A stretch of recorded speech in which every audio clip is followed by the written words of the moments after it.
We are live. We're a bit late, but you know, A little bit. I had to eat something and stuff, and we had like a what do you call it, like a pre-stream chat just to catch up and stuff. Just to ask people in the comments, is our audio balance pretty good or is it shit? Oh, I'm just gonna talk over you just so it doesn't, so I can hear if I'm louder or quiet. Anyway. Stop it, Judith. What are you doing to me? No.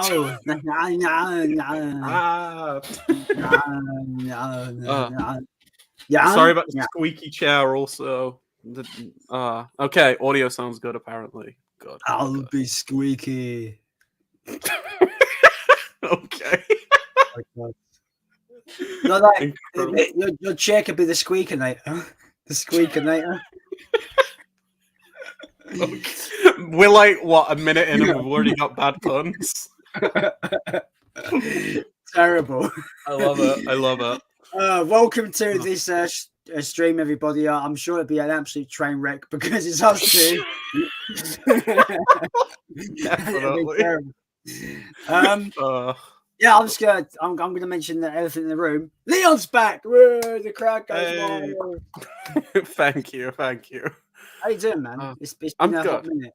Yeah, it's been a while. I kind of disappeared, and I'm sorry to everyone. I posted a couple of videos on the channel and whatnot, updating people. But yeah, life was a lot. But I'm in a good place now, and I'm just happy that I'm back talking about films and stuff. And I'm so glad that I'm able to do live streams again. I really miss these, and it's gonna be such a fun night. I can already tell. I appreciate you taking time out of your weekend to do this as well. So of course, I love it. I messaged you like yesterday. It's like super short. No, day before. It was as short notice as possible. Yeah, but I was like, you know what? I want to do a stream. Yeah. So, as people can see in the thumbnail, we're going to be talking about the state of horror in 2022. Oh yeah. And it's been one fucking hell of a year, man. Like it's been so good for a year of horror. I've got notes on my phone for some of the films I want to talk about because it's that good. But I want to make sure I don't miss out any of the films that we talk about this year. I guess you'd be leading the discussion because I've got fucking nothing here. Well, do you want to get straight into it, or is there anything else you want to talk about first before we get into the horror stuff? I just want to let people know that we may potentially go into spoilers in certain films that we talk about. Because I think there's specific movies we can't really talk about without going into spoilers. Yeah, Barbarian being one of them. That's the big one. Yeah, just if you haven't seen any of these films, especially stuff like Barbarian, Nope, and stuff, just make sure, just mute it or something, or just I was gonna say watch it before, but you can't really do that. I don't know. Just don't let us spoil these films for you because they are so good. I will put out a warning: if you don't like Halloween Ends, you might as well leave the stream.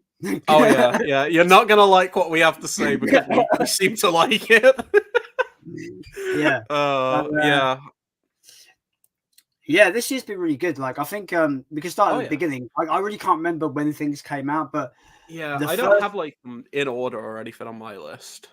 The first big horror film I saw this year was obviously Scream 5 or Scream. I didn't see that, but what did you think? Let me hear. I'm curious.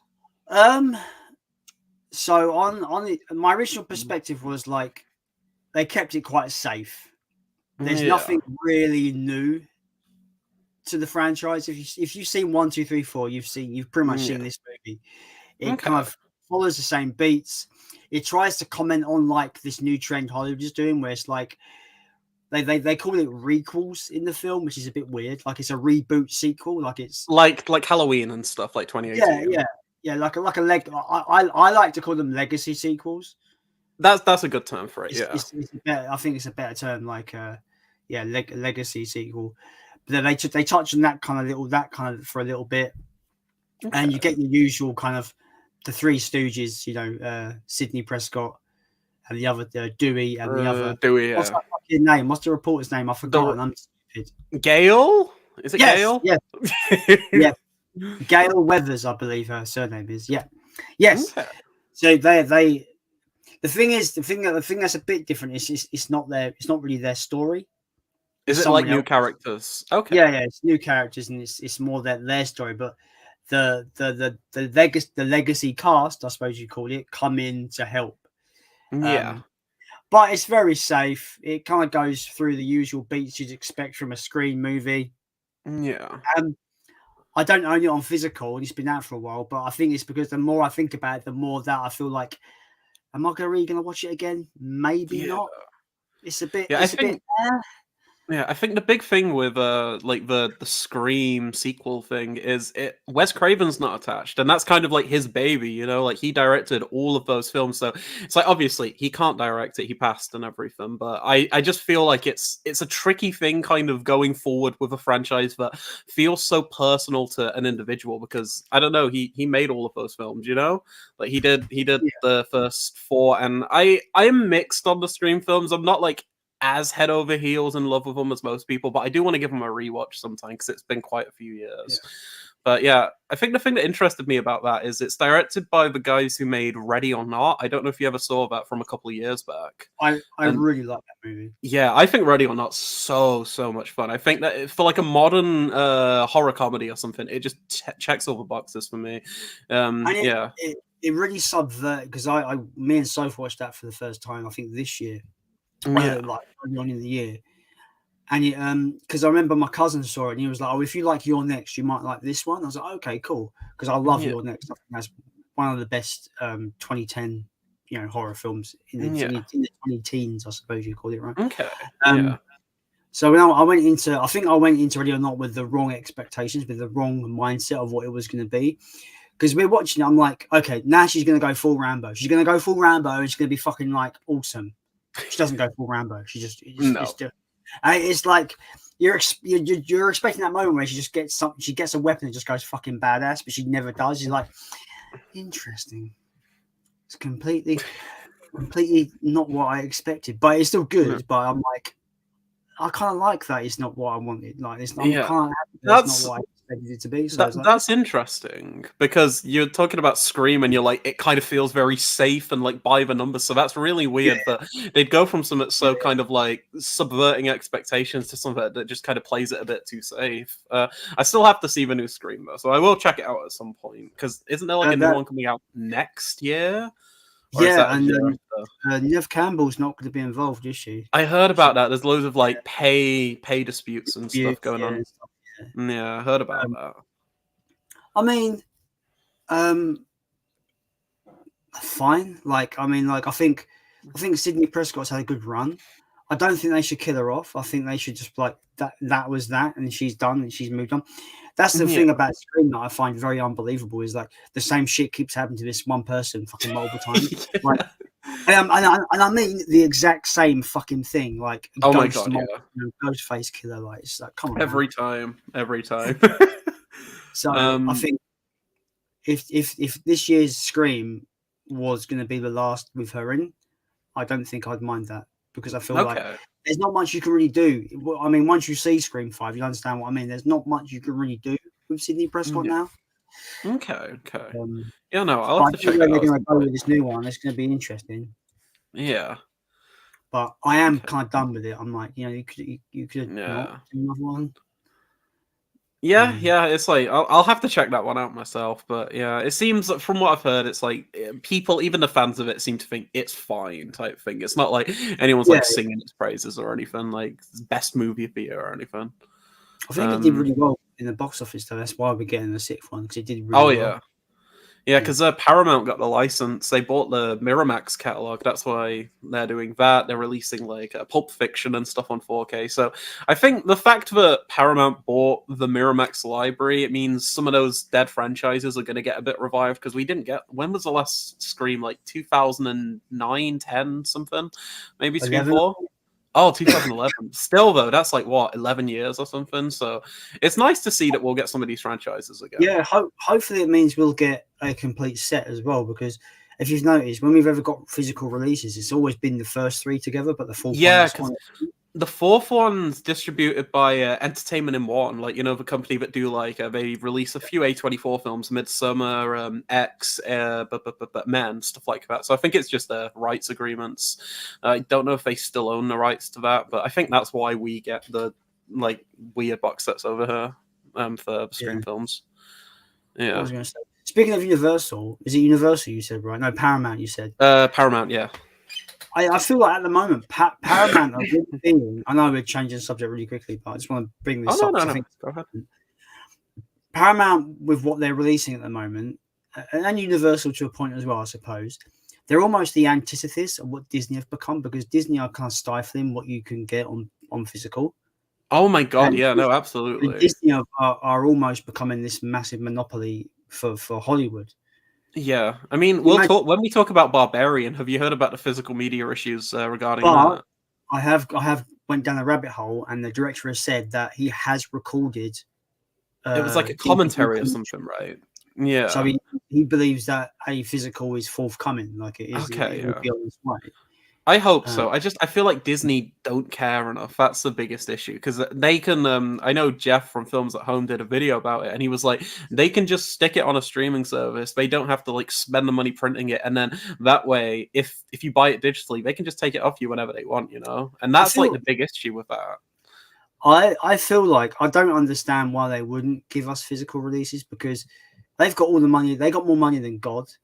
And it's like, if putting out a physical edition probably is pennies to them, for one, and also if it's something like in America, Barbarian is a massive indie hit in America. Oh my god, it made like 50 million or something. Yeah, it's done like so tiny budget.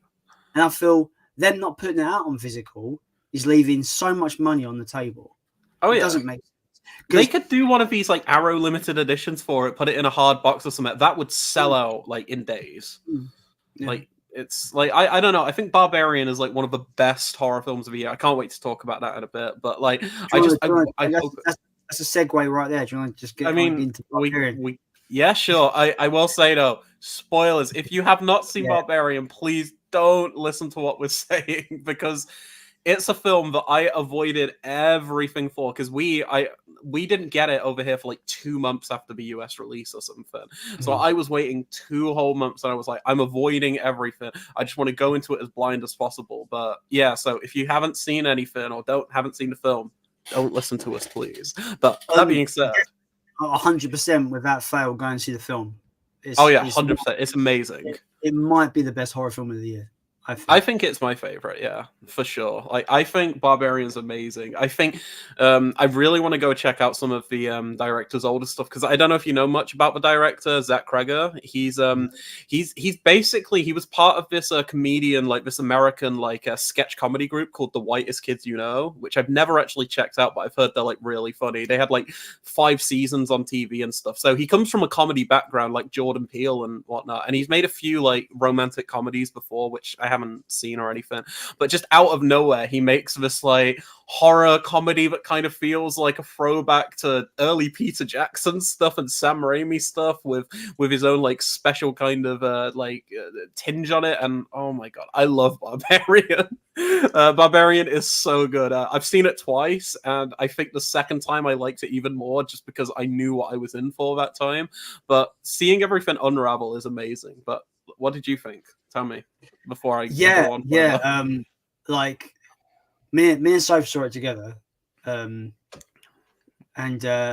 obviously we did see that they did show the trailer in before Halloween Ends, when we went and saw that. Yeah, but I immediately basically made myself erase it from my brain, so I just I didn't want to rewatch the trailer. I wanted to forget the trailer basically. Oh yeah, but that really helped, because I did actually make myself forget the trailer, so that was good. No, that's good. That's good. I really didn't know what to expect. All I knew about the film was this woman turns up at a B&B, it's been double booked, and that's the premise. That's all I knew about it. Yeah. And that's all you should know about it, basically. Oh, absolutely.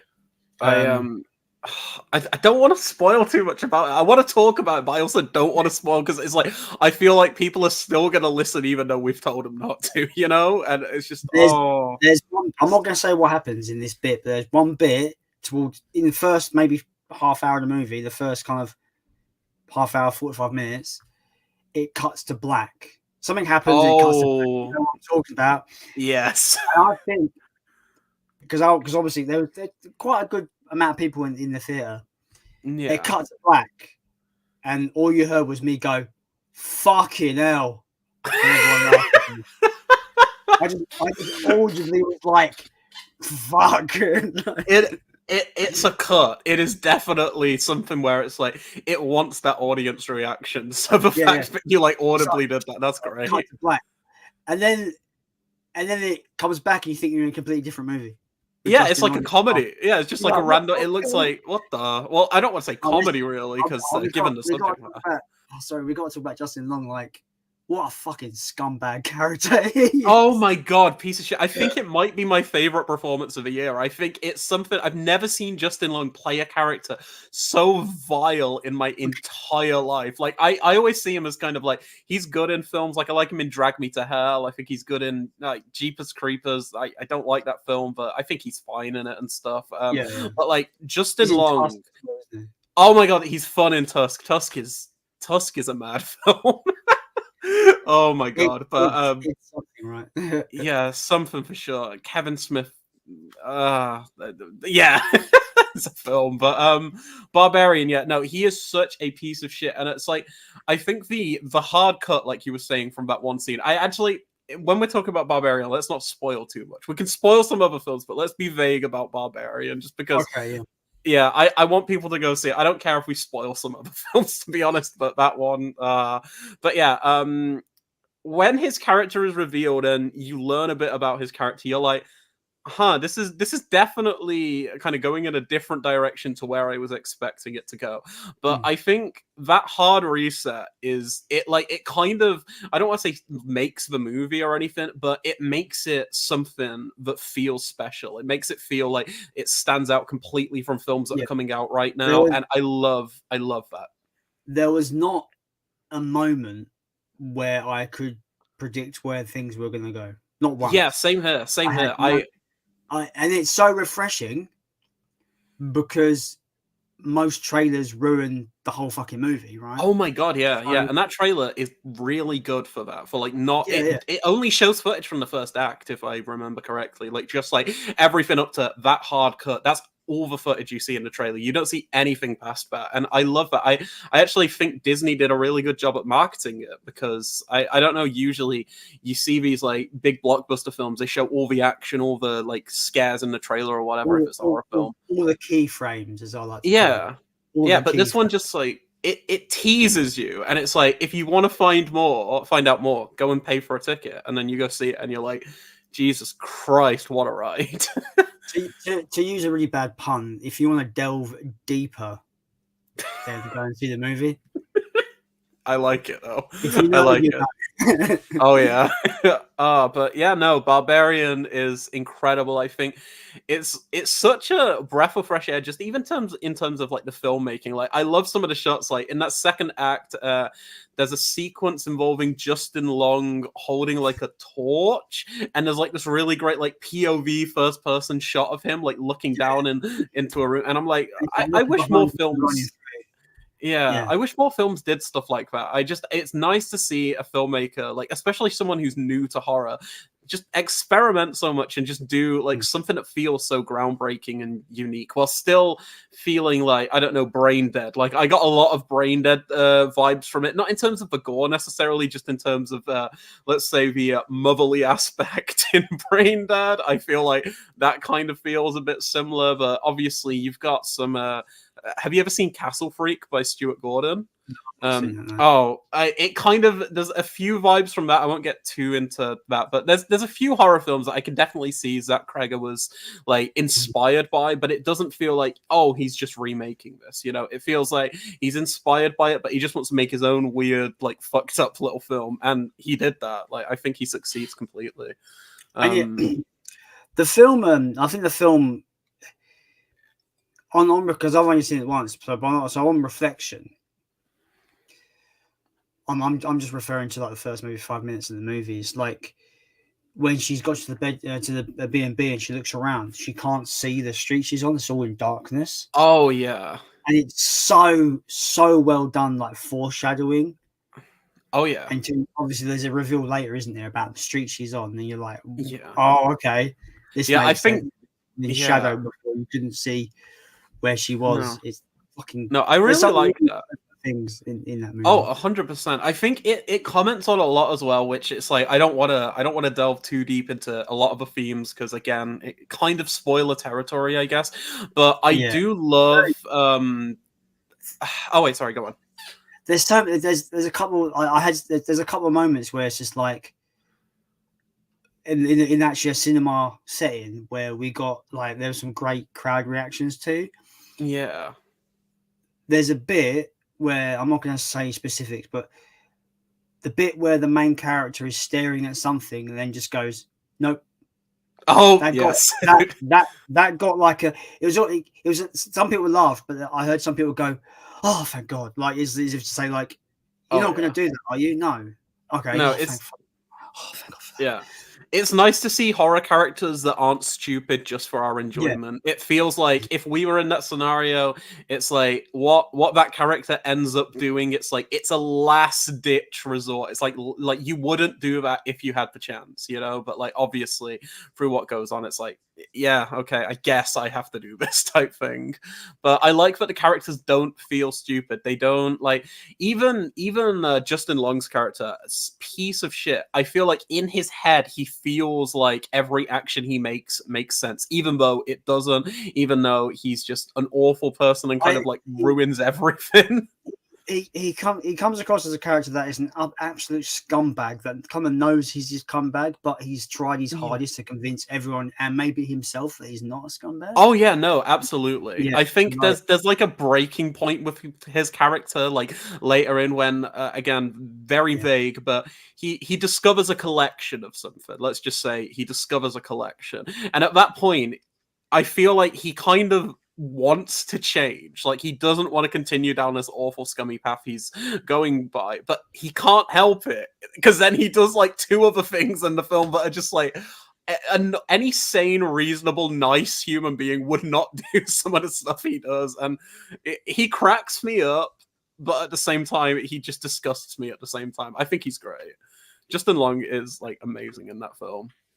I think the whole cast is great. The whole cast. Oh yeah, no, Bill Skarsgård as well. Like I love casting Bill Skarsgård in that like opening, like the opening act of that film. It's like again, no spoilers, but I like what the film tries to make you feel with his character, and then like some revelations occur, and you're like, oh okay, but like. I think that entire first act, at first, it's like it's really tense, and you're like, oh, is this a safe environment? But on a second viewing, it almost becomes a comedy because it's like you know what to expect, and you're like, okay, I know what's going on now, and it kind of makes it even funnier. So it's like, you know, when certain films will work in a second way the second time you watch them, and you'll see it from a different perspective. That's Barbarian. I think it's a film that it rewards you if you go back and watch it multiple times because there's so much going on. I'm sorry, but I think we need to go into spoilers because I need to talk about certain things. I need to. So, just for the people in the comments who are watching, we've even got onto the comments. Totally forgot. we should check the comments shortly as well. Before we go into spoilers, just go into the comments quickly. Okay, sounds good. They've been waiting. Yeah, sorry for keeping everyone waiting. We've got Josh from Classic Reviews. Welcome. Hi, Josh. Hey guys, how you both doing? I'm very good. I'm doing good. Thanks for stopping by. We have Undead 683. He says, "Evening, guys. Hope you both well." Evening, Undead. Hi, mate. Hope you're good. Yeah, hope you're good as well. I'm doing good.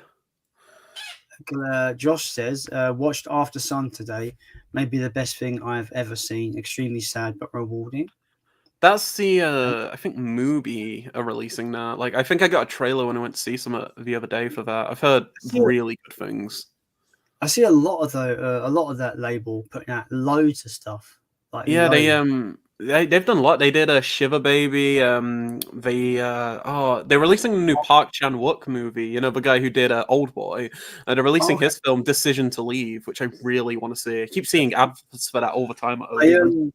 I've not watched it yet, but I picked up a film by them called Lamb, which I'm looking forward to. Oh, that's the A24 one, isn't it? Where the woman raises like the child that's like a lamb or something. I think that's what it's about. Lamb. It's just called Lamb. I don't know anything about it, so I think that's what it's about. I might be wrong. I've not seen it yet. We've got Popcorn and Horror. Ash, welcome to the stream. Hope you're doing well. He says, loving this YouTuber combo. Hope you're both thank doing you. well, Yeah, well, no, we're doing good. Yeah, we're good. Yeah, thanks for stopping by. We got Gary, the Blu-ray addict. Welcome to the stream, Gary. Hi. He says, great to see you back, Leon. Oh yeah, thank you. Thank you so much. I'm glad to be back. Enjoy your streams, Jason. Well, thank you very much, Gary. Appreciate that. Yeah, cheers. We have the monkey says, "You're right, Jason. Not like you to be this late." I'm always late, monkey. You should know this by now. Always late. Maybe not that late, but I'm always late. At least I'm not late to work because I lose my job, so that's good. Josh says, "Looking forward to seeing new videos, Leon. It will be great." Yeah, I think we're all looking forward to videos, man. Yeah, I've got one planned coming out in a few days. I'm going to be starting a new series, which I'm really I might just tell you all now because I don't mind about like spoiling it. But I got a new series coming out, which I'm so excited to do. It's going to be called Cult Classics, and I'm going to start talking about a bunch of like films with huge like cult cult audiences. Basically, talk about if I like it, if I don't, and also give like a quick breakdown on like the physical media release. And my first film is the John Waters film Pink Flamingos. If I couldn't start out with something strong, I think that might be the strongest start I could have. I've not seen that, but I've heard its reputation. It precedes it indefinitely. Oh yeah, Criterion released it on Blu-ray over here, and it's a great release. Like if you feel like you can stomach it, I'd pick it up. I think I walked into HMV when it came out, and I'm just like, really? Like the fact that got released uncut in here in the UK still blows my mind. Like, what's next? What's next, Criterion? A Serbian film? Please no. Please, for the love of God, no. I bet. Apparently, there's a 4K coming out of that. I heard about that in America. That's one I don't want. I don't know I don't know what that film. I've had a rant about this movie on stream before. I just don't understand who that film is for. No, it's one I've not seen and I don't plan to see. It's like that. The two big ones for me: I Spit on Your Grave and a Serbian film. I don't want to watch either of those. I feel like I'd get them out of them. I've seen both of those. Yeah, I feel like I don't mind like extreme films. What do you think? Sorry, go on. Talk about a Spit on Your Grave because I don't know much about it, but it's just something I've always avoided because of the content. I don't love it. I mean, it's not as graphic as you would expect, but I think it's because like kind of by today's standards, you're probably like, what's the word? Desensitized. That's the word. Yeah, well done. Yay, that word. My brain didn't want to work then for some reason. Yeah, like it's fine. I'd rather watch like something like I Spit on Your Grave rather than Last House on the Left, for example. I don't like that film. I've seen that once. It was like not a very enjoyable experience at all. The thing that really kind of upsets me about Last House on the Left is not so much the dirty, grimy kind of vibe it has, and it just feels like someone's taken a camera and just filmed some realistic, horrible shit. It's the fact that we're meant to get almost some levity from the fact that the parents are going to get some revenge, and their revenge is not satisfying at all. Oh no! It's like it comes in like literally the last 5 minutes of the film, and it's nothing. It's like I think my issue with The Last House on the Left is it feels like I understand why I don't like it as well. Because do you know much about the history of that film? Because I know apparently no one enjoyed making it. I know that much. Like the actors were like almost abused. Like really kind of like went through it. The film depicts extreme things happening, but also the actors are actually going through a lot of It's well, apparently all good. Yeah. The thing I know about it is it was Wes Craven's like first film ever, and I watched a documentary about The Hills Have Eyes, and they were actually speaking about the fact that growing up, Wes Craven never watched any horror films. He only ever watched Disney films until he was 18 years old. So his first ever film was he wanted to depict like what would be the most brutal, disgusting, awful thing he could ever think of without having any kind of reference of like what the horror landscape was at that time. So he made The Last House on the Left as like, oh, if I had to make something with the sickest protagonists ever and the sickest vile acts going on, that's what it'd be. And I think in that way it completely succeeds. It's a disgusting, horrible, like traumatizing film, but I don't think that it's a well-made film. I think the characters suck. I think, like you said, it's not the last like act when it's trying to kind of give you that satisfaction of I don't know, vengeance and stuff. It's not satisfying and it feels so sloppy, but I understand what Craven was trying to do. He was trying to shock, and in that way he succeeds, but at the same time I think the film is so poor, like, overall. It's funny how, like, I know we're going on this massive tangent about this, but you compare Last House on the Left to The Hills of Lies. Now, I don't like either. I don't really care for Hills of Lies. I prefer the remake over the original. Same here. But like, I feel like he's doing the same thing as Last House on the Left, but you can tell he's learned where he went wrong, and he's actually doing it better. Yeah. Even though I still don't like the movie. I find it a bit boring, but you can tell where he's learned. He's honing his craft. He's learning how to develop characters and actually have people you care about. Yeah, I think in that first Hills of Lies, though. Oh no, definitely. The fact that he decides to wipe out basically 75% of the fucking main cast in one just horrific like attack. You're like, oh yeah. I mean, you don't see that every day. That's cool. Like, no, yeah, I think Wes Craven's career fascinates me because he's not like one of those filmmakers that kind of came out the gate perfect. It's like it took him a while to really like I don't know, like what do you call it? Like work on his craft and everything. Because it's like you watch his early films and let's face it, they're kind of shit. They're not very good. They have their fans, but they're sloppy. And I think some people like them for that reason, for like the rough edges and everything. But I think when you get into like his later work, you get into stuff like the Nightmare on Elm Street, Scream. My favorite is The People Under the Stairs. I love that film. I think that film's, oh my god, please watch The People Under the Stairs. It's like the best Wes Craven film, and it's like so fun. It's like it's a film that is disgusting and hilarious at the same time. If you like Barbarian, I think you'd like People Under the Stairs. Oh, okay. Good segue. Yeah, there's some similarities there for sure. But yeah, I think I like how he kind of progressed with his career. But what were we talking about before? I've completely got off track. Where was we on the comments? I forgot. People. Playtender guy says, "Hey everyone, hello." Hi Pete. Yeah, hope you're doing well, mate. People talking to each other. See, I'm trying to avoid these comments where people are talking to each other because I don't think it's my business because they're talking to each other.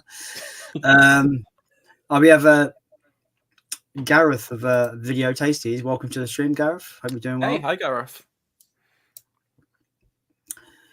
Well, where are we? Oh yeah, Ash says audio is all good, so that's nice to hear. God, nice. Yes. Josh asks, have you guys seen Wakanda Forever yet? I've been getting hate for liking it for some reason, but I thought it was great. I do plan to see it hopefully next week. Me and my cousin are gonna go and see it, but I don't know when. But I do plan to go and see it. I haven't seen it yet. I'm kind of like in and out with the MCU now. I think this phase, like I went from being like kind of into it to like just like kind of falling out of it with Phase 4. Like I'm not someone who's like, oh, it's bad, it's gone woke, all that. I don't care about that. I just think some of the films are a bit shit now. Like I didn't like the new Thor movie, Love and Thunder. It just didn't really work for me. But I like some of the TV shows. Like I enjoyed Moon Knight quite a bit. I thought Moon Knight was really good. It tried something a bit different, and I'm gonna get hate for this one. I can already sense the hate coming, but I you know what I'm gonna say. Maybe not. Okay. I kind of liked She-Hulk. I think She-Hulk was pretty good. I mean, that's fine. No, I feel like people are gonna like every time I say I kind of like that show, people are just like, what? I think it's fun. It's cute. See that, right? So Josh has said he's been getting hate for liking it. You're gonna get hate no matter what your opinion is. Oh my god, yeah. Marvel fans are the worst. And like there's no way of like pleasing everybody. The problem is you get these people on the internet that believe their opinion is the fucking law, and you're like, Oh get my fucked. god, yeah. Like, you know, like everything is subjective, and everything, you know, is going to be based on, you know, personal taste or sometimes expectations. I think expectations do fuel how you feel about something after you've seen it. No, definitely, yeah. But like, yeah, like, you know, I happen to like one of the lowest rated films on Rotten Tomatoes, which is Piranha 2. I had a lot of fun with Piranha 2. Piranha 2 is actually kind of fun. fun. It is. Sure it is. It's really bad, but is it fucking a good time? Yes, it is a good time, and I really enjoyed it. See, like, I couldn't care less with. Oh, you didn't like it? That's a shame. That's it. Like, you know, I wish you could like it as much as me, or I didn't like that film, but I wish I could have liked it like someone else liked it. You know, like, yeah, no, that's the same way I feel towards films as well. It's like I'll never go out of my way to be like, oh yeah, I want to hate this film or anything. Because if I don't like it, I feel like I'm missing out on what the people who enjoy it like get from it. You know, the thing that frustrates me, I would never ever be, how dare you not like this movie, or how dare you like that movie. Like, but you get people like it, and it's fucking pathetic. Like, grow up. Oh man. yeah. Oh, it's ridiculous. Like, yeah. You know, I don't like football, right? But that's like the biggest sport in the fucking country, and loads of people like football. Great. Oh yeah. I don't. That's it. That's where it ends. They like it. I don't. Great. Awesome. See you later. No, yeah, literally. Yeah. It's it. Like enjoy what you enjoy. You know, like that's the main thing.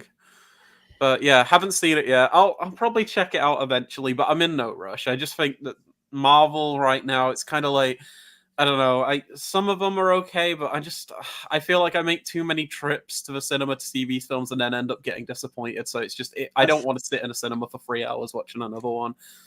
I just feel like I've never been the biggest fan of these movies. Yeah, the MCU. I did get into it a little bit. I think the first one I saw was Guardians of the Galaxy, which really got me on board. That's a great one. Then I went retroactively and I watched like the Avengers and stuff like that. The only thing about Wakanda Forever is it's a sequel to a film I didn't like, so that may sway whether I might just wait for it to go on Disney Plus and not buy a ticket, because I have Disney Plus. Yeah, I feel like it's a film where, like, the original film, I feel like it's such a step down for Coogler, because I don't know if you've seen any of Ryan Coogler's other films. He did Fruitvale Station, and he did the first Creed film, like, you know, Rocky Creed spinoff. He directed the first Creed, and I think Creed is really good. What was that other one? Fruitvale Station. Yeah, that's about like it's like a real. Oh, sorry, go on. Is it like a guy has to get the subway, but he's like gangs after him or something? No, it's kind of based on a true story of just some guy who was in the wrong place at the wrong time, and police like falsely, like, basically arrested him and then killed him. It's basically just like police in America doing their usual like shit, you know? So it's a very like heartbreaking film based on like a really true story, but he came out of the gate with that, loved it. And then he did Creed, which I think was really, really good. I don't know if you've ever seen Creed. I got Creed and Creed 2 on 4K. I've not watched them, but I got the 4Ks for 9. Oh, so. For how much, sorry? Nothing. 0. Oh, fuck. That's a good deal. So basically, I bought something. I don't want to give the name of the store because I don't want to ruin it or whatever, like put their name out there. But basically, I there was a deal where it was like, oh, you put so many, you put 3 items in the basket, we'll deduct 30 quid. So I bought 9 4Ks. It was like £35 for 9 4Ks. But then they were like, oh, there's been an issue with this order. We've got to refund you. So they refunded me. 3 days later, a box turned up at my house, and it was the 9 4Ks that I bought. So I was refunded, and it still came. And then I got an email saying to them, oh, there was a technicality. We weren't meant to refund you. If you would like to pay us for the 4Ks, you can do it this way. I'm like, no. No. Yeah. I got a bunch of 4Ks for free, like Man of Steel 4K, Creed 2, Mad Max Fury Road. Oh, that's that Ready for free. 1. Yeah, just 9 4Ks for nothing. It's quite good. Check out the Creed films. Yeah, Creed's fun. But yeah, I like Ryan Coogler's other stuff, but Black Panther was just, it felt so, like, I don't want to say like unnecessary, but like, as if you've seen Civil War, Black Panther, the character of like T'Challa, he has a character arc in that film. He goes from someone who kind of like, I don't know, experiences loss and then grows by the end of that film. And the first Black Panther film doesn't know what to do with him because he's already had that character arc, you know. So it's just kind of like, we're making a Black Panther film, but we don't know where to take it. And I feel like that was a big issue for that film. I just feel like it's a bit aimless, really, in terms of like story. I'm going to say something that might infuriate some people. Go on. But I felt like Black Panther. I just thought it was Marvel making a Lion King movie because it felt like the Lion King. I mean, I'm not the biggest Lion King, like I don't have like a huge knowledge of the Lion King. I've seen it like once, so I don't know like details. But I mean, I guess it's not beat for beat Lion King, but I don't know why I just got that kind of Lion King vibe from it. Like, it's funny though because like a year later they did the live action Lion King. Was it a year later? It might have been 2 years later. I don't know. We don't talk about that. Maybe Black Panther's a prequel to the CGI Lion King. I mean, it's like that. I love how they tried to build that as a live action film. The Lion King 2019. Yeah. Oh, that was one of the most lifeless movies I've ever experienced. Yeah, it's awful. It's awful, awful.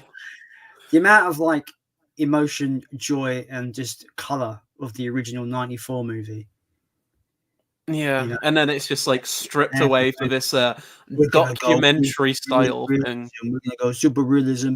They can't emote. They can't look sad or happy or anything.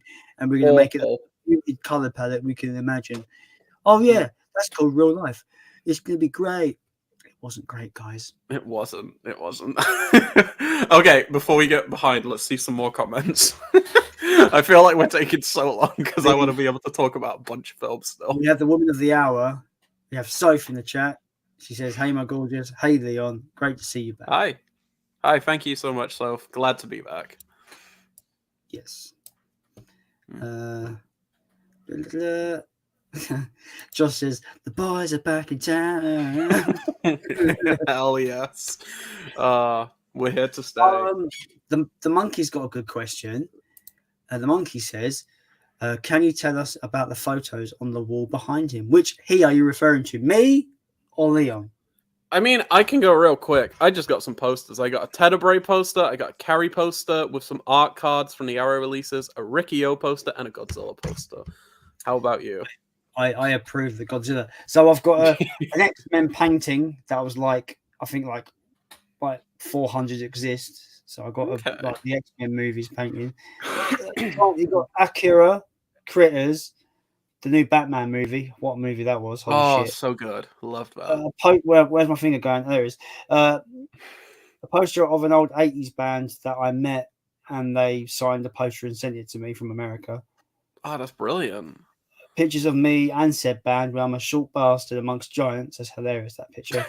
Me and picture of me and the rhythm guitarist of Ice Earth, Tron Schaefer. A Dragon Ball Z picture of Piccolo. An album cover of my favorite album of all time, Ice Earth, Something Wicked This Way Comes. A picture of Godzilla versus Mechagodzilla.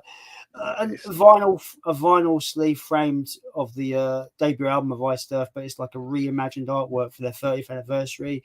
And I'm rich. Dragon Ball Z Son Goku Super Saiyan flag that I've got hung up. There you go. Nice. That's a good question. That's a lot of stuff. I like that. I do have a room tour on the channel if you want to have a look at those things a bit more close up. I want to see this. I might have to check that out. It's a bit out of date now because I've got a new TV, a new Xbox, and some new stuff. And I've got a new shelf in the room as well, so I might need to do a new 2022 movie room tour. Yeah, but I did that in 2022. So wait till January. Do it in January. January, yeah. We have Keith from Euphoria Pictures. Welcome to the stream. Hi. Keith. He says, "Hello to all. Great to see you back, Leon." Thank you so much, Keith. Hope you're doing well. I missed everyone, but yeah, thank you for joining. Thanks to everyone who's stopped by so far. It's amazing. Pete says, it's great to see Leon back. You've been missed. Thank you, Pete. Thank you. I really appreciate that. Again, Yeah, I missed you guys too. I wasn't lying, man. Like, we were talking before the stream, and I said, like, loads of people have been asking, "Where's Leon? Where's Leon?" And I wasn't lying. Like, people have been like, "Leon." Yeah, it's been the I've got to say, like, uploading that video, kind of like the return video and everything. I was like expecting like maybe a couple of people to check on the video, but I did not expect like such an overwhelming, like, I don't know, like welcome back, and just like so many like supportive comments that it, like, I even mentioned it in my Texas Chainsaw video, but there were a few comments that genuinely almost made me cry, because I was like, Jesus, I feel like part of a family here. It's like old faces that people I've known for ages, new faces, like people who have just joined like the community or just subscribed, and I'm like, the fact that people stuck around, even though I was gone for like most of a year, just it means the world to me. So thank you, everyone. Thank you. I really appreciate it. We had Josh saying Morbius is a horrible movie. Is a horror movie in another sense. Did you see Morbius? I've not seen it, just based on the fact that it's meant to be fucking dreadful. Like, it's kind of funny bad, but it's not like, I wouldn't say spend money on it. It's fucking dreadful. You know how Morbius is become the ultimate Marvel meme at this point, right? Oh yeah, it's the ultimate Marvel meme. Yeah, Morbin time and stuff like that. Did you see the official Facebook account for Netflix and how they promoted that Morbius is now? Yeah. And they were like, it's Morbin time. I was like, it's transcended at this point. It's transcended. Oh, yeah. It's transcended a bad movie. It's now it's that iconic status now. Yeah. Do you remember when Sony put it back in theaters after it came out? Because in America, it left theaters, cinemas, and everything. And because of like the It's Morbin time memes, they put it in like a bunch of cinemas. So it was in like a couple hundred cinemas. They put it in thousands of cinemas. And the first time it came out, it already fucking bombed because no one wanted to see a Morbius film. Yeah. The second weekend, I don't even think it made more than like 50 grand, and they put it in 1,000 cinemas. It bombed so hard. It was so funny. It's like, I feel like Sony were like, oh yes, they're finally gonna come and see our film. No. It's so funny. It just makes me it just makes me laugh, where it's just like, not even some of the biggest money making movies get second releases. Oh yeah. It's like, our movie's so they must have been so desperate for our success. It's just like, oh yeah. No, we release it a second time. No, definitely go and see it then. Nope, not happening. The power of the meme compels you. The power of the meme compels you. I like these. I feel like it's just like having kind of like, I don't want to say like meme status, but having like virality status affect your film is something you cannot plan. It's like with Sony, they really wanted that like It's Morbin time meme to kind of bring success to the film. It just made people like shit on it, make jokes out of it. But something I will say, which I do want to talk about soon, I don't know if you've seen it or not yet, but I think the audience reactions and kind of the social media response to Terrifier 2 is the reason that film succeeded so much. Like, I don't know if you heard much about that, but like that film is so good. Oh, you've got the out of print, like impossible to find double feature. I hate when people go, it's impossible to find. I went into my HMV, they had 3 copies. Come on, man. There's none in mine. People are selling it. It's like 70 quid on eBay right now. I might have to go and buy another one. Yeah, I can't find it anywhere. It's out of stock everywhere. Like, when I looked on eBay last, people were selling it for 70 quid. Do you know how much CEX are charging for the DVD of Terrifier 1? £18. No. You can get that for a £5 in Asda. £18. Yeah. That's how hard it is to find for people right now. You're just lucky. Do you know when Halloween Ends came out?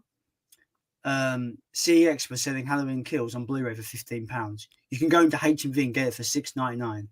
Oh my god, CEX's prices are like ridiculous, but they always do that before like a big film comes out or something. I traded in a 4K of Us because I had 2 copies of Us on 4K, and I got like a tenner for it because they upped the price to like £15 on 4K. And I was like, yeah. Yeah, and I'm like, I can predict CEX like price increases at this point just because they're so obvious with their trends. It's like, oh, new movie comes out, let's hike the prices up. But yeah, Morbius, bad movie. You mentioned what did you just mention? I've forgotten. Terrifier 2? No, but during that conversation, you brought up a film that came out this year. Oh no, that's it. Oh, I did. No, I said no. no, yes, no. So, I don't think I'd put Nope in the horror category, if I'm honest. I think it's a perfect blend. It has horror elements, but I don't think horror's at the forefront at all. Personally, that's the way I've perceived it. I think it's a film of like very similar, like I think it's kind of in ways comparable to Barbarian in the terms that it plays with genre a lot, because I think the opening act of Nope, and especially the first hour in particular, feels very, very kind of like it's a character drama mixed with like a horror film. Like you've got these like slow sequences of, oh, what's that in the sky? Again, no spoilers yet or anything, but like, oh, what's that? Is that this? Is that that? And there's some great horror moments. I think Nope contains the scariest scene I've ever seen in a cinema, and that is the digestion scene. No, not the Gordy scene. Oh, the that digestion. bit. That scene is horrible. I love it. It made me. So me and Soph saw it at the cinema. With my cinema, there's a bit where like you come in and there's like a break between the seats. So one seats have got barriers in front and nobody in front of you. So we always get those seats because they're the fucking best seats, right? They're not right at the front, they're not right at the back, they're like in the middle, but you've got barriers, so you've got no one in front of you, so it's great. And during that bit, and you've got the fucking blood coming down the window and shit, it's like, fuck, this is awesome. Horrible. I think that scene is just the perfect. I don't know, like if you have if you're claustrophobic or something, Nope is like do not watch it type thing, because it is so like anxiety inducing, that scene. I think like even though the film doesn't always go for horror, when it does like focus on horror scenes, it nails it, I think. I've said this in like streams before after seeing Nope. I still don't think I understand the significance of the Gordy sequence. I do. Well, if you want to get into spoilers, I'll give you my take. Yeah, fuck it. It's been out a while. When did that come out? So like June or something. Okay, so my take on it is like my main take on the film as a whole is it's kind of speaking about how animals are treated in film, really, because obviously they work on the farm and everything. They work with like the real horses, and then they don't listen to the horse trainers. They don't listen to Daniel Kaluuya, OJ. They don't listen to his character, and then they bring in a CG horse. And I feel like the whole thing with Nope and what it's trying to focus on about is just people treat animals like they're lesser. They treat them like their meat. They treat them like their objects. And in the Gordy scene, they try to approach him like, oh, like, you know how OJ's character, Daniel Kaluuya, is like, don't look the monster in Nope in the eye, Jean Jacket. They say, don't look him in the eye like a horse. And I feel like everybody in the Gordy scene is looking at him in the eye. They're always trying to approach him, and then Gordy does what Gordy does, you know? But the kid is focused on that shoe the entire time. He's always paying attention to the shoe. He's not looking at Gordy in the eyes. And because of that, nothing happens. Gordy doesn't go to attack him, and Stephen Yeun's character believes he's like gifted. He thinks, oh, I can do this again. That's why he tries to like get Jean Jacket to kind of come out and everything. And then obviously he looks him in the eye, everything goes to shit again. So I feel like Gordy is kind of like a precursor to like, this is what happens, and this is what's happened before. And it's like humanity just not learning their mistakes and not like treating animals with kindness, really, and treating them like in humane conditions, really, because you look at how like some of the animals in that film are treated like they're just for display, really. Like people don't look after them whatsoever. But then you've got these people who worked the Hayward horse farm and everything, and they actually care for the horses, and they feel like characters. I think that's why like all the title cards, it's like Clover and stuff.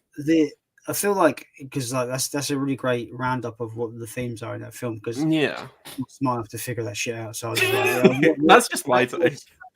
But you can apply the mistreatment of animals to the actual thing they're trying to get the photograph of. Oh yeah, no, absolutely. They're not seeing it as a creature in the sky. They're seeing it as like, if we get a photo of this, we're gonna be fucking made for life. We're gonna be fucking superstars. Like that's Yeah. how I interpret them, because they're hunting for this fucking photo because it's gonna be like It massive saves their deal. life, yeah, because at that Yeah, point they're like broke, they've got no money. So it's like yeah. it almost feels contradictory at points, but at the same time, I love that they're also fighting for their life with Jean Jacket. They're not like they are exploiting Jean Jacket to an extent because obviously they want the survival, they want the money, and they want to be the first to have proof that he's there, you know. Yeah. They want to have proof about Jean Jacket, but I feel like the Gordy scene, a lot of people find it really confusing, but after doing a bit of digging, thinking about it, I think that, oh my god, horrible scene, so good. Yeah, like again, like Jordan Peele, like what we I can't remember. Yeah, Jordan Peele. Sorry, he knows how to like film an intense scene. Like the tension in some of the scenes, even like the initial scene where like I think it's just like at 40 minutes into the film where OJ goes into the farm because the generator goes off, and there's like that fake out with like the kids in the alien masks and everything, and you're like, is this what it's gonna be like? That was so fucking good. It was so good. I love that. Like, I've seen Nope twice, and that kind of like Barbarian. It's one of those things where like it's just really it's so well paced that it's like it's funny the second time, but it's still unnerving. Like you just see like the little alien peeking slowly, and I'm like, oh my god, I don't want to look at this. No, but yeah, Nope is I love Nope. I definitely think give it another go sometime if you can. Like I think if you are huge on it. Yeah, I enjoyed myself. I thought the third act is when I feel like it really picked up the pace and got really exciting for me. Yeah, the third act kind of feels like him, Jordan Peele doing Jaws. Like it feels like he's doing his own take on Jaws, really, like an adventure film. Because it's like when you were saying it's not a horror film, like I feel like the first half very very horror-y, but with that last section of the film where they try to capture Jean Jacket, it kind of just becomes a bit of an adventure film, and I really love that. I think that part rocks. Yeah. Oh, it's a good film that I liked but didn't love. But yeah, I am gonna pick up the physical. Yeah, if you buy the 4K, it has all the IMAX sequences included as well, and I've heard it's one of the best discs of the year, so I can't wait to pick it. I think it comes out Monday. I really want that. Awesome. But yeah, we keep talking about random films. How do you feel Nope stands alongside Jordan Peele's other two films? I'm gonna be honest, it might be my favorite. I don't think it's his best. I think it's my favorite on a personal enjoyment level. I think Get Out is his best film. I think it's so well crafted. It stood the test of time, and it's like it's one of those very few horror films that comes around every decade or so, where it's like this is the movie of that like era. You know, it's like you get like your Exorcist, you get your The Thing, you get like a film like that, and Get Out is the 2010s equivalent of like this is what horror was like, because you think of 2010s horror and you think of stuff like Get Out, The Babadook, like kind of elevated horror. Cabin in the Woods is fun as well. Yeah, so good. Love that movie. Yeah, I feel like it was like the era of kind of elevated horror, you know, where it's like it's not as kind of in your face with a lot of stuff, and Get Out was like the big one for that, where it's like it doesn't go overboard with gore, but it's still got its elements. It's very more like very much more thematic. Keep spoilers to a minimum for Get Out, because Soph hasn't seen it. And okay, yeah. I won't say anything. Yeah, I think Get Out's great. Yeah, I hope Soph enjoys it. And like, I rewatched it a few months ago. It still holds up so well. Us is fun. I don't think Us is very good though. I think Us is very messy because unlike Get Out, I think it's a tad predictable. And with Nope, I never felt like, oh yeah, I know where this is going. But like from the very first moment of Us, I was like, oh, it's going there. On reflection, I think that because I did like Us quite a lot on the first watch. But on a rewatch, it was a bit different. I still enjoyed it, but I didn't like it as much. And since Nope came out, I do think Us is probably Jordan's weakest movie. I'd agree. Yeah, I think Us is a fun film on its own, but I feel like it feels like he stumbled a little just because he wanted like.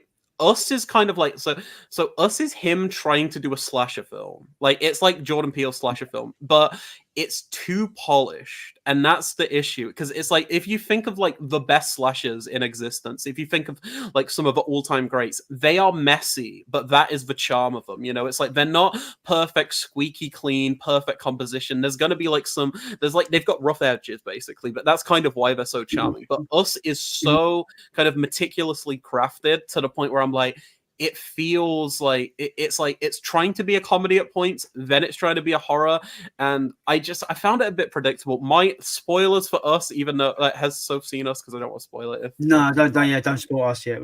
Okay, well, all I'll say. Oh, actually, you go. So I found the Blu-rays with the nice slip covers. Oh, I like the slip covers. Yeah. They're like $3.50 in HMV, brand new. Oh, are you on about the new slip covers that they did? Like the with like the bold text. Yeah. I've seen those. Yeah. And I hadn't owned them for some fucking reason, so I bought them because they were like $3.50 new, like Blu-rays. Oh, that's a good price. And we were going to plan to watch them as a double bill before we saw Nope. That never happened. So finding time to. And whenever she suggests it, I'm never in the mood. So I'm like, yeah. All I'll say. No, should we watch this? No. It's been an hour on Netflix. I can't find it. So mute for 20 seconds. All right. If you're listening, Soph, mute for 20 seconds. Okay. Wait. I got a spoiler card. Do a spoiler card. Do a spoiler card. Yes. Spoiler card. Yeah. Okay. So the one thing that I don't like about Us, which gave away the twist immediately, was the fact that the girl, the main character, when she's a girl, she's wearing a shirt, the Michael Jackson's Thriller shirt, and it's about doppelgangers, and I was like, okay, I see where this is going, and it never surprised me because of that, and I had that thought in my head. I was like, okay, so there's going to be a doppelganger, and there's going to be a reveal at the end that she's not the real one. And that happens. Anyway, that's it. Spoilers over. But that really was just, I think that kind of made me feel like, I know where this is going. But I haven't watched it for a few years, so I do want to give it a rewatch sometime. Yeah, I found it a bit underwhelming on a rewatch. Yeah. Because I feel like sometimes... I watched them backwards. Sorry, I watched Us first and then Get Out. Okay, yeah. So it was almost like I ruined Us because I watched Get Out afterwards, and it's a better movie and it's a better. Oh yeah, I feel narratively it's much better. Oh yeah, it's so strong. Maybe I just kind of ruined Us for myself by watching Get Out afterwards. Yeah, I don't know. Well, I mean, either way, it's like if you watched Get Out and then Us, you might have been disappointed anyway from Us. So it's like either way you go around it, it's still going to be kind of like but. It is what it is. I just burped. Horrible. Anyway, what other comments we got? I feel like we're so behind. We are. We should do a speed round. We should do a speed round. Josh says Barbarian is pretty great. It very much is. I agree. Yes. Oh yeah. I think I put a post up, a community post on YouTube, and I said that this year's been so good, and I think Barbarian might be the tippy top of this year. Oh yeah. No, I loved Barbarian. Barbarian rocks. I really want to. I know you haven't seen it, but I really want to talk about we got the tippy top with Barbarian, but I want to talk about like the crusty bargain-based barrel. Yeah, we could do that. I've probably got a few films you haven't seen as well, so I'll mention a couple of those as well. But the trailers had me hoping that this was going to be good. Spoilers, it wasn't good, guys. I just found it just fucking like, you know how the first movie is about kind of like desire, and you got like Frank when he wants to have his body full again and he wants to come back to life and be fully a full man again, and you got Julia who just wants her man again to have her sordid sex affair with, and it's all about desire and lust and pain and pleasure, and it's there's so much going on. There's so much going on in that first movie. This movie is just like a bunch of like Gen Z characters just playing with the box, and then like their brother goes missing, and then trying to find where their brother's gone, but obviously he's dead because he's used the box. He's a twat, and it's like they find out that the box belongs to a rich man in this house. So they have to go to this house. I'm just like, this is boring. I swear, there was a moment in this movie where I'm like, has anything happened yet? and me and Soph checked how long we were in. We were halfway through, and nothing fucking happened. I'll have to see it, and I'll give you my thoughts on it. But it sounds fun. I will say, the Cenobites look fucking great. Costume design, I love, bang on point, really good. I've heard I can't remember her name, but the actress playing Pinhead, I've heard she's really great in it. Jamie something. Yeah, I've heard she rocks. And the thing that baffles me though is like, I feel like whoever made this movie, David Bruckner. I like David Bruckner. You've like, seen some of his stuff probably. I feel like they put all their money in making it look like a Hellraiser movie without thinking about an actual engaging narrative or themes that match the original. Like, if you remember, the original was about, if you solve the box, you will call us and we can basically bring you into an exploration of pain or pleasure or anything your body may desire. In this new one, all the Cenobites seem to provide is pain and nothing but pain. But I generally thought that they were the explorers of every corners of thing, of those kind of, lust, pleasure, desire, pain, all facets of the underbelly kind of stuff. And it's in this movie, it's just like, we're just going to throw hooks on you and tear you to pieces because that's what we do now, apparently. No. Yeah, I'll have to check it out. I do like David Bruckner. He did The Ritual. I don't know if you ever saw that film a couple of years ago. No, is that they retreat to the woods because there's something? Yeah, some weird. Yeah, weird stuff going on. I don't want to spoil too much, but there's some great where can I watch horror elements. I think it's on Shudder. It was like a Netflix original in America. It got a theatrical release here, but yeah, it never got. I think it might have got a DVD over here or something. But yeah, The Ritual rocks. He did one called The Night House, which I haven't seen, that came out last year, and I think his best thing is. Have you ever seen any of the VHS movies, like the horror anthologies? The first one, that's it. Yeah, you know the very first short film, the one with the glasses, Amateur Night, with the where guys take a girl home. Yeah, he directed that. And I really think that one's awesome. And fun fact, he was in I think it was like 2013 or something. He was talking to it was either New Line or Paramount, whoever owned the licenses. He was talking to Paramount or New Line to make a Friday the 13th film, and it was going to be a found footage Friday film. I don't know how that would have went, but I'm glad it didn't. Maybe glad it didn't happen, but part of me is like, maybe that would have been good. So it's weird that he went from like almost doing a Friday film to doing a Hellraiser film. That is interesting. Yeah, people in the chat, if you enjoyed the new Hellraiser, that's fucking awesome. I'm so happy that you enjoyed it. But me and Soph sat there and we were like, we were so bored. I can't emphasize how bored we were. Can I tell you what that was for me this year? And I feel like it might even get a bigger backlash in the comments. So me and my partner Sadie. Hi Sadie, if you're watching. We really loved, absolutely adored X. We thought X was amazing. X was brilliant. This is the 4K German release. It's so good. We watched Pearl. Not seen it. Pearl fucking sucks. I hated Pearl so much.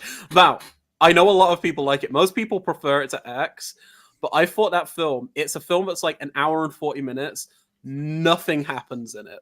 Nothing whatsoever happens in it. It was a film that I kind of want to rant about it, but I'm not going to because I know people like it. But I thought that film was absolutely video. I might have to, because it's a film that I was so excited for. I was like, X is so good. They're going to do a backstory on one of the characters in it. Let's do it. And it's so fucking boring. Like nothing happens. It's like what you were saying with Hellraiser. It's like the opening hour, there's like any semblance of horror. It's like you know how like A24 films have like a tendency to be a bit out there, experimental and weird sometimes. Yeah. It feels like someone making a joke A24 film. It's like, oh, we have to have a weird scene here. We have to have a big like acting scene here. It feels like they're trying to make an A24 film, like the A24 template, but it is an A24 film. That's the funny thing about it. It's like it just feels so predictable. So it felt forced. Yeah, no, absolutely. Like everyone, before the film came out, I was hearing people that are like, "Wow, there's this really crazy scene involving a scarecrow," and I was like, "Oh, okay, what's this?" And then that scene happens, no spoilers, but I'm like, "Oh, okay, so you're trying to do that type of thing." It's like you're trying to get a like reaction out of the audience, like, "Oh my god, that's so shocking," but it kind of felt so contrived and forced to me. And the kills sucked. Like all of the kills, like you've seen X, and we should talk about it in a moment. But the kills in X are great. There's some great memorable kills in that film, and I feel like Ty West really knows what he's doing. But with Pearl, I feel like it's so kind of phony. Like it feels like, oh, it's just like someone gets stabbed, that's it. There's no tension to anything that's going on. And yeah, that was my Hellraiser this year, and it's so sad because I was so excited for it. I'm terrified to see if people agree with me or not, because I was disappointed. Speaking on X, so I haven't had a chance to give it a rewatch yet because I've ordered the Midnight Factory limited Blu-ray from Italy, so that should be here in the next couple of weeks. Nice. My one's a German release. It's who distributed this? Koch Media, maybe? Oh yeah, it was. I think it was them. Yeah, and it's like a digibook type thing. So it's like media book. That's it. Yeah. So you get a 4K disc here, and then you get the Blu-ray there, and there's some like nice artwork there, which I really like. I think the artwork rocks. But yeah, no, I really like X a lot. I think X is so good. Like, I feel like for me, X came out of nowhere, kind of out. Oh yeah. Like I think I saw a trailer for it. Like I saw a trailer for it, and I was just like, "Oh, this comes out in 2 days. Do you want to go and see it?" To Soph, and she was like, "Yeah, whatever." So we went and saw it. I'm not 100% sure how I feel about it even now, but that's why I'm looking forward to giving it a rewatch, because I think it might fall into where I feel for it after a rewatch. But I think absolutely. I came out of it kind of like I liked what it did and where it took things, but I still don't feel like 100%. I don't think it was 100% the for me. Like I didn't love it. Yeah, I'm mixed on it. Okay. Yeah. I can't explain why. I don't know. I'm a bit like, it was good. Yeah, that's all I really can give you. Really, I don't know why I feel a bit perplexed by it. I know there's some people in the community that absolutely loved it. I've heard mixed things overall. Like audience reception, I feel like a lot of people either I'm not gonna say they get it necessarily, but it's even I feel like a lot of people might have went into it under it's gonna be like an A24 kind of elevated horror. It's gonna be like your I don't know, slower, slow build ones, and then Ty West kind of just makes his own Texas Chainsaw Massacre, but with porn actors. I feel like it kind of feels like that, which that's what I really liked about it. Also. There's little elements to that film that I really do appreciate, where you have bits of dialogue where it's like the late 70s and VHS is just launched onto the into the public, into the mainstream, and it's about these little filmmakers that would be like, if you make porn of this stuff, it's gonna be fucking. It's gonna be huge. Buying, I love that. I love where it's they're trying to capitalize on the VHS boom, and I like that little detail because people forget, VHS came out in the 70s, 77, 78, and I like those little details. Even the title X is X-rated. X is great. Oh yeah, and also X in terms of just X-rated. Sorry. Anyway. Yeah. I was going to try and say something else, and then my mind just froze. Continue, sorry. Yeah. So I like those little elements, those nods to the period and what people were doing, because everyone was trying to capitalize on the VHS boom. horror wouldn't be what it is today without the VHS boom. Like horror made its name on fucking VHS. You know, like. I think it's kind of funny that a lot of the horror films we're talking about are about people exploiting things like Nope, Barbarian, X. There's a lot of exploitation this year, which I really like. But yeah, sorry. I mean, Terrifier 2 is meant to be like straight up just fucking. It is nasty, but I love that about it. If you're in the mood for something that has like genuinely like I wanna scream from how gross this is, Terrifier 2 is gonna be amazing. You're gonna love it. I have watched the sequence. The bedroom scene? The bedroom scene, yeah. The bedroom scene is insane. I love that scene. I'm getting worried that I may become a serial killer one day because I watched that scene and thought, oh yeah, that was right. Like I wasn't shocked whatsoever. I was just like, I love it. I think it's great. It's so nasty. She's been scalped. Oh yeah. Oh, the bit I actually, there's one bit I actually was like, you motherfuckers. He pulls her hand apart. Oh, like, horrible. It's like, you slag. I really, really love Terrifier. I need to watch it all the way through because I've not seen it. I've only seen that one. Yeah, let me know what you think. Thing is, I didn't really care for it. For the first film? Yeah, I didn't really. Yeah, I think Terrifier is interesting. Terrifier for me, the first one, it's like it's pretty much like it's a slasher with all the slash but no substance to it. It's like I agree. It's just art moving on to each person and killing them in the most brutal way. I'm happy to hear that the new one has more of a narrative thread to it, has more substance.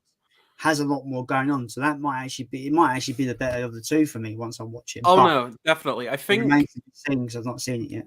The first Terrifier, I kind of appreciate it more than like I'd say it's a good film because I think the fact that Damien Leone and like his buddies made a film for 35 grand and it kind of became this like sensation. I think that's fucking amazing. It just goes to show what people can do nowadays. You've got a scary clown, you've got some really cool practical effects, you've got like barely no money at all in the grand scheme of like, you know, horror film budgets. Making a film like that was such a success. I love that happened, but I like that he's really took on board the criticism from the first film. Like you said, the characters are ass, there's no one to root for, and it's just kind of like a sequence of killing. And Damien Leone really wanted to kind of have a character-driven film, and I think he succeeds. I wouldn't say like Terrifier 2 has the best performances of the year or anything, but I think for the material given, I really root for the character. I really like the lead character a lot in that film. I feel like it tries to tackle a lot of themes and it does it well. I think it's a little too long. It's like 2.5 hours long almost. I think it's a bit too long. I think it is the longest slasher film ever made. It might be. Like, I can't think of anything else. Like I don't know. Like these more kind of indie projects that you know are passion projects by these people that make them. Oh yeah. So you the first Terrifier is 35 grand cost them to make, and it's like the practical effects in that movie are unbelievable. Oh, they're great. They're so good. The upside down girl. Just from a like a practical effects standpoint, it's unbelievable what they were able to make for that money. And those kind of films that when filmmakers maximize their small budgets and achieve amazing things with their budgets. It makes me have less and less faith with Hollywood, where they pump these movies with millions and millions and millions and millions of dollars. Oh my god, utter tripe. Like, you know how I was talking about I didn't like the new Thor movie, Love and Thunder. That film has the 20th highest budget of all time, and I think it looks worse than the first MCU films. I think it looks like so unbelievably bad, but it has this huge amount of money thrown to it because they think that CGI and green screens can just like solve everything, and it doesn't. It's like you look at Terrifier 2. In 20 years, that film's still going to look as good as it looks now because it's in camera. It's real effects, and it's like you look at all these blockbusters, these films with like shitty CG blood in horror films, and it looks dated now. So in 20 years, it's just gonna look like awful. Do you remember before the stream I said I had a Terminator marathon last night? I watched Terminator 2, Terminator 1, Terminator 2, and also I watched Terminator Salvation as well. That was a first rewatch in years. I still quite like that film for what it is. It breaks away from the formula, which I appreciate. It does things that Salvation. Yeah. Okay, That's yeah. what I like with it. But fucking hell, it is blue screened to fucking death. I'm watching going, I don't remember this movie looking this fucking shit. Like it just like I swear every background is fucking blue screen. I'm swearing. Oh, it's awful. I've not seen it in years, but I don't think there's any fucking real location shots in that fucking movie. I swear it's fucking blue screen. And I swear there's a bit where Marcus is like he's all muddy, he's in the rain going, doing some weird screamy bit. And I swear you can almost see the little blue outline around him where it's in blue screen. And I'm like, oh my god, how's this movie been? How's it so bad?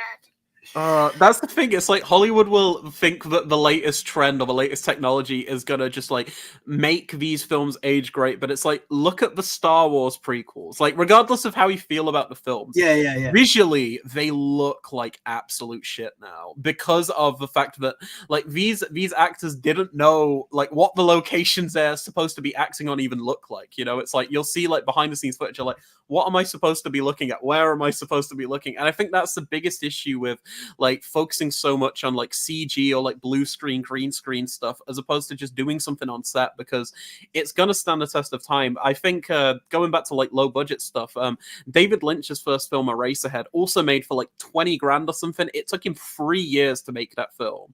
3 years on and off shooting like sequences, and that film has some of the greatest visuals I've ever seen. It was made for 20 grand. It's like, it looks amazing even to this day. I've got an example, a film I saw this year for the first time. I fucking adore this film, right, for what it is. Benny Loves You. I've heard of that. I've not seen it though. I've not seen it. Is it good? You said that you adore it, so yeah. I adore it. It's a British horror comedy.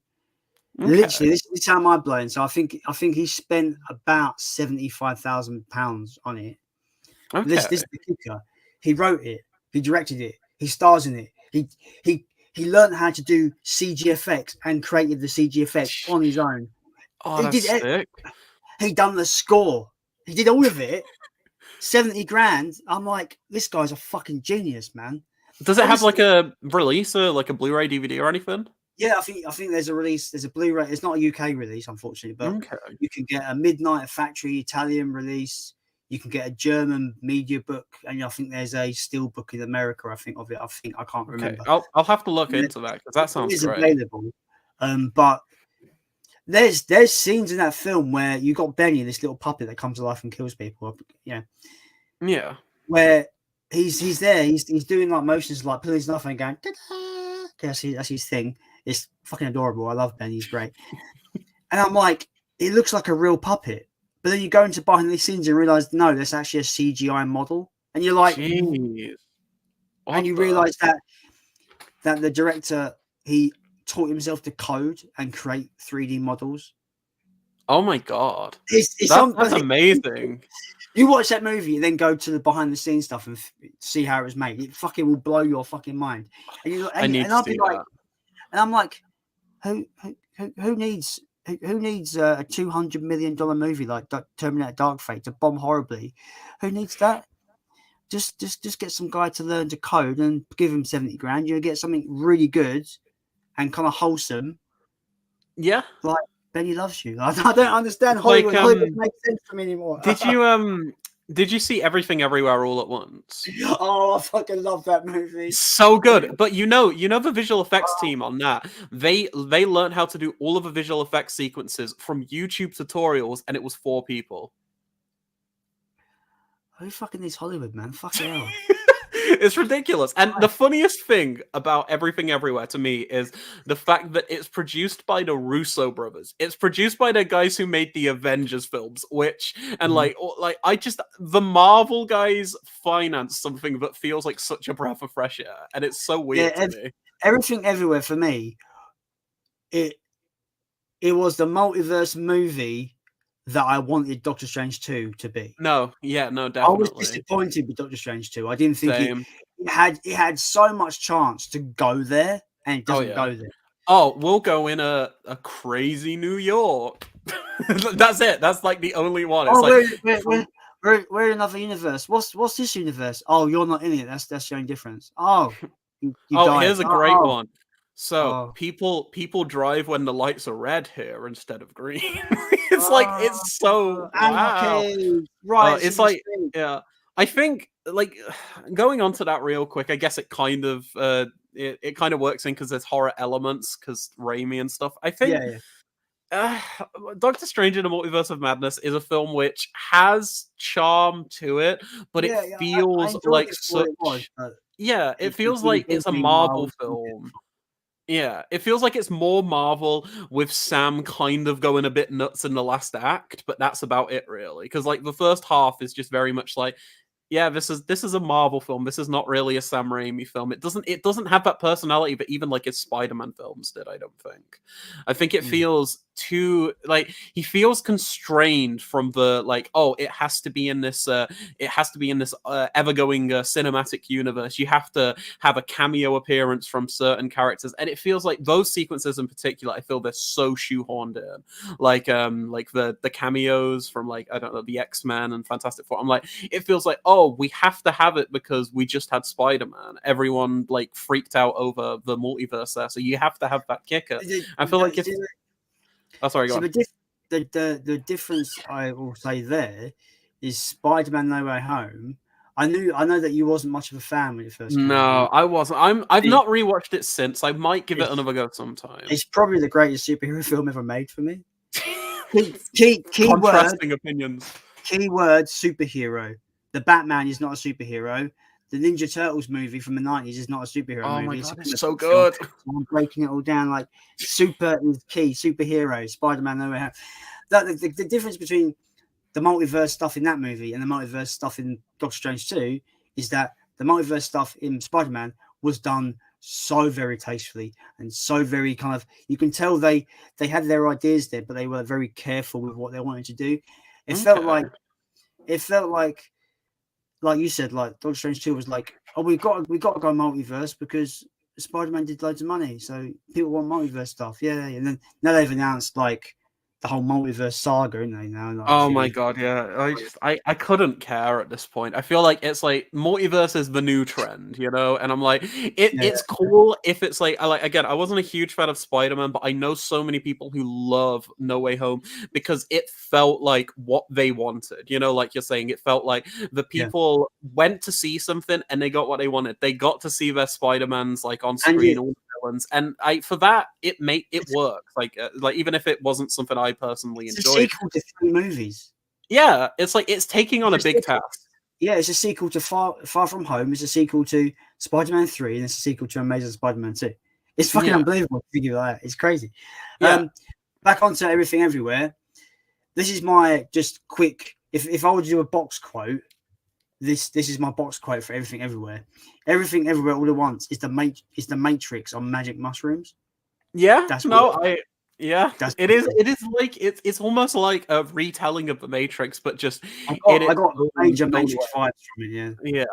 Yeah, yeah. I love Everything Everywhere. I think it's such a fun film. It's like it's a film that it's like I see people like shitting on it now because it's popular. Like you know, like when Parasite came out and everyone's like, "Oh, it's so popular that it's bad." It's like, Yeah, oh my yeah, god, it's so fun. Parasite's one of the best movies ever. Fucking hell. Parasite's amazing. It's like I It's feel so like this always happens. It's like if yeah, something becomes so popular, people have to say it's yeah. bad, you know? And I love Everything Everywhere. I think it's so good. I think But don't it's get like really charming and everything. don't get us wrong. There are really bad things that are also popular, like Oh yeah, Transformers. no. Transformers, yeah. Oh my god. But yeah. Also, let's get back to the comments. We keep Oh getting yeah. Oh, there's comments. Are you telling me there's people watching us talk? Holy shit! maybe. Maybe. So Speaking of Jesus Christ, Jesus Christ. oh Brady.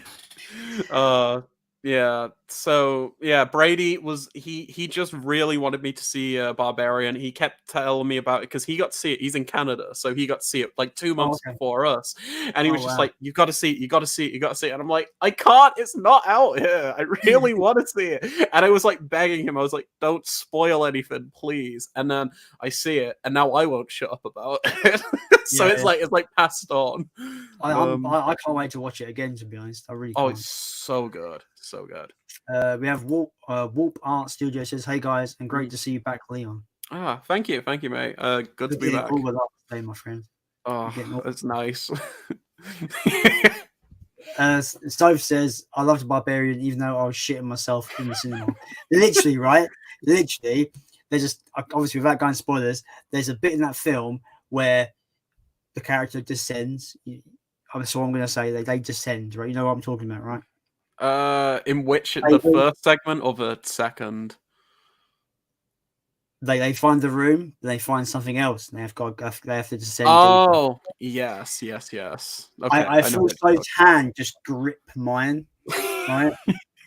And all I hear is her going, because she literally like she found it really an intense experience. Oh yeah, no, it's so claustrophobic. I love Barbarian. I know a lot of people. It didn't affect me too much, but I know it affected Brady. What did you think of the tape measure? Like, did that almost get you? What bit? Sorry. So a character's like measuring stuff, and then here's something in the distance, and then the tape measure starts coming back at him. Like, do you remember that sequence? Yeah, I don't know why in my memory. I feel like they're pulling it away. They're pulling it away, but like, you know that fear of like if like a tape measure comes back, hits you, it's like slice your finger or something. It's like that is that's horrible to me. Like the thought of that. So we've touched on the tape measure. The unintentional comedy of the sequence of Justin Long being excited that he's got this extra bit of land on his house and he's measuring every fucking square. That might be the hardest I've laughed all year. It's like he's seeing this stuff, this horrible, like this room of horrible shit. You know that horrible stuff has happened. He's like, oh my god, just measuring. And then he sits on the bed and he's like, ew, and then he just like continues going on. Great. I think my favorite character moment he does is when he realizes that people have been in the location, like the house or whatever. He finds the laptop, tries to log into it, and then just like throws it, and it lands perfectly on like the desk. I'm like, oh my god, such a piece of shit. But yeah. Well, I wanna get into spoilers a little bit. This is towards the end of the film. So where's the banner? Where is it? I can't find it. Where is it? There is spoilers for Barbarian, guys. Spoilers. All right, you've been warned. So if you can't moan that, guys, you've been warned, yeah? Spoilers for Barbarian. Spoiler alert. The fucking scummy bastard bit where he goes, "You've got to slow her down so I can get away." And he grabs her and throws her off the roof of that tower. And then the mother jumps down to catch her baby.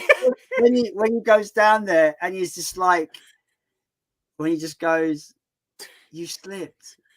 Yeah, he's like, you slipped. It wasn't my fault or anything. What a fucking scumbag. Oh my god. It's like when he's like going down the tunnel and then he like shoots her. I was like, of course he's gonna fucking do that. Of course he's gonna accidentally shoot her because he's an idiot. And then oh my god, it scared me up because it was all dark. And all you hear was Tess go, "Hello." It's like, so I'm just like, fucking it scared the shit out of me. Like the gunshot just made me jump in that movie. Yeah, I think the reveal of like, so obviously we're in spoiler territory now. So like obviously the early reveal of like, oh, he might have like sexually assaulted somebody. At first you're like, okay, so we're introduced to this character in the most upbeat of ways ever. He's like really happy and everything, rapping in like his like car or whatever to music. And then at first you're like, okay, did he do this or didn't he? And the film kind of it edges you for a few minutes and you're like, okay, did he do anything? And then the moment where he just like completely hangs up on his mum, picks up the phone and says a word I'm not gonna say to his friend on call, like, and you're like, oh, this guy's a piece of shit. And then the scene in the club, the scene in the bar, isn't there? And he's like, so that scene right after. Like, he's like, well, you know, she wasn't really she wasn't really wanting it. She didn't want it at first, but took a bit of convincing. Then she was all for it. Like, what a piece of shit! It's like, Yeah, it's like it goes from like, oh, this character maybe something bad, maybe it's just like people like saying shit, and then no, it's like, oh no, he is a piece of shit. And I love the subversion of that with Bill Skarsgård's character with Keith at the start, because the film makes you feel like he's gonna be like the bad guy. You know why it isn't? It's because he's like overly nice. Oh Every yeah, scene he's just like overly nice. he's Like just weird. She comes out like after washing herself, and he's like, I wanted you to see me open it. You didn't drink your tea, so I want you to see me open the bottle of wine. Yeah, he's so awkward. I think like that's the funny thing on a second viewing. It's like, no, there's nothing creepy about this. He's just socially awkward. He just doesn't know how to like. He doesn't know how to be like. I don't want to say normal, but oh, it's so funny. It's such a striking contrast because the only thing I've seen him in prior to this was It. So Oh I've my only God, seen him like fucking Pennywise the Clown. Yeah, so it's great casting for that reason.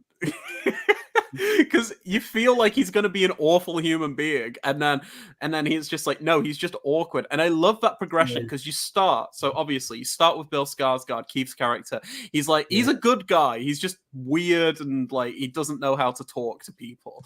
Then you get Justin Long and you're like, okay, is he a bad guy or is he going to be a good guy? And it's like, no, he's actually kind of a piece of shit, but he could change. He has the capacity to change and better himself, but he doesn't because he's awful.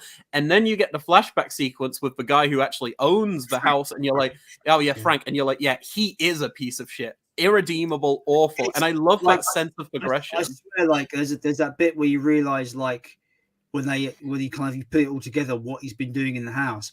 And I said to Sophie, I was like, when you go back to that scene in the supermarket, it's fucking terrifying. It's like, oh yeah, like we're buying all baby stuff, and they're like, oh, how old's your little baby?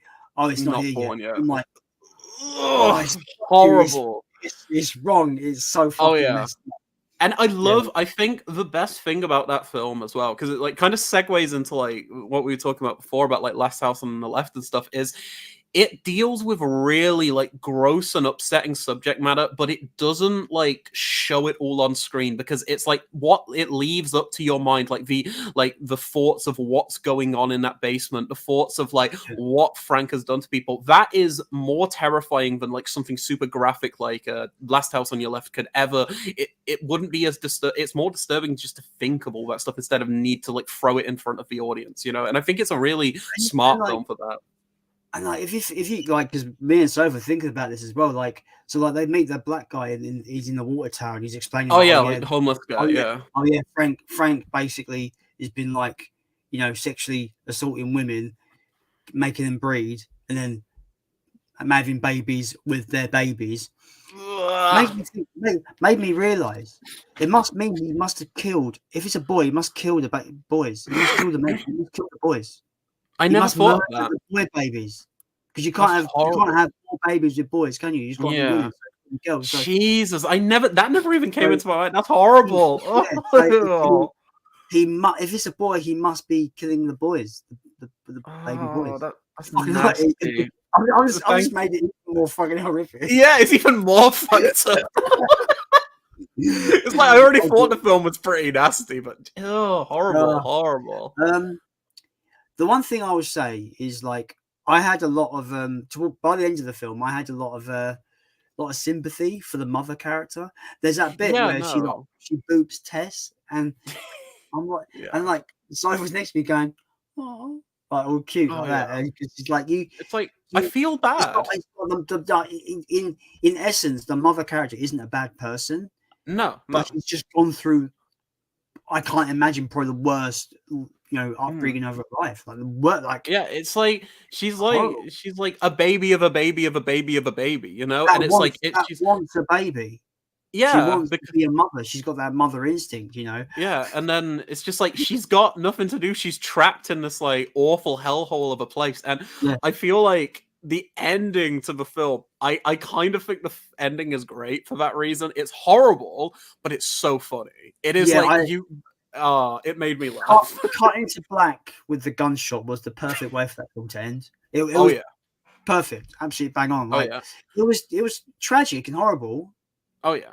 you know, it kind of all comes full circle, like of how tragic, you know, everyone in that situation, except for maybe Frank. Frank is the barbarian in the movie, hence the title. Oh yeah. Everyone in that film, maybe not Justin Long's character, he's a dickhead, but both Tess and the mother are both kind of, because at the end, I feel like Tess kind of also sympathizes for the mother character as well. She does, but she like puts her out of her misery because it's no way to live. But it's like even then, even with Keith, it's like you feel bad for Keith as well because like Bill Skarsgård's character, because it's like he's just like he doesn't know what he's getting in for, and you really feel like, oh, he's gonna do something fucked up, and he doesn't, and he just dies. I love the bit of dialogue where she goes, Keith, we gotta get out of here. We gotta get out of here. There's a room down there with a bed, and there's blood, and there's a bucket, and there's a camera. I love it. He just looks at her and goes, I believe you, but I need to go and see it for myself. You're just talking about a room with a bed and a bucket. Yeah. Oh, he cracks me up. He's so fun. That's the great thing about the subversion of this film, is that you hear him go down, and she's like, Keith, you okay? He's like, yeah, I see it. Yeah, and then he gets quieter and quieter, and then all you hear is like, help me, help. And you think, is he fucking with us? No, that's exactly, yeah.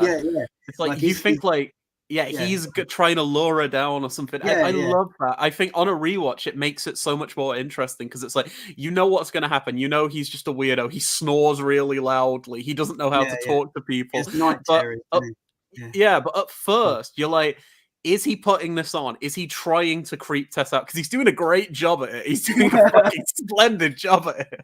But like, I think on the second viewing, it's like, it kind of makes it funnier because I think the film's really like, it's kind of a really mean-spirited film, like in terms of just how it perceives humanity as a whole, and I love that. It's like, it's not like a trauma film, it's not like a Toxic Avenger or something, but it's got like these characters who are like real kind of like, you get really nice characters like Tess and like Keith, but you've also got like really scummy characters like Justin Long's character, like who's the barbarian guy again? I forgot his name. Frank, yeah, I keep forgetting his name. You got these characters, and then you got the tragic characters like the mother and stuff, where you're like, you sympathize even though they're in a situation where things are not going to get better. But it makes you think as well. Like, so I've kind of almost like I almost broke you about the whole idea of like, if they gave birth to a boy, boy, how many women has he bred and has he sexually? Well, I mean, you see all of the tapes. It's like gas station redhead and like this girl, and I'm like, oh my god. So it's like, I feel like he's done this at least to like, I don't know, like 20 or 30 women or something, because it's like you've got the cages. It's horrible. It's horrible to even think about. Am I correct in, because I didn't pick up every little detail because I'm not that kind of, you know, film goer. I know there's people that can analyze every fucking frame and see what's going on. Oh yeah, I missed stuff too, but go ahead. Because I swear, like, you know, he just up as the gas person. He goes in and checks their pipes and stuff. And he opens the window, so he's allowing himself to enter other people's homes. Yeah. Does it imply that he's the reason why the whole neighborhood is just fucking run down, just derelict? Like, is he? I assume so, yeah, because he's like going around one by one and doing this. And one thing that I noticed on the second viewing, which I really like, is kind of just how blissfully ignorant people are. Because in that sequence with Frank, where like the neighbor's like, "Oh, we're getting out of the area and everything because it's going downhill and everything." Yeah. If you look at the thing he's wearing, you know, he's wearing like the gas like thing. It says like Bob on it or something. It says a completely different name, and the guy's just oblivious to it because he's like calling him Frank because obviously this is Frank. And I'm like, I love how it just kind of shows how clueless people are, especially with the police with Tessa's situation. She's just she's a druggie. Like that pissed me off so much. So fucking angry. It kind of likened me to there's a. Have you seen the film called Splinter? No, I haven't. Well, it's got a very Thing vibe. So it's about a parasite that kind of makes you takes you over and you become a fucking weird fucking monster thing. That was my great impersonation. But like, it's about these convicts. They kind of like, he takes these people hostage, and they end up at this gas station where this parasite is, and it starts fucking, you know, they're stuck in this gas station and they're like being hunted for it. And this cop turns up and she's like, "Oh, it's you. You're wanted in fucking 5 states. I'm gonna get you and stuff." And they were like, "Come inside. You know, don't stay. Get out. Come inside." They were like, "No, I'm staying here until I get the other cop cars come in." And I'm like, you stupid bitch, just fucking go in, let them come in and and help, because and then she just dies. Spoilers. No, I'll forget it by the time I see it. Because she wouldn't listen to the protagonists. Yeah. That she has to like get the fuck out of Dodge. Oh yeah. She was like, I'm staying here until other policemen are here and just get you. And then they're like, you're gonna die, mate. And she dies. Oh yeah. But anyway, those fucking police officers, like, fucking hell, awful, genuinely awful. But I bet that happens on a fucking daily basis. 100%, 100%. I feel like it's a film that tackles so much. It's like, it's not like, if you want to go into Barbarian and just get like I don't want to say schlocky. I would not use the term schlocky, but if you want something that has kind of like very kind of nasty, gross out vibes, you'll get that with Barbarian. If you want something that you can also dig deeper into as well, that's talking about like issues going on in America, and also just like a lot talking about stuff like even like just the effects of like, I don't know, like cancel culture, I guess, because like with Justin Long's character and stuff, it's like some people at first you're like, oh, is he a bad person? And then no, this guy deserves to have his like career and like destroyed and everything, you know. And it's talking on so many issues. It's talking about how like police ignore people in America and stuff, and there's so much going on that you can dig into this film and pick it apart so well. It's great. Another thing that I kind of picked up on it, I feel like the greater city, not just the neighborhood that's all derelict, but the greater city kind of knows what's going on, because when Tess goes for that interview and she goes, oh, I'm on this street, and she's like, Tess, you shouldn't be there. Like, it's not safe there. Like, I feel like the greater kind of almost city kind of knows about it and knows like it's not a good place almost. Well, like the homeless guy knows about it as well and everything. It's like it's not like he's like whispering and keeping it a secret, you know? It's like he's making it very clear. It's like, oh, she comes out at night. This is why we do this. It's like it's a known fact, and it's just like, oh yeah, we're just gonna let that happen because we don't care about that neighborhood. We don't give a shit. And that's fucked up. That brings me to like I thought it was a great scare where they're like, so she can't get in here, yeah? I've been here for 15 years. She can't get in here, and just comes through the wall and just grabs him and tears his arm off. I'm like, that's so fucking funny. I love that. I think the film is really funny as well. Like it purposely so, like not unintentionally. Yeah. Like it's like you can take it completely at face value and it can be terrifying, but you can also take it with a bit of irony, like those like Peter Jackson early films. I was reminded so much of Brain Dead. Not so much in like how gross and like gory it is, but just in terms of like how Peter Jackson can make something scary but also something funny at the same time, you know? I think the best filmmakers do that. But yeah, it's Barbarian. like I can go into more detail about that scene that I implied about when she goes nope, when she finds a string and she pulls the secret latch door open, opens that secret kind of tunnel, and she just looks into the darkness and just goes nope. And the amount of relief in the audience when we was in the cinema was hilarious, because some laughed, some was like, oh, thank God. Oh, right, people were like, no, don't go down there, mate. Don't go. Do it. No, I love Barbarian. I think it's great. It's so good.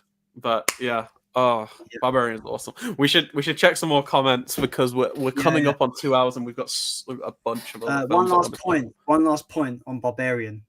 I loved the implementation of the title card as she walks in. Oh yes, that title card's so good. I love that. Also, put your spoiler thing on so people know that spoilers are over. I put it up, we spoke, and I took it down because I got bored. Oh, okay. Okay. It covers our faces, so I didn't want to have it up the whole time. Oh, I was just gonna say put it back up now, so then if people are like watching on thingy, they'll be like, oh, it was a spoiler thing again. Spoilers are over. Thanks. Hell yeah, there we go. Amazing. All right. I bet I lost myself now. I don't know where we are. Right, what was it? We'll do a power round of comments, speed round. Andy from Forgot Way of Movies says, "Hey guys, hope you're doing well, and have a fantastic evening and stream." Thanks, Andy. Really appreciate that, man. Yeah, I appreciate that a lot. Thank you. Warp Art Studio says, "Loved Barbarian, Pearl, and I know this won't be popular. Halloween Ends." We should get into that soon. We'll save that. We'll save that. But I can't wait to talk about that. The big two I want to talk about: Halloween Ends and Smile. I really want to speak about both of those. Smile was but really good. I fucking Smile. really like that movie. Oh yeah. I'm a bit. They're like. I think Smile is on the level of Barbarian on par. Very different movie, but I think Smile is really fresh in my mind. I went to see it again last night. I took my friend Mel to see it. They've never seen it before, and he thought it was fucking great. I had a great time. Max Knight says Scream 5 was fine, nothing special, and rather forgettable. Okay, yeah, I still need to see it out. Josh says Scream satirizes the horror genre by commentating each step, which I found clever at the time. Yeah, I feel like the original Scream from '96. I feel like it's weird because this is how I kind of perceive the slasher genre. Is you got Texas Chainsaw Massacre in '74, that kind of begin the slasher kind of what we expect in slasher movies. I'd say it was a bit earlier, like Black Christmas. I'd say Black Christmas is the one that really. Same year. So both of them. I was about to say alongside Black Christmas. Oh, okay, yeah, they're the two that really stick to my mind. Yeah, so you got Texas Chainsaw and you got Black Christmas, and then obviously you got Halloween in '78, which basically propelled the genre into mainstream. Yeah, definitely. And then you had the '80s, which basically was just like a smorgasbord of just anything and everything. And imagine. This is where it gets interesting. I find my take is you might find interesting. Okay. I've always seen Scream as a culmination of everything that's come before it with slasher movies because it comments on the whole genre as a whole. No, definitely. And I feel like slashers pretty much died after Scream. Well, I feel like it's like since, you know how like people any good ones since. I've not seen it, but I've heard that Blazing Saddles kind of killed the Western in the same way that you're describing with Scream. Because with from what I've heard, because it might be an interesting kind of like comparison, I heard Blazing Saddles completely like commentates on like all of the westerns coming around of that era, so much so that if they made another one in the same vein as like all the things that Blazing Saddles is parodying, then it would just look goofy in the same way that Scream comments on everything that came before it, so much so that it's like this film understands this genre. We're basically, it's picked apart all of the holes in it and everything, but it also still it's a really solid slasher in and of itself, you know. So I feel like it's like the defining kind of like end game for those. But I feel like ever since then we've had like different, like, I don't know, like offshoots of slasher. Like I love the 2000s. I think the 2000s is such an underrated era for slasher films. I think like a lot of the stuff we got then, like a lot of these films people don't like, but I'm gonna throw out one. Go for it. One that I saw this year and I just couldn't believe how good it was. Go on. My Bloody Valentine remake. I liked it. I haven't seen it for like a few years, but I need to give it a go. You know what my two are, and one of these is a 2011 or what? No, they're both 2000s actually. My two favorite slashers of the 2000s are films that most people consider to be some of the worst horror films ever, and they are Rob Zombie's Halloween 2 and this is what I mean. And wait for it. And I genuinely mean it. There's no irony when I say this. I'm scared. I think one of my favorite slashers of all time, the 2006 Black Christmas remake, which I might. Write my comments so you're safe. Okay, I will be honest. I think Black Christmas 2006 is a bit better than the original, and I love the original. I love the original. But hear me out.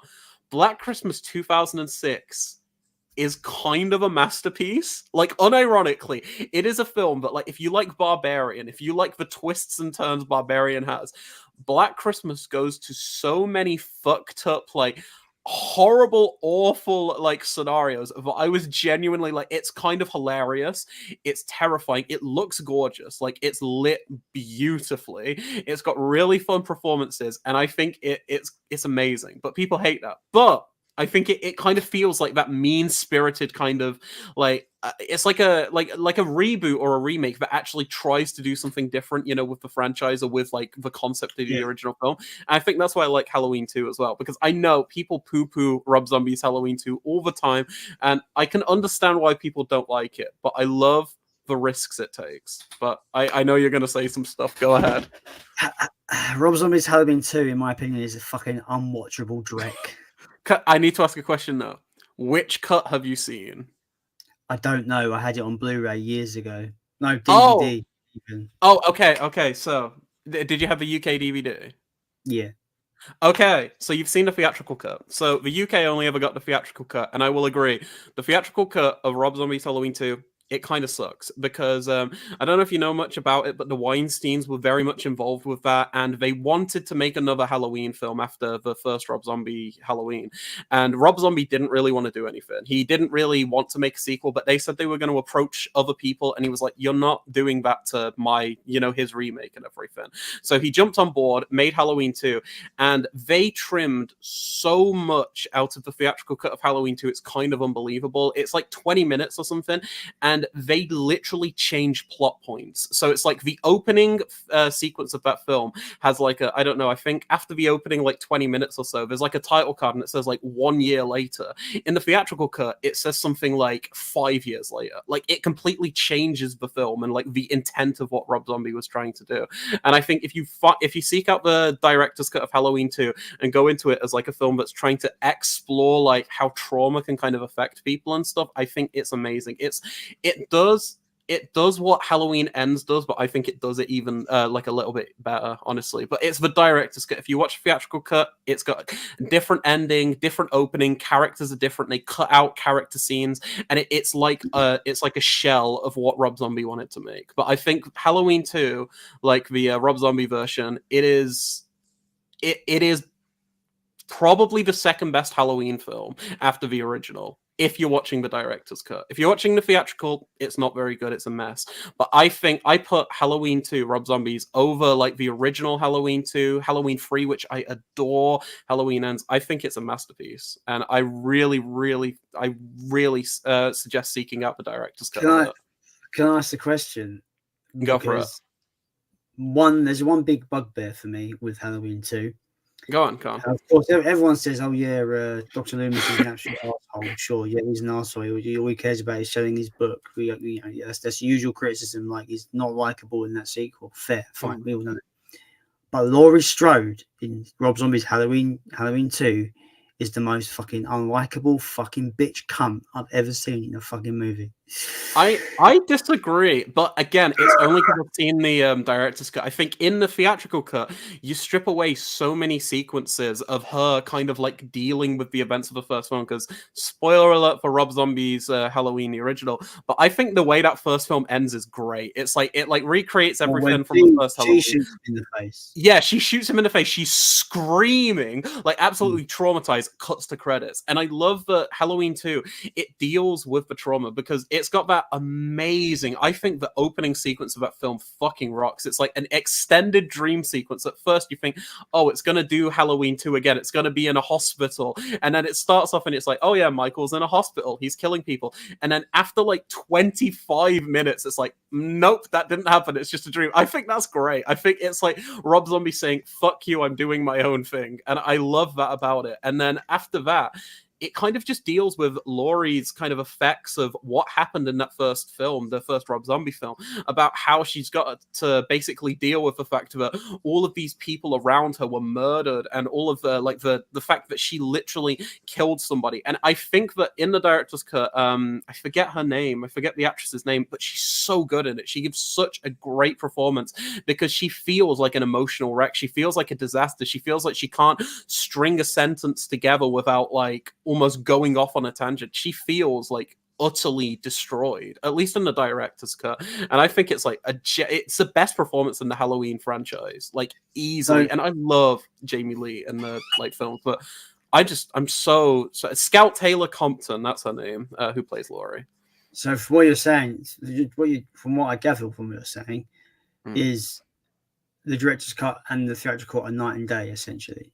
Yeah, it's like it's the same film, but the theatrical cut is missing so many sequences that make that thing work. And again, it can even be something just as like a title card. Like it can just be like a title card changing from like 1 year later to 5 years later. It's like it's so hacked together, that theatrical cut. Do they still imply that she becomes a killer at the end? The heavily ending's implies completely that, different. like, The ending, I don't want to spoil it, but the ending in the director's cut is so different. It is not the same. It's like it's a completely different showdown. Everything that happens with Michael is so different. It is a different film. Like the director's cut of Halloween 2 is so fucking good. Like I could not recommend it more. Like I think it's great. I think it's a film that it turns Michael. It like it. I don't want to say humanizes Michael, but it kind of does what the Halloween Ends does with Michael in some ways, in terms of like making him kind of like a shell of his former self, but also I don't know it. Oh, if you can't tell, I kind of love Halloween 2. I think Halloween 2 is so good. Oh, it's so good. Just please, please, please seek out the director's cut. Like, if you can. There's a US Blu-rays. I'm pretty I haven't sure the watched it in director's a cut is on while, so YouTube. it's overdue a rewatch anyway. Yeah, but yeah, the director's cut's like I think it's just a bit under 2 hours, and the theatrical cut is about an hour 40 or something. So it's 20 minutes extra. It's just so good. I love it. Do you want to hear a really funny fact? Go on. We're 2 hours behind the chat. Oh my god. Fuck. Okay, let's catch up on the chat. Right.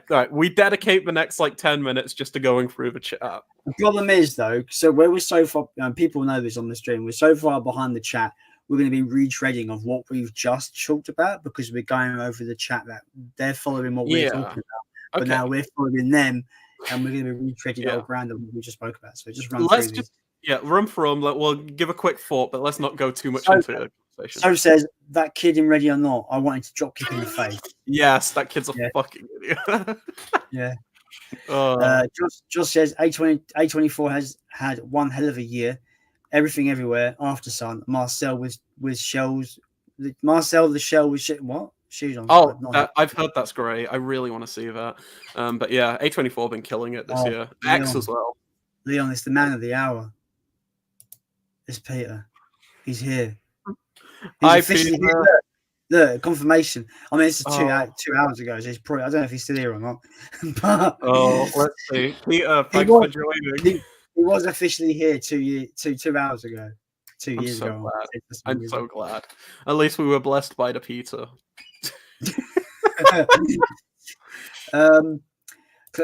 Josh says Barbarian's views on cancel and that culture is extremely admirable. A great theme to explore.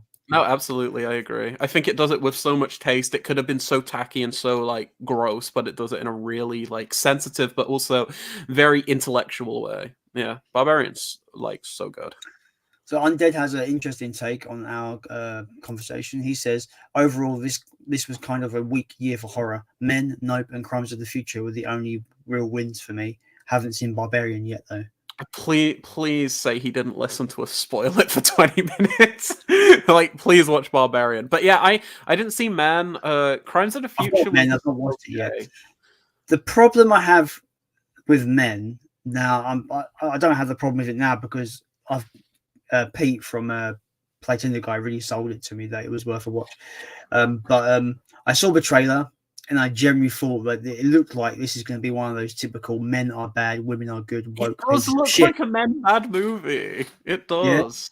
Yeah. And it's such Alex Garland, who did Ex Machina and Annihilation. Those films are great. From what I've heard from the grapevine and reviews, apparently it's not just men bad. It's the effects of toxic masculinity, which is a bit different. Okay. Yeah. Obviously, not every man is toxic, and not every man has, not every man is masculine either. Like I'm the predator, like no, that's probably the most masculine movie ever made. But you get my point. Oh no, so definitely. I'm a bit more kind of open to the film now. I know it's not like men bad, but the trailer made it look like that. I won't lie. The trailer made it look like a woke piece of shit. I'm sorry, it really did. It really did. Yeah. I'll check it out eventually. Like, I need to see it still. Right. Standing Silence says, I had to look up Barbarian on IMDb now. I think I'd rather rewatch Conan Barbarian. No, you idiot. You watch Barbarian, not the Barbarian. Barbarian, you idiot. To crush your enemies, see them driven before you, and hear the lamentations of the audience when they watch Barbarian. Anyway, I'll carry on. What happened? I blacked out for a bit. What happened? Someone took over you. You were Oh, okay. possessed. What's happening? I'm disappointed.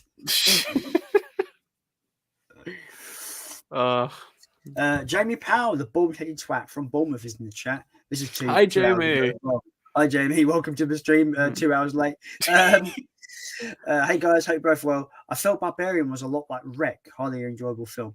The monster in the attic has a similar design vibe to the mother. And also like the claustrophobic atmosphere as well. So yeah, I never would have like that would have never come to my mind, but now that Jamie said that, it does. Yeah, I see that comparison a lot. As well. Oh, Wreck's great. I love the first two Wreck films. Wreck is literally like 70 minutes of just like intense, just fucking non-stop, just fucking horror. So good. Yeah, so good. Me and Soph watched it for the first time this year as well, so she loved it as well. Oh, that bit in the fucking attic though is fucking horrible. Yeah. So they open the hatch, jump scare, that fucking possessed zombie baby thing. Horrible. Great. And they get into the fucking attic. It's like, oh, there's no light. Let's use the night vision on our fucking camera. Please don't. Oh dear. And then we see the fucking thing. You're like, oh, no thanks. Apparently the remake is pretty good. Quarantine is meant to be pretty good from what I've not seen that. I've not seen it. I'm not too I do sure. own it. I've not seen it though. Yeah. I'll so many films on my shelf I've not watched. It's unbelievable. Oh, same here.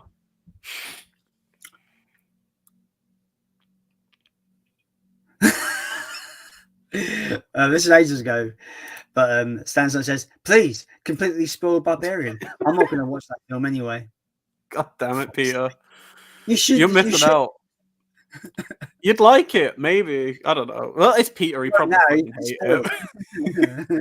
He listened to us talk about the whole film. I can already tell. Gary Hedges says, "Hi there. Hi, Gary. Welcome to the stream." Hi, welcome. 2 hours ago. Josh says, "Managed to see Decision to Leave. Decision to Leave, Leon. Did he leave you? Fucking hell." The film is called Decision to Leave, Leon. Who left you? No, it's just called Decision to Leave. Yeah. So he says, Josh says it's honestly great. Top 25 of the year. Okay, yeah, it's been a really strong year as well. So like, yeah, no, I do want to check it out. Oh yeah.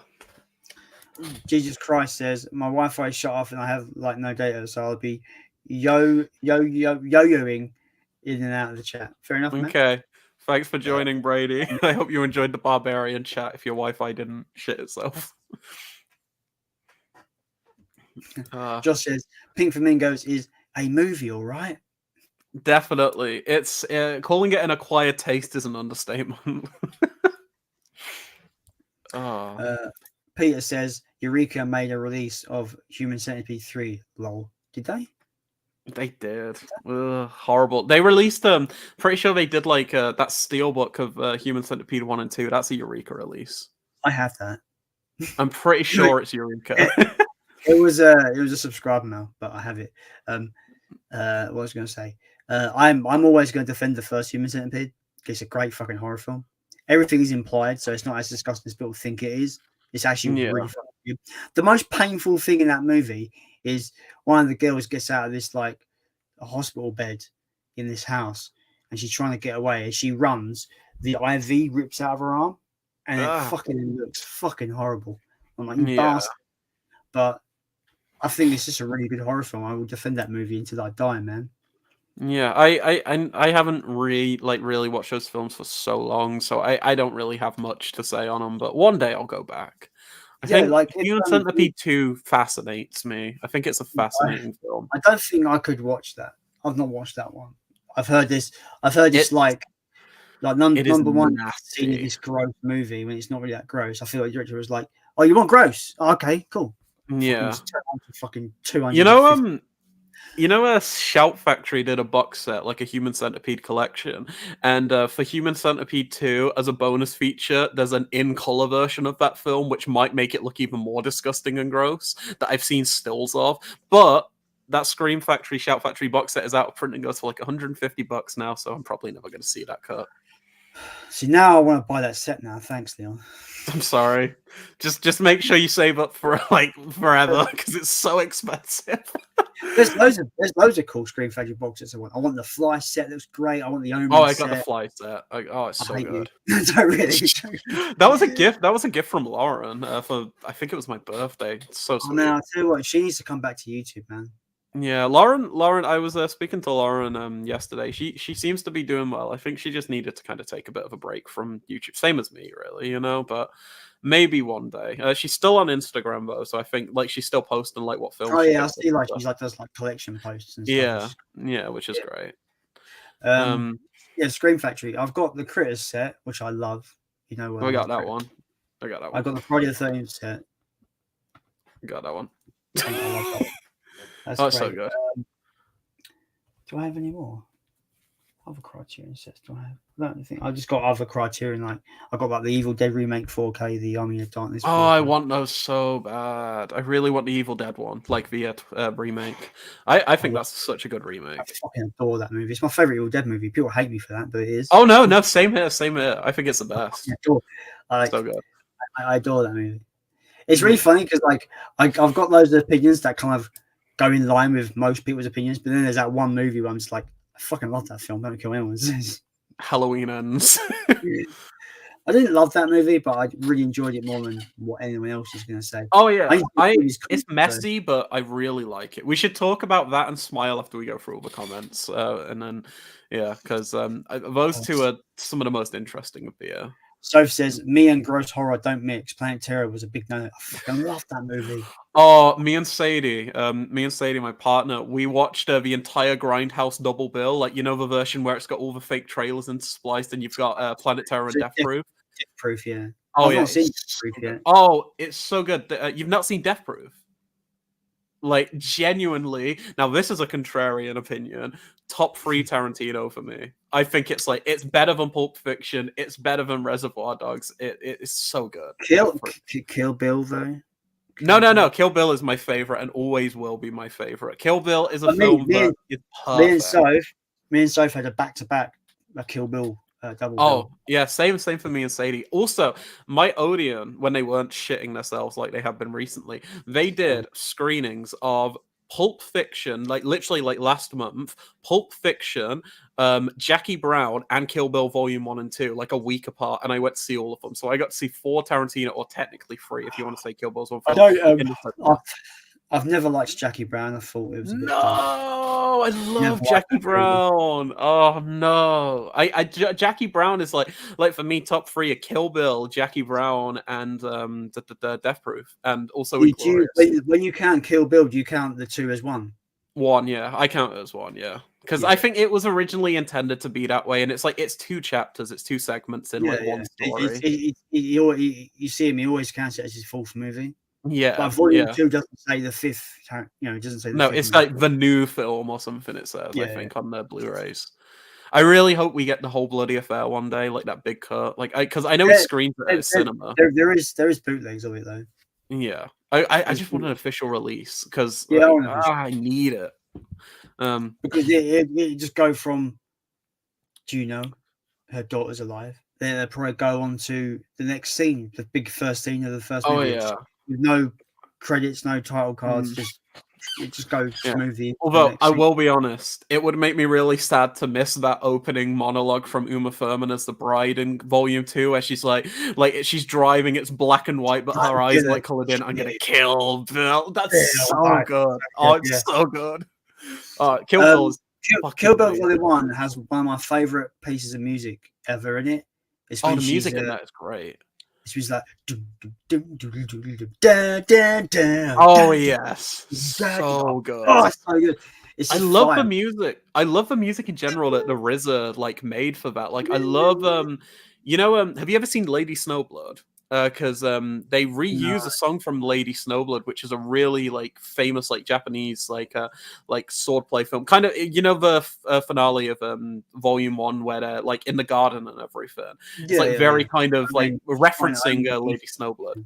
Yeah, oh my god, they use a song right at the end of Volume 1 from Lady Snowblood, and I love Kill Bill so much. I wanted on my channel. I want to start doing these like director showcases where I go through a director's filmography and just talk about all of the films. And I think Tarantino might be one of the first I do. Him or Lynch, because I think he's such an interesting filmmaker. Like genuinely one of the best of all time. There's still like half of his filmography I've not seen. Like I've not seen. I've seen Reservoir Dogs, I've seen Pulp Fiction, I've seen Kill Bill Volume 2. Have you seen Inglourious? I've not seen Inglourious, no. Do you have Inglourious Bastards? I have them all on DVD. I have the whole set of if you want, I'll send you Inglourious Bastards on Blu-ray because I picked up the 4K if you want it. No, that's all right. I'm quite happy just with the DVDs. Okay. I appreciate that. Oh yeah, no worries. It's such a good film though. Like, check out Inglourious Bastards whenever you can. I think like even though. Oh wait, sorry. Go on. Isn't Eli Roth in that movie? Eli Roth is in that film. He plays a guy called the Bear Jew. Okay. And also, fun fact: Eli Roth's character originally was going to be played by Adam Sandler, but Adam Sandler dropped out, and it makes me sad because I think Adam Sandler's a pretty great actor in serious stuff. Like, we're not talking about his like Jack and Jills and stuff, but like Uncut Gems, Punch Drunk Love. Yeah, like have you ever seen Uncut Gems? No. Oh my god, watch Uncut Gems. It's so good. It's on Netflix. It's like genuinely like anxiety inducing, like insane, like madness. It's like a thriller from like this. It feels like a thriller from the 70s. It's so good. It's not like goofy Adam Sandler like in like dressing up as his sister or anything. It's like genuinely amazing. One of the best performances of 2010s. Like, it's so good. But yeah, I would have loved to see him in Inglourious Bastards. Peter says a Serbian film really isn't as bad as you've heard. A lot of the stuff just feels absurd. Of course, Peter says that. It is absurd, though. He's correct. It is absurd, but it's fucking gross and unnecessary, and I just don't feel like I could recommend it to anyone. Yeah, understandable.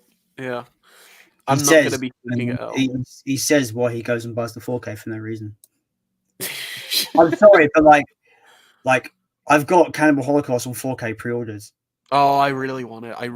That film is so. I'm not even a big fan of it. I thought it was fine. Yeah. But then I also watched I think it was what was the fucking Cursed Films. I watched the episode on Cannibal Holocaust. Oh, the Shudder thing. Yeah, and there's things in that made me kind of like, should I really like this film? Should I watch it? Because it is. They talk about it's fucking horrible. I've watched that episode. Yeah. They talk about the girl that they abuse in the scene in the mud and the water and that. Yeah. Apparently, she was in this tribe. She doesn't understand film. She doesn't understand English. She can't speak English. She was 14 and she done that scene. Horrible. Genuinely horrible. And the director had to Diodato had to explain to her that these men are going to be rough with you, but it's not real. This is not happening. It's not going to be real. But like, it makes me just kind of a bit disgusted that this girl is meant to be the real girl in that scene is 14 years old. Yeah, no, it's like Cannibal Holocaust is a film I definitely want to talk about sometime on the channel because I've had so many conversations with like my friend Brady about it because it's a film that it's almost impossible to like morally recommend that film. I think if you recommend that film, it's so hard because it's a film where so many awful things happened on set. It's a film that genuinely like has some of the most disgusting sequences ever shot on film ever, but at the same time it's a really smart film in so many ways, and it's really got so much to say that I think it's impressive. I think to recommend the film, you must really know who you're recommending it to very well. You must know what they like and what they can tolerate to recommend that movie. But when you say about what it does well, I generally think the narrative of this documentary crew going over to the Amazon to see how these tribe live, they disappear, and these other people go over to see what happens. That is a very engaging and engrossing narrative for a film. I thought it was really intriguing. Yeah. But obviously, like the film is what it is. But bear in mind, I did watch the animal cruelty free cut version. Yeah, so. I don't blame you. I've seen the uncut version, and all I will say is there are sequences in the uncut version that are etched into my brain, and I don't mean that in like an exaggerated way. Like there is a sequence involving, like, some people say other sequences, but the one that sticks out for me is there's a sequence involving a turtle, and it genuinely, like, just thinking about it makes me want to cry. It is so horrible and unnecessary, but I think, like, I don't want to say that it's good that it happened, but the fact that the film's able to have such an emotional reaction with people, it's like it succeeds at what it's trying to do. And I don't want to say that like you shouldn't praise it for that, but it does succeed at what it's trying to do. It's so morally confusing. I think Cannibal Holocaust is one of the most interesting films ever made. It's a film I'd give like a 5 out of 10. Though. You know the actor with the blonde moustache and the blonde hair. Yeah. There's a in that documentary, the Cursed Films, they talk about him. They say, like, basically he was holding back tears during the entire turtle sequence. It's horrible. And they said that they've not heard from him since the film was wrapped. They don't know where he is. They don't even know if he's alive. They don't know. He's just gone off the grid completely. They don't know what's happened to him. I can understand it's traumatizing. You know, I've got a lot more respect for the American actor in it, the main douchebag character who plays the main character. I've got a lot more respect for the actor because when it came to the pig scene, to kill the pig, he was meant to do it, but he flat out refused. He was like, there is no way I'm doing it. So, like, I got a bit more respect for him in that regard because he kind of didn't want to kill an animal, which is good. Yeah, anyway, that is a film. It's like I definitely would like to discuss that sometime with you in the future if you want to do a video or something on it. Well, you've done a video on it. I might do it. Have you seen my video? Yeah, I commented on it the other day. It's a really good video. Yeah, thank you. No problem. No, yeah, that's what kind of I don't know. I've been thinking a lot about Cannibal Holocaust recently. It's something that, yeah, I won't keep talking about it now because obviously we've got so many comments, but it's fascinating. It is very fascinating. We have Dan's Man Cave. Welcome to the stream if you're still here. That is. Hi, Jason and Leon. Not sure how long I can stick around, but been here for 20 minutes and enjoying the stream. Been up since 2 a.m. But Sophie said on a comment that you'd be live. Oh, thanks for joining us. If you're still here, you might be, but yeah. Josh says my favorite horror movies had to be Titan. Honestly, just a perfect character study in my opinion. Not a horror guy, unfortunately, but there are certain ones I like. I've not seen Titan, but I'm intrigued by that film. Oh yeah, really great film. Did you see Raw? Same director. It just doesn't intrigue me, if I'm honest with you. Oh, Raw's so good. I think I'd recommend it still. I think it's a film that it's not like a gross out horror film. It's basically a coming of age drama that people think is a horror film. Like, it's got horror elements, but it's not like a flat out horror film. There's a film, because I know Second Sight put out Raw, didn't they? Yeah, they did. There's a film.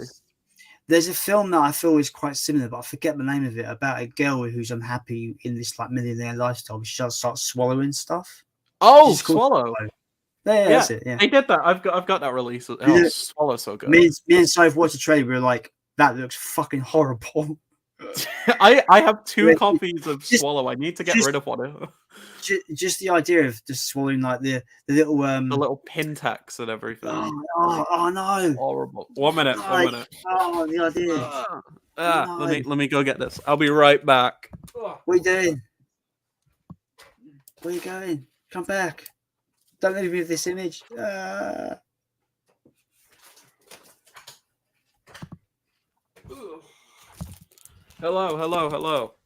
Hi, welcome back. I have a really nice Second Sight release of this. It's great, but this is not sealed. It's just in the case. I have the Shout Factory release with the slip cover. Ooh, but it doesn't have any watch that. I probably will watch that. If you like it and you want to buy it, you can have this one because I need to get rid of this. I don't know how much it goes for, but you can have it with the slip for like 15 quid if you want. Okay, cool.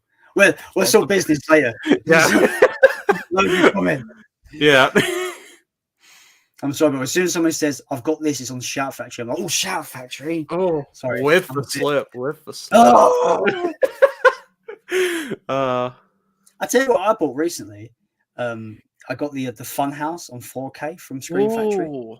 Nice. Oh, wait. I haven't. I'm okay on the Fun. I saw it. I had the Arrow release of it. It's all right, but I want to show you my favorite Screen Factory. This is the last time I'm gonna move. I promise. Maybe. You can't promise and then say maybe. Okay, I'm gonna show you. So me and Sadie watched. I'm gonna be jealous. We watched. I don't know. I don't even know if you'll know about this film. Maybe. Oh, okay. But me and Sadie watched it. My mic fell. Ow. Sorry to anybody listening just then. That was probably loud. Hello, can you still hear me? I got whiplash. Damn it. Can you hear me right now? Yeah. Okay, good. I didn't know if it disconnected. So yeah, me and Sadie were what do you call it? We were on Shudder and we decided to check out this random film that just looked like really silly. And then I saw that Shout Factory put a 4K out of it, and I had to pick it up. And it was, one sec, my mic's being all weird. It was Alligator. Dude, I fucking love that movie. Alligator is like amazing. It's I so watched it. good. I watched it like a month ago for the first time. It's amazing. Genuinely incredible. It's like one of the best creature feature 80s movies ever made. Like it is up there with Jaws. It's like well, that's 70s, but you got like you got like Gremlins, you got like Gremlins, you got Critters. What else? It's really fucking awesome. You got Brain Damage. I fucking love Brain Damage, by the way. Oh, Brain Damage is so good. Yeah, Alligator is so good. Oh my god, it's so good. Do you know what? I like the sequel as well. I've not seen the sequel, but it's my god, the sequel's the same movie. It's literally the same movie 10 years later. I love that. Ramon, the alligator, the greatest. I've been after that 4K for ages, but it's so expensive. It's so good. I only paid 25 quid for it on Amazon. Oh, I hate you. Oh, look. Stop it. Stop. Can I tell you something? So, do you know much about the production history of it? Because I need to tell you something that might blow your mind if you don't. No, 1 second. I got to find okay. This. I can't find it. Here it goes. I might have to beat your 4K with my Anchor Bay double pack. There we go. Oh my god, same cover art. And the winner is. But this comes with Alligator 2 as well. Oh my god. But this comes with the TV cut of Alligator, which is 10 minutes longer. Oh, I hate you. So, I'm going to tell you something that might blow your mind. So, yeah. Alligator was the first. So, like, they have interviews on here. So, you got interviews with, like, I don't know, special effects artists and, like, the director and stuff. But there's one extra interview on here. And when I first heard it, I was like, why is he being interviewed? So, little known fact, this was the first time somebody who's like probably one of the best actors working today worked on a film, and he was the second-hand like person down to the special effects, like practical effects artist, and he would go around and get like, you know, like there's like I don't know, like blood sequences and stuff. He'd go around and get the blood for like something blows up. Do you want to know who that man was? Who was it? Tell me. And Scream Factory got him for a 20-minute interview talking about his experiences on set. It was fucking Bryan Cranston. No. Bryan Cranston's first ever film was Alligator, and he worked on the practical effects for it. And there's an interview on that 4K where they talk to him about his experiences working on set of Alligator. And then he became voices of the villains in Power Rangers. And Walter White. And Walter White. And he was in what Godzilla. What famous? Oh, Malcolm in the Middle. Yeah, Malcolm in the Middle. Yeah, the dad. But I've not actually seen that show, but yeah. Same here. But he was working on Alligator. There is a interview with Bryan Cranston. So there is shots in that film that absolutely blow my mind, right? Oh, where the overhead one, like when he's on the streets. No, there's a shot where it's going back into the water, but it looks like it's stop motion, but it's too fluid to be stop motion. and it just blowing my mind. I'm like, is it stop motion or is it not? Is it an animatronic? No, it can't be animatronics. It can't be that smooth. Like, is it a real alligator that they filmed? I don't know. I can't figure it out. It's a practical effect. I don't know how they did it, but it's a practical effect. And it's also a guy in a suit. It's like two guys in a suit sometimes. Oh, that might be why. That's why it might be. That's why it's walking fluid. Yeah, fluid might be why. Okay, yeah, but it looks good. That's all. Oh, it's so good. But yeah, you know what, please right? buy this. It's so worth it. I'm not paying like the 45 to 60 No, people want. I got it for 25 quid on Amazon. Oh, where is it? Amazon, help me. Be my savior. Right, I'll see if I can find it. I don't know if it will be that. I want the slip. I don't want it with no. If there's no slip, I'm going to be angry. I want the slip cover as well. Well, I bought it like a month ago, like a few months ago, and it came with the slip. Where is it? Okay, we'll talk about this after the stream. It's not on Amazon. I can get Alligator 2 on Scream Factory Blu-ray for £26, which ain't too bad, to be honest. That's not bad. Check eBay. Check eBay. Yeah, but eBay people are asking for like £55, £65 for it. It's ridiculous. Anyway, so I'm so happy that you like that movie because I love it. It's so good. The sequel is pretty much a 90s remake of that movie. Okay. I'll check it out. It's still fun. And it also has D. Wallace, so it's an automatic 10 points. Oh, hell yeah. Gotta love it. I'm so glad we bonded over Alligator. Oh, I love Alligator so much. It's so good. We're so behind on the comments. It's like we can't get distracted. We can't get distracted. You can't get distracted by Alligator.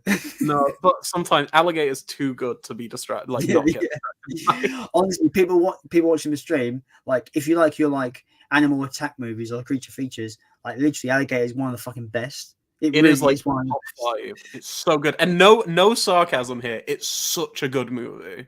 Yeah, like it's like me and Sadie went into it thinking, oh, this is gonna kind of be like schlocky shit, and then we come out of it, we're like, this is such a good movie. What the? Why haven't we heard of this before? Oh, that's great. Oh, I love. Have you seen there's another like animal attack movie, but it's from the 80s and it's so good. It's called Slugs. Have you seen Slugs? Yes, I've got the arrow of that. That's such a good film. Slugs is really good. It's literally Jaws, but with slugs. It's great. Yeah, slugs terrify me as well. Like I hate slugs. Like carnivorous slugs, like fucking. So the scene in the restaurant fucking just terrifies you. Yeah. Yeah. Just any scene. That practical effect though is fucking so good.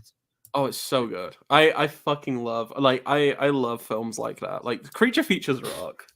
Like well, they're my favorite. Look, like literally fucking they're my jam. This is Simon. Simon. Hi Simon. Literally my jam. Creature features. Oh hell yeah. I love that. I'm the monster movie guy. I love my monsters, dude. Okay. I said I wasn't gonna move, but I'm gonna move. Somebody else here as well. Oh my god. Hi. Okay. I'm gonna show my only thing that I have to combat this. It's not a creature feature, but it's still pretty fucking cool. Okay. And it's still in the box. 1 minute. Okay. This is the last time, even though I said that before. Oh, I might have to go and get a drink for a drink break soon. Because say that again. Thirst. I might have to go get a drink in a minute because I've run out of drink. Same here. Okay, so it's not horror related whatsoever, and it kind of just cements the fact that I'm a man-child. Yeah, but yes, that's perfectly fine. Oh yeah, I saw those. Yeah. It's Turbo man. Put that cookie down now. This is probably the best thing. This is the best thing I own. I love it when he activates the jetpack. He's like, "It's turbo time." Jingle All the Way is fantastic. I don't care what people say. Christmas staple, man. Christmas staple. It's incredible. Okay, go get some water. I'm gonna go get some myself. I just want a Turbo Man doll. All right, I'm gonna go put this back. I'm gonna get a drink myself as well. Ugh.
Hello, hello, hello, hello. Can you hear me now?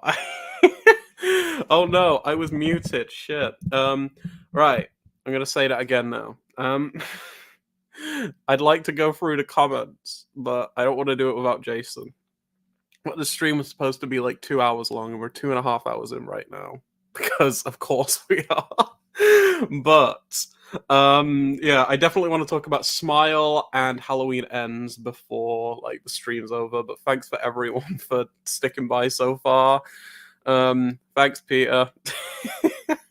Yeah, no, this is fun so far, and I'm glad to be back. I'm having such a fun time. I miss the community, and you guys rock. Oh my god, alligator though. Alligator. Oh my god, I got one I want to talk about. If anyone's seen it in the comments, you already know we're in for some crazy discussion. I'm going to ask Jason if he's seen The Scary of 61st. Now that is a film. I don't know if I'd say it's good, but it is definitely a film. Message you, Leon, to ask if you'd like to come. Oh no, definitely, yeah, absolutely, mate. Send me a message. I'll come on the podcast. Yeah, no, I'm loving doing all of this stuff again. So hell yeah, Jason, you're muted. You're muted. Oh yes, I muted myself because I didn't want people to hear I everything in the came background and stuff. And like I got coffee, so now I'm gonna be fucking wired like a little wanker. It's so funny. I came back and I was talking for a solid minute and a half before Josh said, "Oh no, you're muted, Leon." Yo, so you're talking to like no one for like a minute. Amazing. It was. I was like, oh my god. Also, in the comments, Sophie said she's found some alligators on eBay and she sent you the details, like 4Ks.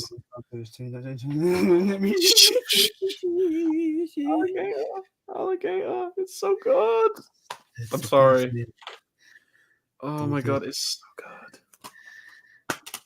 Don't do it to me. Free disc release. You got the 4K. You've got the Blu-ray and the TV cut Blu-ray. Oh, so good.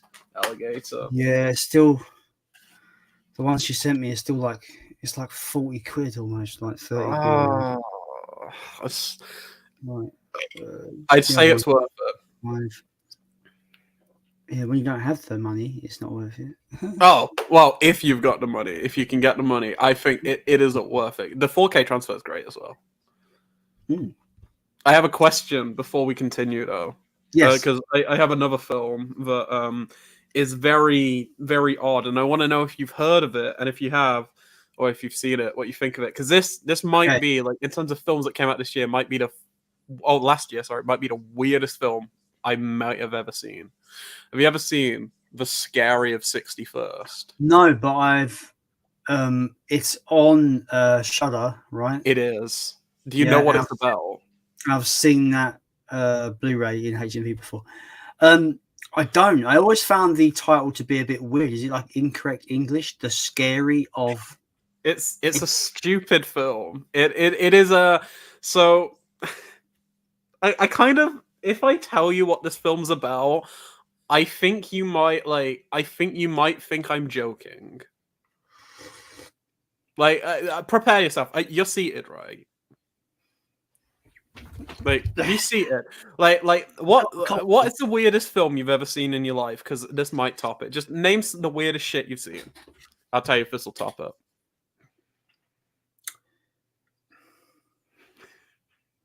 Right. Or it can just be one of the weirdest. It doesn't have to be the weirdest. Yakuza Apocalypse. I haven't seen that, but how is that weird? Like, explain. So, just to give me a frame of reference. It's about the Yakuza, and their the Yakuza boss gets murdered. Before he murders, he explains that he's a vampire. He gives vampirism to his like next lieutenant. So now he's next in line. He's a vampire, but the rest of the Yakuza blame him for his death. So now he's been outed, the Yakuza, and then you just get this weird sequence of this guy in a frog costume kicking the shit out of people. Okay. In a frog costume. I kind of need to see this. So okay, it's a vampire film. It's a vampire martial arts movie where the main antagonist is a guy in a frog costume. Okay. It's very weird. Now, this one, the one I'm about to say is kind of a bit more grounded in reality, but also not. So, this is a film directed by a lady called Dasha, who she has this podcast that's like pretty famous, called Red Scare. I've never listened to it, but she's a bit of a kooky lady, and she decided to make a film. So this is her first, like, I think it's a feature debut. She wrote it, she stars in it, she directed it. She shot it on 16mm because she wanted it to look like old-fashioned films, like old-fashioned exploitation films. And this is, as Jay from Red Letter Media said, a true exploitation film. So it is about a couple of people who get an apartment in New York City, and they're like, this apartment is pretty weird. And some weird shit's going on in the apartment. I don't want to give away spoilers in terms of like some of the stuff that happens, but some weird stuff's going on. They're discovering weird things until they realize why the apartment's so weird. Do you want to know why the apartment is so weird? It's because the apartment belonged to Jeffrey Epstein while he was doing all of his heinous crimes, kidnapping and abusing women. And they're staying at Jeffrey Epstein's apartment. And then they get possessed by the victims of Jeffrey Epstein. This is a film that exists, right? There is a sequence where the lead character masturbates in front of the real apartment Jeffrey Epstein stayed at. And someone signed off on the script and made it into a film. And I haven't even told you the weirdest stuff yet. That's the surface level. That is like the tip of the iceberg. It goes into some of the most outrageous things I think I've ever seen on film. And I kind of implore you to watch it. You might hate it. I don't even think it's a good film. All right, so you don't kind of. I do you kind of like it? In ways, I think part of it is it's kind of in ways going for like a comedy type of thing, like a really morbid, dark comedy. Sometimes it succeeds, but it's also just so bizarre that I can't help but be fascinated by it because it's genuinely like batshit bonkers crazy. I would recommend watching it if you're in the mood for something that you've never seen before, which you can rarely say about films. I always like that. I like that. Yeah. It's a film I've got no excuse not to watch it. Yeah, it's like 80 minutes as well. I picked this up because I saw it was in HMV and I was like, this is such a weird film. I want to own it. I really want to own it. And I'm glad. The edition's really nice, but it's like £27 in it's mine. So expensive. I almost didn't get it, but I was like, you know something? I just want to own this. I want, just in case, because like it's a Shudder film, so I just want to know that there is a physical copy of that film that exists. Someone made this. It's been printed onto a disc. Shudder are really good at putting out their original stuff. They're actually really good at getting Blu-rays out. I want to see Mad God. I know because my partner Sadie, she saw that and fucking loved Mad God apparently. So I want to see that. Motion, right? Yeah, it's by Phil Tippett, the guy who worked on like the visual effects and stuff for like Return of a Jedi in Jurassic Park, and like he directed a film. I've heard it's so weird, but that gets a Blu-ray at the start of December. There's a really, really decent. It's not like the best film ever made or anything like that, but it was a really enjoyable movie on Shudder right now. You can go and watch it right now, called The Shed. I've heard of it. I think it's on my watch list. I've not seen it though. It's a really, really good little kind of like vampire movie. Okay. It's really, really fun. Like I really enjoyed it. It's got kind of 80s vibe to it as well, which is fun. Nice. Yeah. I'll have to check it out. Shudder's awesome. Also, we should get back to the comments. We keep getting so behind. Maybe. I'm just gonna start handpicking ones now rather than going over old ground. Yeah, that's fine. I know we should talk about Halloween and Smile. Got to talk about those. Undead Six says, "Don't forget the Serpent and the Rainbow, Leon. After A Nightmare on Elm Street, it's my favorite Wes Craven movie. It's brilliant." I got the Shout Factory of that.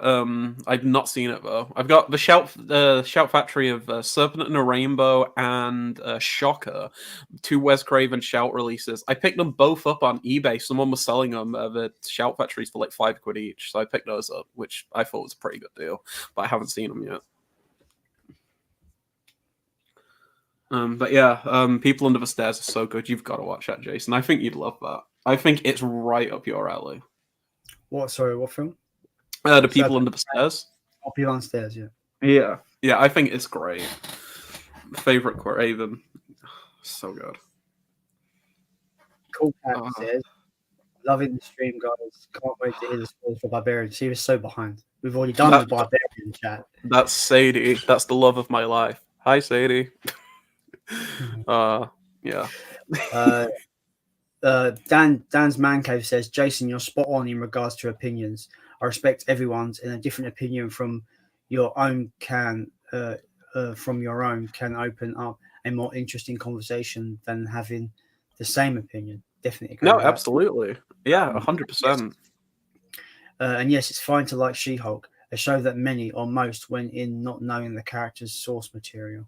No, yeah, I went in kind of blind to it, and I've learned things since. Like, and I don't know. I thought it was cute. I don't think it's like a masterpiece. But I think it's a cute. It's like it's the kind of thing I want from Disney Plus shows where it feels like an actual show. Like it feels like a weekly kind of. You can just tune in every week and something happens. It's not like a super like complex thing or anything. It's like kind of junk food TV basically, and it works. Yeah, I like it.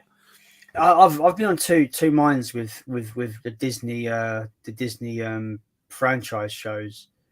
So this is where I'm at with those. I've seen 0 Marvel shows from Disney.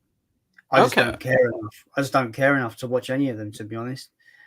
But I have seen all of the Star Wars shows except for the animated ones. I've seen Mandalorian, Obi-Wan, and Boba Fett.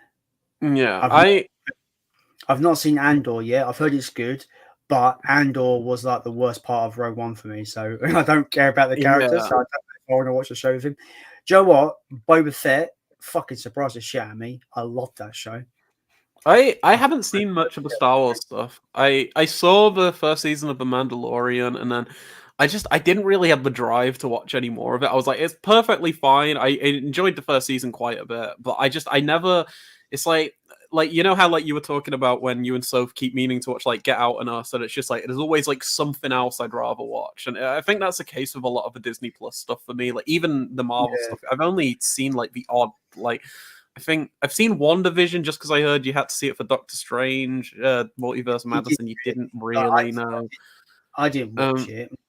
Yeah, my cousin just explained the last 2 episodes of WandaVision to me, so I know the context, and then just that's it. WandaVision I didn't really care for. The only Marvel shows I actually liked were She-Hulk, which again I think was fun but nothing like incredible. But the one that really stuck with me was Moon Knight. I think Moon Knight is actually really good because it's the only one of any of these shows that actually tries to do something different. Where for the first like few episodes, it's not really anything superhero related at all. Like there's a few things that are like, oh, okay, interesting, but it actually takes its time developing characters who you root for. It's got an amazing lead performance from Oscar Isaac because he's kind of playing like multiple personalities in it, so you get to see like 2 different versions of Oscar Isaac.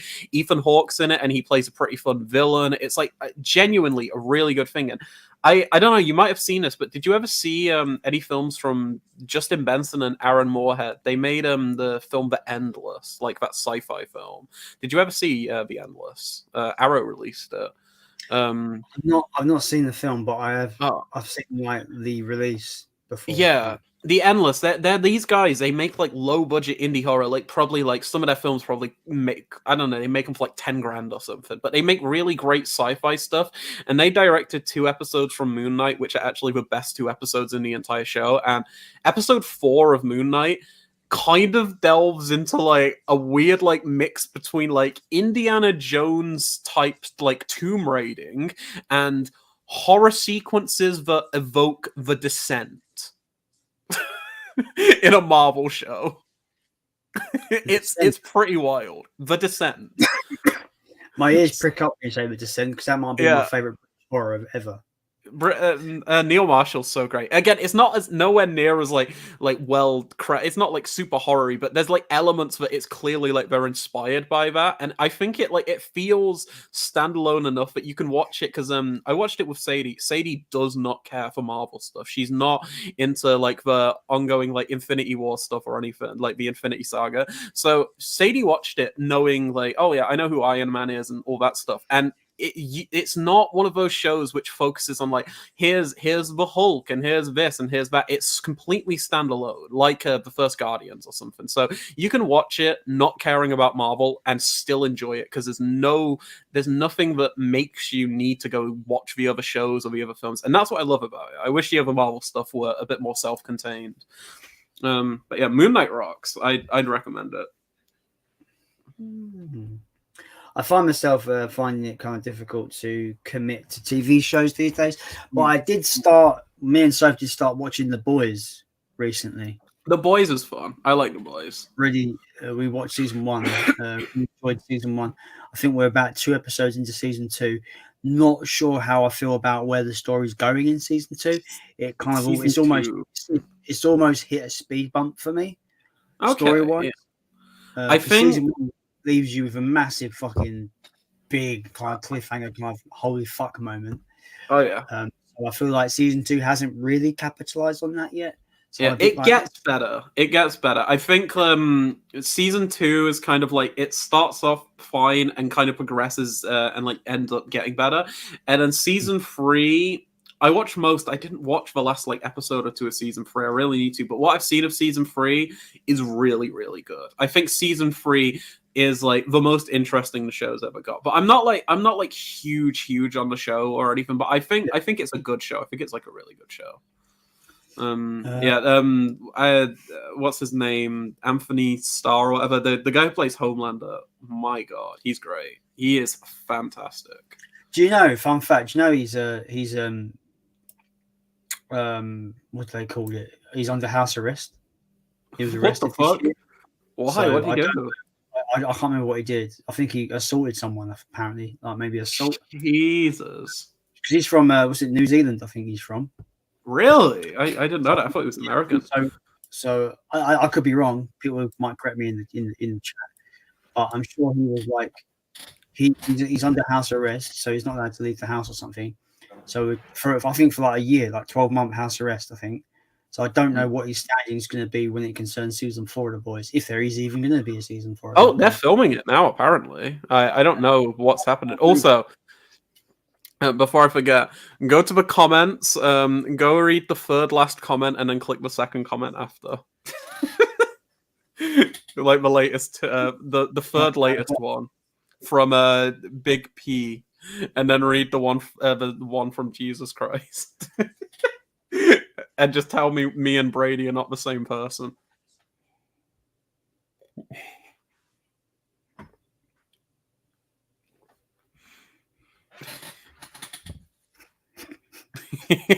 It's me. It's just me.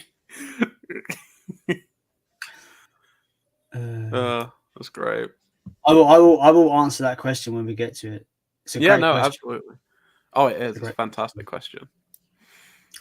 I'm just going to handpick some stuff because no worries. Standing Silence asks, anyone here seen Thriller, A Cruel Picture? I'll order the Vinegar Syndrome release. I really want to see that. Black Friday. Okay, yeah. I'm sure the thing, I swear, Vinegar Syndrome has just changed their shipping policy. They don't ship to the UK anymore. No, I just bought from them. Don't say that. No. Like I bought my Vinegar Syndrome release like literally like a week or 2 ago. Please don't say they've just oh, no. Who's the other label that people forget about? Synapse. Yeah, sorry, it's Synapse. Yeah, they don't ship to the UK anymore. Damn, I got their Suspiria release finally. Oh my god, I want that 4K so bad. it's so good. It is the best 4K disc, maybe. It's so the good. problem is that film gives me a really bad headache. Yeah, I remember you telling me. It's like the score, and the visuals all together at once. I couldn't enjoy it the way I wanted to. But I love the remake, so you know. I'm like on the other scale where it's like I love the original and then I really don't like the remake. But I like elements. So so different. So it's hard to compare. They're almost two different movies. They're going for such different things, but like I applaud the remake in so many ways, but at the same time, it's just not for me. You know, it's just one of those where it's like it just didn't click with me. But I can understand why people love it. Like Brady loves the remake, but I'm just not really into it. We have Dudley, Jim Jam Movies and TV. Hi, James. Hi, James. This is 2 hours ago, so he's probably gone to bed now. Undead Sick 83 says, okay, he's on something else. Ignore that. Frags Gaming says, good evening. Good to see you back, Leon. Love your passion for movies. Thank you so much, Frags. I really appreciate that. Oh, yeah, it's good to be back. I feel like I keep saying that, but it just genuinely is. I'm just so happy to be back.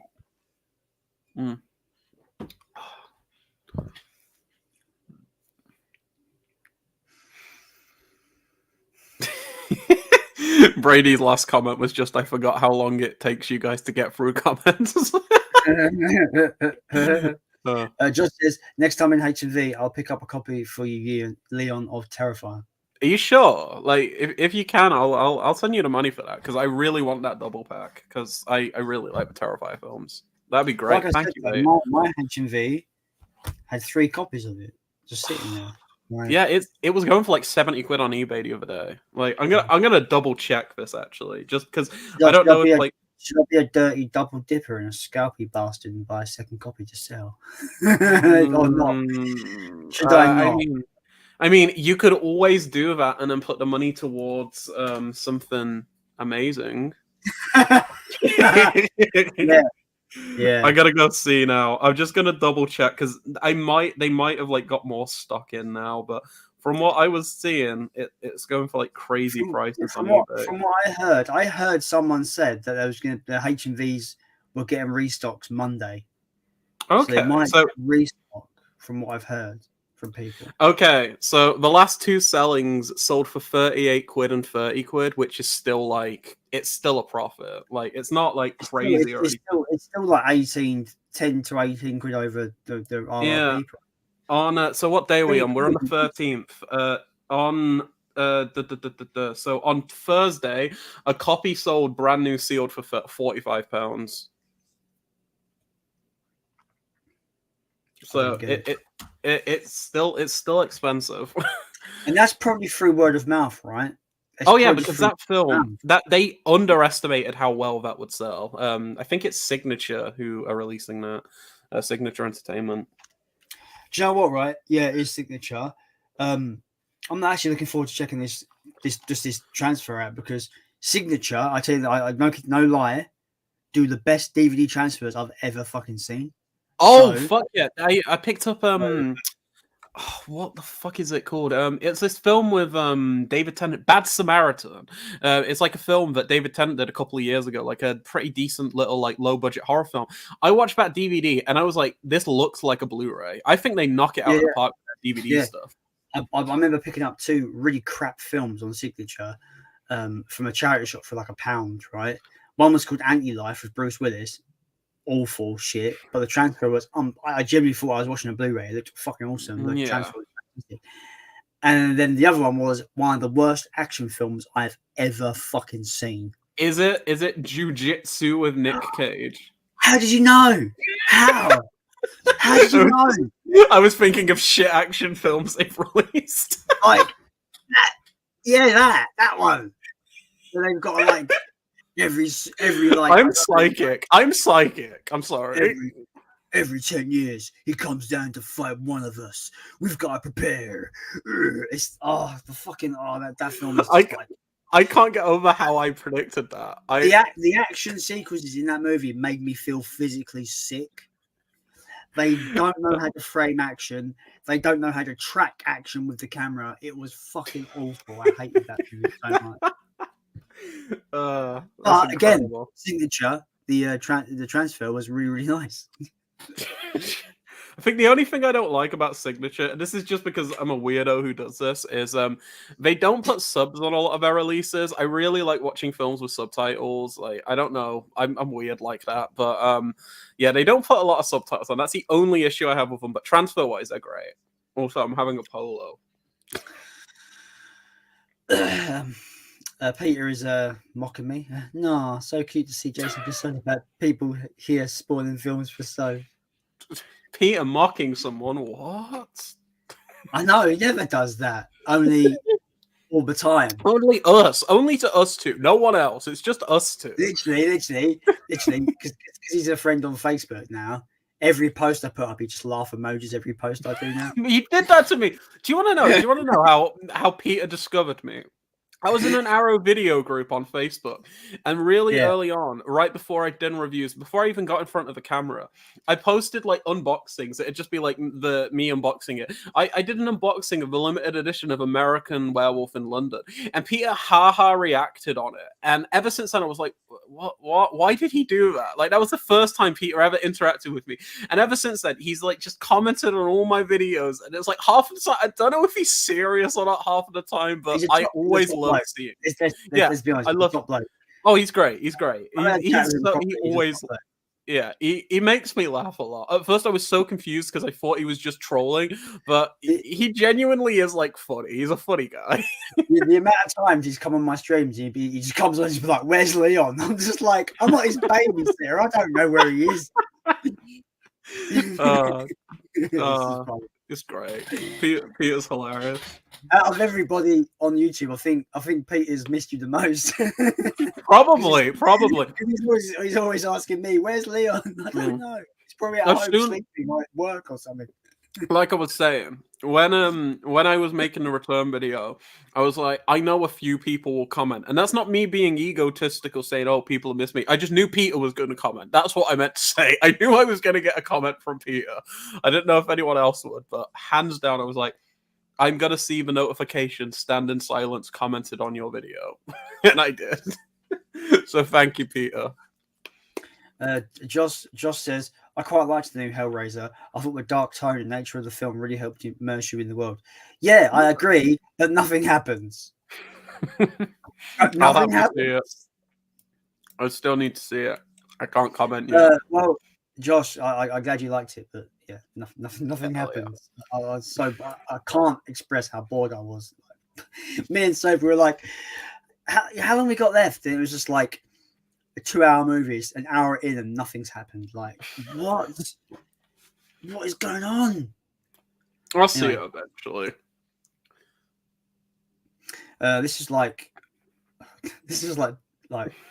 an hour ago, hour and a half ago. Go and check out, guys. I'm going to watch some Italian crime thrillers. Good weekend to all of ya. And once again, welcome back, Leon. Cheers. Thank you so much, mate. Hope you're enjoying those. Like, Italian crime thrillers can't get better. I have such a soft spot for Italian cinema. Like, I think it might be my favorite. It's so good. Good shit. Love it. I adore Bird with the Crystal Plumage. I adore. Oh my god, Argento is like, I think seeing some early Argento, or just even like Suspiria, kind of literally changed my outlook on films, because I feel like a lot of the charm of Italian films for me is kind of just how surreal a lot of them feel, because of, like, you know, dubbing, and just the fact that they never recorded any audio on set for most of those films. So it's like, if you're watching like an Italian dub, you're still watching a dubbed version of that film if you're watching an English version. And I feel like there's something so uncanny about a lot of those films, but I fucking love it. It gives me a feeling unlike any other kind of like subgenre, or like any other like country's films, really. And I think Italian cinema is so good. It's so weird. Like, like I watching like New York Ripper, and you got the cop, and I'm like, it sounds like the voice matches the face. It sounds like it's actually the real voice, yeah, but his lips aren't quite right. Like it's so weird. It's so weird. It's a weird disconnect. You're like, yeah. I feel like that is the voice of the face. I agree that I believe that's his voice. Yeah. Well, have they fucked the audio? They put the audio out of sync or something? Yeah. But no, it's actually just dubbed. It's just dubbed like that. I think that's what I find so fascinating. Yeah, because I've tried to watch a few Italian films with Brady. He can't stand it. He does not like the dubbing thing, and it's one of those things. But I think it's definitely a personal preference. If you can't stand that, and if it feels off to you, you're not gonna like a lot of films, especially from those eras. You know, like the decades where they were making those. But I love it. I have such a soft spot for it. I've got all the Argento 4Ks, but I haven't seen them all. God, yeah. Have you seen Tenebrae? That's the one I want to ask. No, that's the series.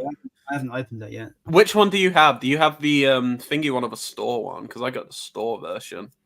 Oh, I just got the standard 4K clip with the well, it's the same content on it and everything, but I fucking love Tenebrae. So good. It has like such a good score. If I'm honest with you, I'm not a fan of the original artworks for those movies. Like I feel like the recommissioned is a bit better.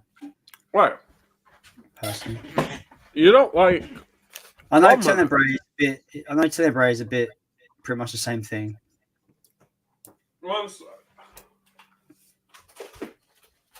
Just these two artworks. These are my two favorites. I've got all the original artwork ones, so I'm not going to get them all. But I love the Phenomenal one. I think that one rocks. Like the little box and everything.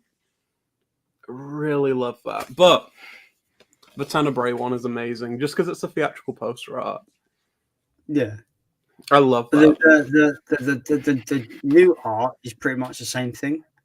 It is. It matches what they've been doing for the other releases. Yeah. I think I love like theatrical poster artwork so much. But no, Tenebrae is great. Tenebrae is probably Argento's smartest film because it's essentially him responding to the critiques and like people who've criticized his work in the past, saying it's like sexist, super violent and everything, and he makes a film basically commenting on the reviews, so it almost feels like an analysis of his career, but it's also the most mean-spirited Argento film ever. It's so gory, so he amps it up There is one sequence in that film which has one of the most outrageous kind of like gore effects I've ever seen, and I adore it so much. Like, if you want to see Argento going wild, Tenebrae is it. It's great. Tenebrae rocks. I love Tenebrae so much. Does it have classic Lucio Fulci eye violence though? It doesn't have a lot of eye violence, but that is Fulci. That's Fulci because this is Argento. I know, but I refer to it as that in any movie. I go, but does it have classic Fulci? The zombie sequence, like the zombie eye sequence, is genuinely one of the best things ever put to screen. I love that sequence so much. You know the one, right? Oh, have you seen a recent Spanish giallo called The Last Matinee? Yes, I have. That film's so good. It's like Demons. It's literally eye violence, the movie. It is. It's a mix between a Fulci film and Demons, basically. It's so much fun. I love The Last Matinee. The problem is, I watched it with Soph, and Soph doesn't like eye trauma whatsoever, and the whole movie is literally just eye trauma, the movie. Oh my god. I'm just going to say now, if you watch Black Christmas 2006, don't watch it with Soph. That film has so much eye trauma in it, it's unbelievable. Like, genuinely, it's so nasty, like, in terms of some of the things. Oh my god. I love, like, in that Last Matinee, the fact they use an ice cream scoop to get their eye out. It's fucking nasty. It's savage, man. Fucking savage. Eye trauma is the best and worst thing ever. Italian horror is something, and I adore it. Did you ever see that really short film? Because a lot of people had to watch it in films class, where it's literally just a guy sharpening a straight razor and then cutting someone's eye open. I don't think so. I think I know what you're on about. Right. But like you've got to watch it. You've got to like people say they've got to like analyze it frame by frame and see figure out how it was done. And apparently, what they do when it goes into the close-up shot, it's actually a goat's eye that they've put into the person, and they slice it. Probably slice the pupil. It looks nasty. Oh yeah, but it's like a very kind of. It goes over to the girl. It quick cuts to the fake eye, and it cuts. Well, it's not fake. It's not a. He's not cutting a living goat's eye, but it's like a goat's eye in like a fake head that he's cutting open. But yeah, it's quite. But it happens so quickly, like like it's like kind of like that quick nastiness, Yeah, I think there's an affair going on in the comments right now. Oh. Unless it's if it's an affair with my girl, I'm going to be going to get my shotgun soon. I'll say it might be. Yeah, it might be. Yeah, Peter's the culprit. I tell you what, though, the eye stab in X is savage as fuck as well. Oh my god, that cut is so good. That reminds me so much of Fulci, like so much. It feels so Italian. That it's just I love how it's like it's going for something. Like it happens, it cuts away, and a different sequence just plays for a bit. You've got Jenna Ortega just in the what do you call it, the basement of the house for it goes for one shot where you see him get stabbed in the eye. It cuts away to something else. It cuts back and she pulls it out. Yes, it's so good. Like, that's great, so great. See, like obviously, Stove hated that bit. Yeah, understandably. But yeah, comments. We're down to like an hour and a half now. We can get this should have been called the state of tangents in streams in 2022. When I came back after getting my water, I apologized for so many tangents. Why? Who cares? People are having fun. I'm having fun. Oh no, I'm having a great time. It's just I feel just so behind on the comments, but I love it when we like. I love it on Instagram. We're like chatting. We're like, no 8-hour streams. We've been on for like 3 hours and 11 minutes already. Oh my god, Jesus Christ! And I don't plan to stop anytime soon. By the way, I'm having a blood. I'm here for as long as possible, but like, obviously the only thing is if someone needs to come in because I am in like a back room, which is a kitchen, might need to take a break for a minute. But yeah, let's go through. Clark Teddles says, "Hey guys, hope you're well. Good to see you both. Awesome. Hi, Clark. Awesome. I know we're really late for your comment, but no, he's in Australia. I'm pretty sure. So I think it's like early for him." Peter says, "Julia in Hellraiser 1 and 2 is such an awesome villain, the wicked stepmother." Yeah, I think I liked that in Hellraiser you had the Cenobites weren't particularly the antagonists. It was more Frank and Julia. And I liked that human element as antagonists, and their deeds were surrounding the Cenobites. Cenobites were like the center of the movie, but like the Julia and Frank were like what the narrative was based around, which I liked a lot. Not really a fan of Hellraiser 2 for some reason. I tried to watch it, and the first half is pretty much a rehash of the first movie. But it's just like they really reuse themes as well. Yeah, so I found it a bit of a slog. I like the second half a bit more when they go into like hell and they. Weird stuff goes on then as well. If someone says to me Hellraiser, I'm fine with just the first movie, if I'm honest. Yeah. I like Hellraiser Inferno. Like it's not a good Hellraiser film, but I think it's number 4 or 5. No, it's number 5. Sorry, Hellraiser Inferno is directed by Scott Derrickson, who did like Sinister and The Black Phone. I like both of those movies. Really I wasn't huge on The Black Phone, but I really do like Sinister. I like elements of The Black Phone. I think that the Tom Savini masks are really cool in that film. Sinister was really terrifying. Yeah, there's some terrifying stuff. Like those, what lets it down is that it's over reliance on the pointless, cheap jump scares. Yeah, although I think it does have some good ones, like the lawnmower sequence. Yeah, the lawnmower, fucking hell. Oh my god, horrible. I like the laptop scene where it glitches and he looks at Ethan Hawke. It's really cool. It's cool. Sinister's like a really cool concept, but I feel like another filmmaker could do really, really well, if that makes sense. Like they could improve on it because it's got. Have you seen the sequel? Because I've not. Me and Lauren watched it. Probably one of the worst horror films I've ever seen in my entire life. What is it? Worse. So bad, worst, one of the worst ever. Like bottom 10 horror. I could not stand it. There's one cool idea. There is one very cool idea for like, you know how you've got like the Super 8 films in the first film. There's like one in the second involving rats. I won't spoil it just in case you watch the film, but there's a really cool like sequence involving rats in a church. Apart from that, it's worthless. I think I didn't like anything about it. I think does the narrative surround the cop from the first movie? It's not. Yeah, I'm pretty sure it's not Ethan Hawke or anything. It's just like the police officer or something. It's like a side character from the first. It's nowhere near as interesting though.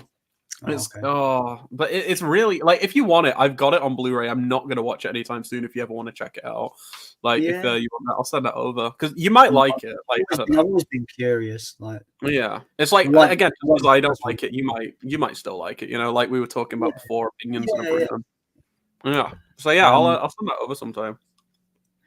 Josh says, Pearl was so annoying. The score drove me fucking nuts. The character of Pearl is not interesting enough to carry an entire film.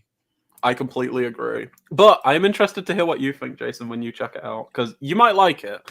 Like, I think Pearl is very polarized. Well, not polarizing. I feel like we're in a minority for not liking it. I'm a bit kind of annoyed that they play the trailer for Pearl after the end, basically directly after the end of X in theaters, but it never came to UK theaters. That really annoyed me. They never played this trailer in the UK though. Like, because we didn't get it when I saw it in cinema. I don't remember seeing the trailer because I don't think Entertainment in One had the rights to it. I think that's why.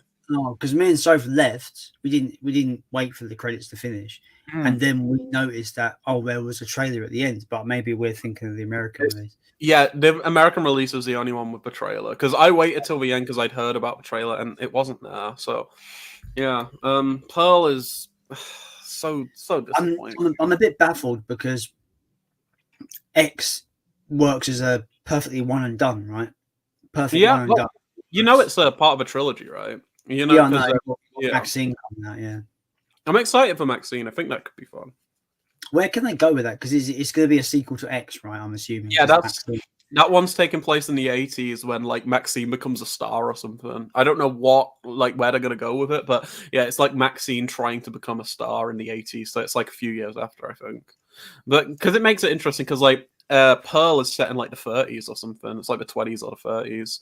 So like you've got the 30s, you've got the 70s, and then you got the 80s. I think even if Maxine sucks, I still think it's an interesting concept for a trilogy. And I like that Ty West was able to create a franchise out of just like a random horror film he made, you know? Yeah. I mean, there's some really cool shots in X. I love the bit where Maxine is swimming, but you got the overhead shot of the alligator falling. Amazing. The Don't Fear the Reaper sequence is great as well, like at the car and everything. Well, Don't Fear the Reaper's playing on the radio. I love that sequence. It's just really good. I love the ending to that film where the police turn up and they find the tape and they're like, "What's on it? Probably some goddamn crazy horror picture." Yeah, like one fucked up horror picture. Yeah, I love that piece of dialogue. I love it. It's just great. The guy the actor who delivers it, he delivers it with some form of excitement. You know, like he's like, "One fucked up horror." He's looking forward to checking out what's on the tape. Oh yeah, he's gonna see all the titties on that tape, man. He's gonna see all the boobs. He's gonna be excited then, I swear.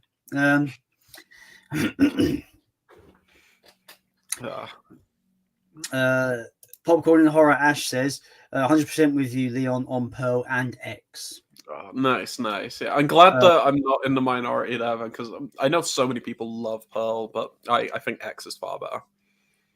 Ash also says, and I think I stopped at the same point you did on Hellraiser. I couldn't believe how long the movie still had to go. I didn't stop watching that. I didn't finish the film. I just don't think it was very good at all, really. Yeah. But like I said, I feel like all their budget went on the look of the Hellraiser look, like the Cenobites and what it looked like. The film looks good. The imagery was cool. The set design was cool, but everything resembling some form of narrative or characters just wasn't there for me, and I was just bored. Yeah, I'll have to check. I'll let you make up your own mind, Leon. You might enjoy it more than me. Yeah, I'm interested. I like Paper. There's so many movies where we've had completely different opinions. Like I love when you used to post your letterbox reviews on Facebook. Yeah, like, because I never know where you're going to lean because your opinions are so just vast. This film, he loved this, so he's got to love this, right? No, he doesn't like this one. Okay, cool, fair enough. Like Godzilla 2013, a best fucking like American blockbuster forever. King of the Monsters, biggest pile of shit ever.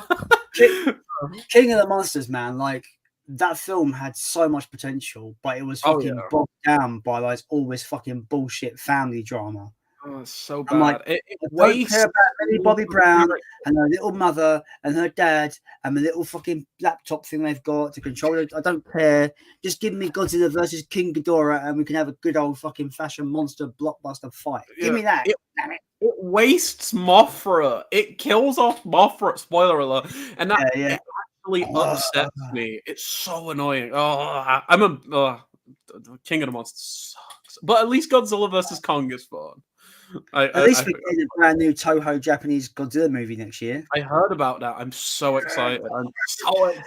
As long as it's not Shin Godzilla 2, because I don't like Shin Godzilla.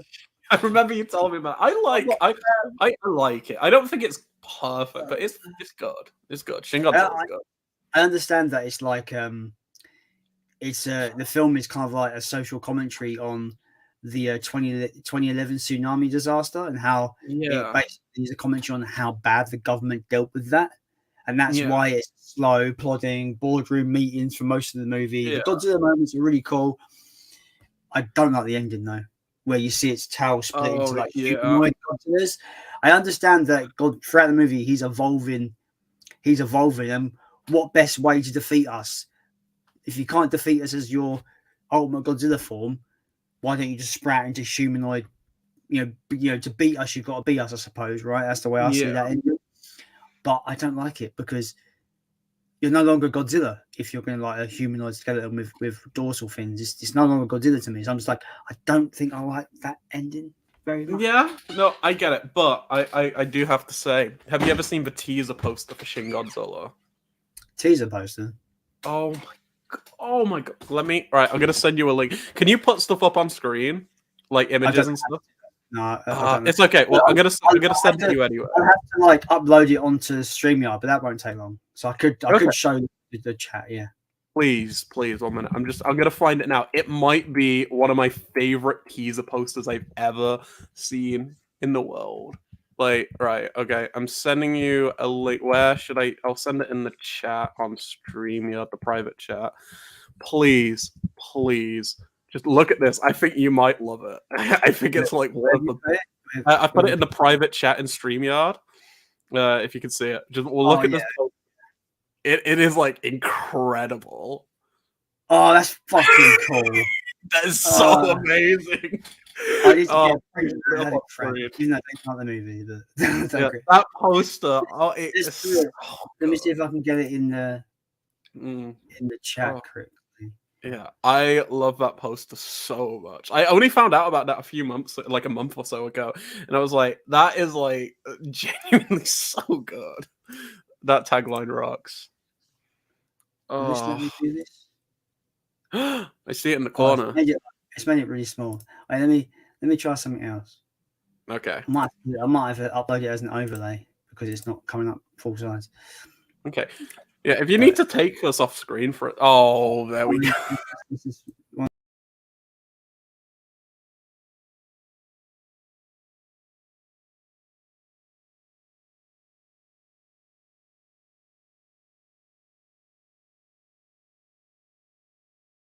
so good. Hello. There we go. You see it? Yeah, that's so good. I like I love that. chin. Yeah, it doesn't even show it all. Chin. Yeah, it's just like, God help us, it's cool. yeah, it's like we're fucked basically. That's such a cool poster.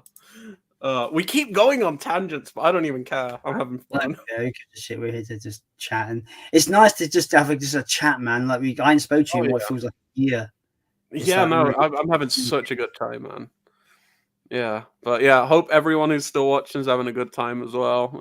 We talk about Zilla, we talk about alligator. We just like monsters. We just like creatures. That's it. mate, Peter knows me so well, right? He goes to me. He goes, I watched a ridiculous movie called Deathgasm last night and thought to myself, Jason Brett would probably love this. I fucking adore that movie. I adore that movie. Hell yeah! Peter knows me so well. Have you seen Deathgasm, Leon? No, I haven't. I should check it out. I've heard. It's like a horror comedy about this guy who has to move to his uncles who are super religious, but he's into like disgustingly dirty heavy metal. And he meets another guy who's into heavy metal, and they find this old this old book with old music in it, and it's like, oh yeah, don't recite this. So they just decide to turn it into a metal song, and it basically turns the whole town into like demons. Oh my god! And it's basically like the name of they call their band Deathgasm. That's why the movie's called Deathgasm. Yeah. So imagine a Evil Dead-esque plot around a metal band, and it's literally like the most violent thing I've seen in a while. And also, they fight demons with anal beads and dildos. It's fucking great. It sounds pretty out there. I'm pretty sure Sadie wants to watch that with me. She's mentioned it a few times, so we might have to check it out. I watched it with Soph, and it was just so much fun. Yeah, that sounds fun. I'll have to check that out. And it's like there's a scene where like the main character, he wants to get with like the cute girl from school, and he meets up with her in like a park just to like have a chat, but he's in like full corpse paint and stuff, like metal like corpse paint and shit, and they're just sitting there. She's all like Barbie doll looking, he's all like metal corpse paint. They're just having ice cream. Ice cream. Oh, that's funny. Like, oh, it's so funny. It's so good. I need to check that out. That sounds fun. Peter knows you well. I love Deathgasm. So good.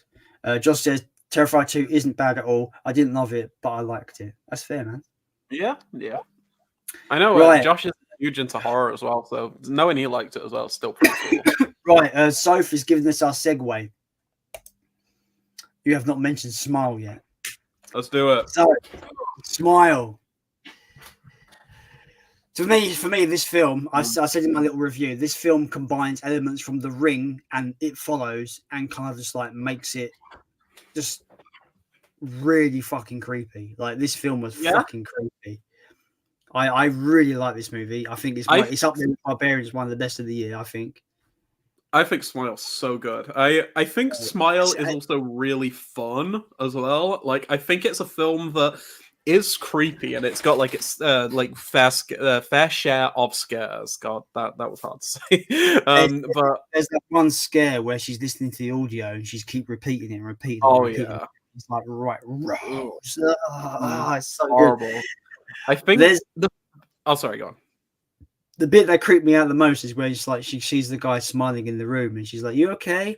And he's like, "They're gonna die. Mom's gonna die. Everyone's gonna die." And he just looks at her and goes, "You're gonna die. You're gonna die. You're gonna die. You're gonna die." It's fucking horrible. And I don't like it. Awful. Yeah, I think the thing I love so much about Smile is, on paper, it's something that really should annoy me because it kind of follows the trend of redoing things that have happened before, like in terms of like there was that awful remake of It Follows, right? It's like It Follows, and that. Did you ever see that awful Blumhouse film Truth or Dare that came out a few years ago? I haven't, but I've seen the poster, and the smile in that movie looks fucking stupid. Oh, it really does. It's like CG smile. It looks dumb. In this, it is effective at being fucking creepy.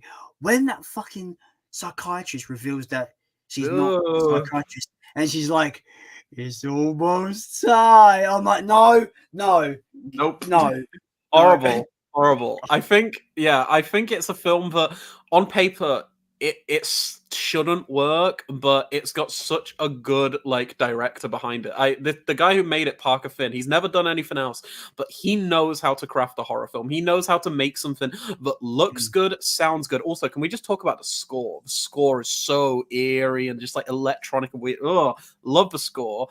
He knows how to craft the jump scare. That is my biggest complaint. My biggest praise. Sorry. It has some of the best jump scares I've ever seen in a horror film. Like it has some of the best. Some things not even jump scares, but they make you fucking angry. Like I was anxious for some parts when she sets off her fucking house alarm by mistake and they get that one. Yeah, it's like behind. We've had a house alarm trigger. Are you okay? Yeah. Is your back door open? No, I closed it. Are you sure? Yeah. Are you sure are you sure you're alone in the house? Yeah. Are you sure you're alone in the house? Yes. Are you sure? Look behind you. Like fuck off. It like makes the hairs on your chin.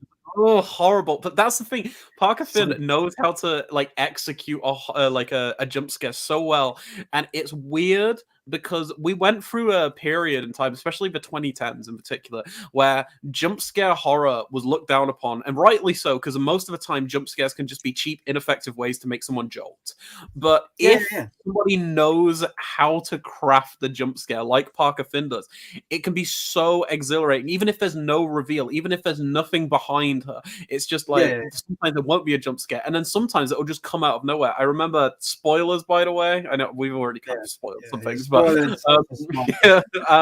really late on, where she has kind of like the imaginary vision where she goes back to the hospital, kills that guy, the one who was like gonna die, and then it's like it's all a dream kind of thing, all in her head. The doctor comes, and then there's like a quick shot of the guy who she stabbed in the dream, and it just like jumps on screen for a second of that guy like bloody teeth. I'm like, oh, horrible, genuinely just like so nasty. This is the thing, the actual like I suppose smile demon, I suppose you would call it. Yeah. Like that sequence in particular, her going to the hospital to kill the guy to kind of almost stop it, because obviously the whole point is she's found in history that someone's broke the chain by killing someone else and seeing someone else witness that murder and then traumatize that person, and it passes it to that person, not them. It's hard to say that without taking a breath. So yeah, like that moment where she decides to go into the thing, have the doctor witness her murder that guy to traumatize him, to pass the smile demon to him. The fact that it was all a ruse and in her head, that really just speaks to me in a lot of ways, in that this thing can't be beat.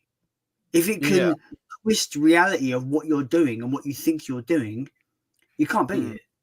And I've got a fun little when it gets revealed and it's actually smiling. Oh yeah.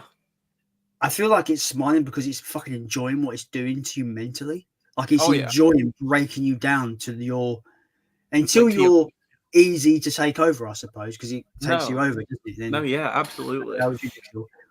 Yeah. I'm jumping all over the place, but oh no, that's okay. I got a theory about how it continuously creates victims and able to jump between them. You know, at the end, spoilers for ending a fucking smile. The ending's so good. You know how he could have just turned around and walked away and not witness her kill herself at the end. Yeah. But he just looks. I feel like this smile demon has a power to transfix you, so you can't look away. You have to witness it. You have to be traumatized. Well, I think power. Like, I think that's just almost down to like human nature in general, though. Because if you see something, it's like the expression. It's like looking at a car crash or something. It's like it's a horrible thing, but you're still gonna look. So I think it is almost dealing with like the human nature and just like how the mind works in general. Because like we're prone to looking at stuff that is fucked up sometimes. You know, like if it's a car crash or something. So like I think it's so much it deals so much in terms of just like how the mind works. Really, I think it's a really, really smart book. I do see Josh's comment here, but I just want to get onto my opinion on what I perceive this, because he does mention mental health in his comment. But I think this film does a very good job at depicting how trauma can follow you forever. Yeah, and let's go on Josh's. So Josh says, "Smile didn't work for me. It felt like a very cheap and on the nose depiction of mental health. mental illness with some really predictable plot points. I didn't think it was that predictable. No, I was along for the ride. Like I didn't like I everything worked for me in it. Like yeah.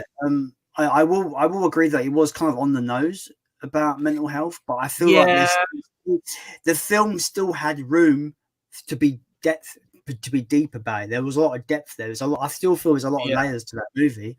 No, definitely. Like I said, there's a lot of there's a lot of layers. Like, why does he smile? Because the demon likes to. He's relishing in breaking you down to your final moments. He's enjoying that. He enjoys the suffering you're going through. Why does he wait a week or so? Because he's letting he's like I said, he's relishing in it. He's just going to give it a bit more time before you're weak enough for him to take you over. It's all. I don't know if you just find that. I find that clever as fuck. Like, it's just no, definitely. I'm picking out of this movie that I just find really, really cool. Yeah, I just want to mention before I forget. Going back to how you find out about how like the lead character finds out about how the chain was broken temporarily. Yeah. Can we just talk about how fucking amazing Rob Morgan is in that scene? The guy who's in like the jail cell because he like killed somebody. Yeah. That performance, like genuinely, I think that might be the scariest thing in the film because I buy every single word that man say. He is screaming in terror at the fact that she's there. Yeah, like, when he realizes when he realizes that she's the one, you brought it here. Yeah, you brought it here with you. And he's like, get her away from her. Yeah, it's like genuinely, I saw it, like I've seen the film twice now, and I saw it again in the cinema yesterday. Even knowing the context, even knowing what was going to happen, I had chills from that performance. I think he's so good, Rob Morgan. He was like one of the detectives, like police officers. Yeah, he's in Stranger Things. He's in Brawl in Cell Block 99. He's a really fucking good character actor who not enough people really talk about. I think he's great. But yeah, no, Rob Morgan and Smile, I think that is like my favorite part of the film. Just that one scene, because it is selling everything entirely on performance. Like we were talking about earlier with how Barbarian kind of, it lets you lets your mind almost like fill in the blanks and everything. And with him, it is just his performance. You don't need crazy visuals. You don't need like a monster or anything. You just need this guy understanding. You're like, you know how scared he is. And I think that is scary. Seeing another individual scared. I love that sequence. I think the most harrowing scene in the movie for me, where I was just like, what the actual fuck, is the birthday party sequence. That is so cruel. Oh my god! Just, and I've got my theory about why the Smile Demon kills the cat. Because when you're curious, as a person that has gone through mental health, I'm sure other people have as well. No, yeah. I don't have a pet, but I can imagine a pet is a support system. Systematically, this Smile Demon is breaking you away from your support system, your family, your sister who never wants to talk to you again. This is the Smile. Yeah. And the cat is a support network, part of a support network. He gets rid of the fucking cat. The demon gets rid of the cat. Yeah, to make her weaker. Like, it's fucking messed up, man. I will say. So when I went on my break, I don't want to get too like serious or anything, but one of the things that really serious time. But one of the things that really helped is when I went on my break, we just got a dog, like first ever pet we've properly had, called Robo. Yeah, he is genuinely like I have always been really bad with animals my entire life. Like, I always kind of get a bit nervous about them because it's like I can't speak to them immediately. I can't speak English. I can't I can't reason with an animal. At first, at least they need to kind of learn and stuff. So I've always been bad around animals. But I've got to say, after he's been here for like half a year now or something, my God, I couldn't imagine anything bad happening to him. So just the thought of that, if like the Smile Demon was real, if like took over, I would lose my mind. It's so fucked up. Like what happens? Like Smile is so good. Smile is so good. I love the sequence, the shot right near the end where the lead character kind of gives in and she's taken over, and you just see the monster like crawling inside of her. I'm like, what the fuck? Like when I was in the cinema, I heard like Oh, jaws it's and teeth. horrible. Also, fun fact: Do you know who the lead actress is in that film? You might. I don't know. She is the My brain. daughter of Kevin Bacon. Oh yeah. I did know that because Yeah. Soph told me. Yeah, I find that really fun because yeah, Kevin Bacon's a pretty great like cult horror guy as well. So it's funny because I think we looked up her age. She was like 20 something. Like jeez. I think she's like dead on 30. I don't know if it was intentional for the movie, but I swear you look at her at the beginning of the film, and by the end of it, I swear she's aged like 20 years. Like Yeah, no, she looks it's a like form of like her breaking her mental kind of decline. It's just like you see it visually in her. It's like really well done. Also, Because I'm like, oh, she sorry, looks go on. well older than 30. What's going on? And I'm like, oh yeah, actually no, she's actually a visual cue of her mental decline. Yeah, there's a lot going on in the film as well, which I noticed on a second viewing, which I don't want to give away everything, but there are certain hints like peppered around in the background that kind of are like nudge, nudge, wink, wink. So like there's like ones that are a bit more obvious, like when she goes back to work, she's holding a mug with a smile on it, and there's like smiles on the wall. But my favorite is after she finds out about like when she goes to Rob Morgan in the prison, and it's like, oh, you have to like kill another person or something. She goes home, and there's like she's got some mail or some post, and one of the things, I think it might be for like life insurance or something, and it just says in big text last chance, which I think is really funny because it's like, if you don't kill someone now, things are going to be fucked. And I love that there's like little subtle things hidden in the background there. It's Smile is so good. It's so good. I think the only issue I have with it is I kind of think the husband character is not giving a great performance. The guy who plays A-Train in The Boys. He's a colossal fucking dickhead though. Yeah. Oh no, he's a piece of shit. Like his character, I think the performance is a bit wooden, but that's it. Like everything else about the film, I fucking love. Like I think it's such a good film. But yeah, no, Smile's good. So I'm just gonna make a really, really bad joke because I thought it up and you haven't stopped talking, so I couldn't say it. So you said about you can't reason with animals. Yeah. You said something like you can't speak English, you can't talk to an animal, you can't reason with an animal. He can't be reasoned with. He can't be bargained with. He doesn't feel pity, remorse, or fear, and absolutely will not stop until you've taken him for a walk. There you go. That's my bad dog joke. You're welcome. Let's move on. And I can see the life just slowly draining from your your body. Thank you for that. Let's go to some more comments real quick because we should do that and then talk about Halloween ends. I definitely want to do that before like the stream's over. But we should catch up with the comments. Like I just feel bad that we're so far behind, but I'm still loving. This is an interesting. Sorry, that's a pitch. There's spoiled films and retell entire ones here all night. He was the one telling us to spoil Barbarian. What are you on about, Peter? Yeah, shut up, Meg. Sean Sheridan says, I thought Barbarian was mediocre at best in the running for me of most overrated horror film of all time. Really disliked it. I thought the performances were all good, but the character choices and plot writing and logic at times was crap.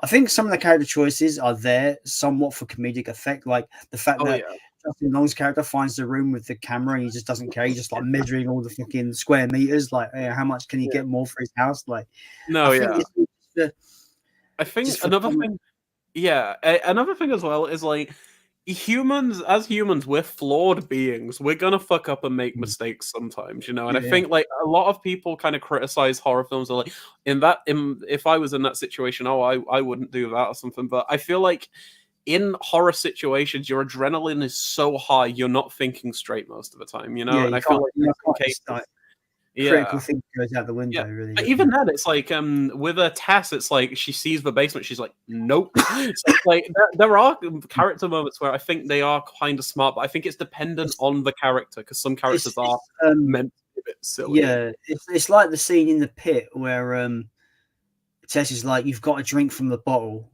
Don't make a fuss. If you're unhappy, she'll get unhappy. So you just drink the bottle." He refuses. Yeah. And it goes into that unintentionally funny scene where she's trying to breastfeed. No, it is definitely funny. It's definitely supposed to be funny.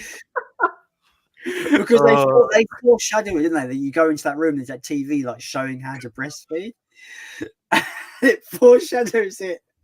Horrible. Oh my god.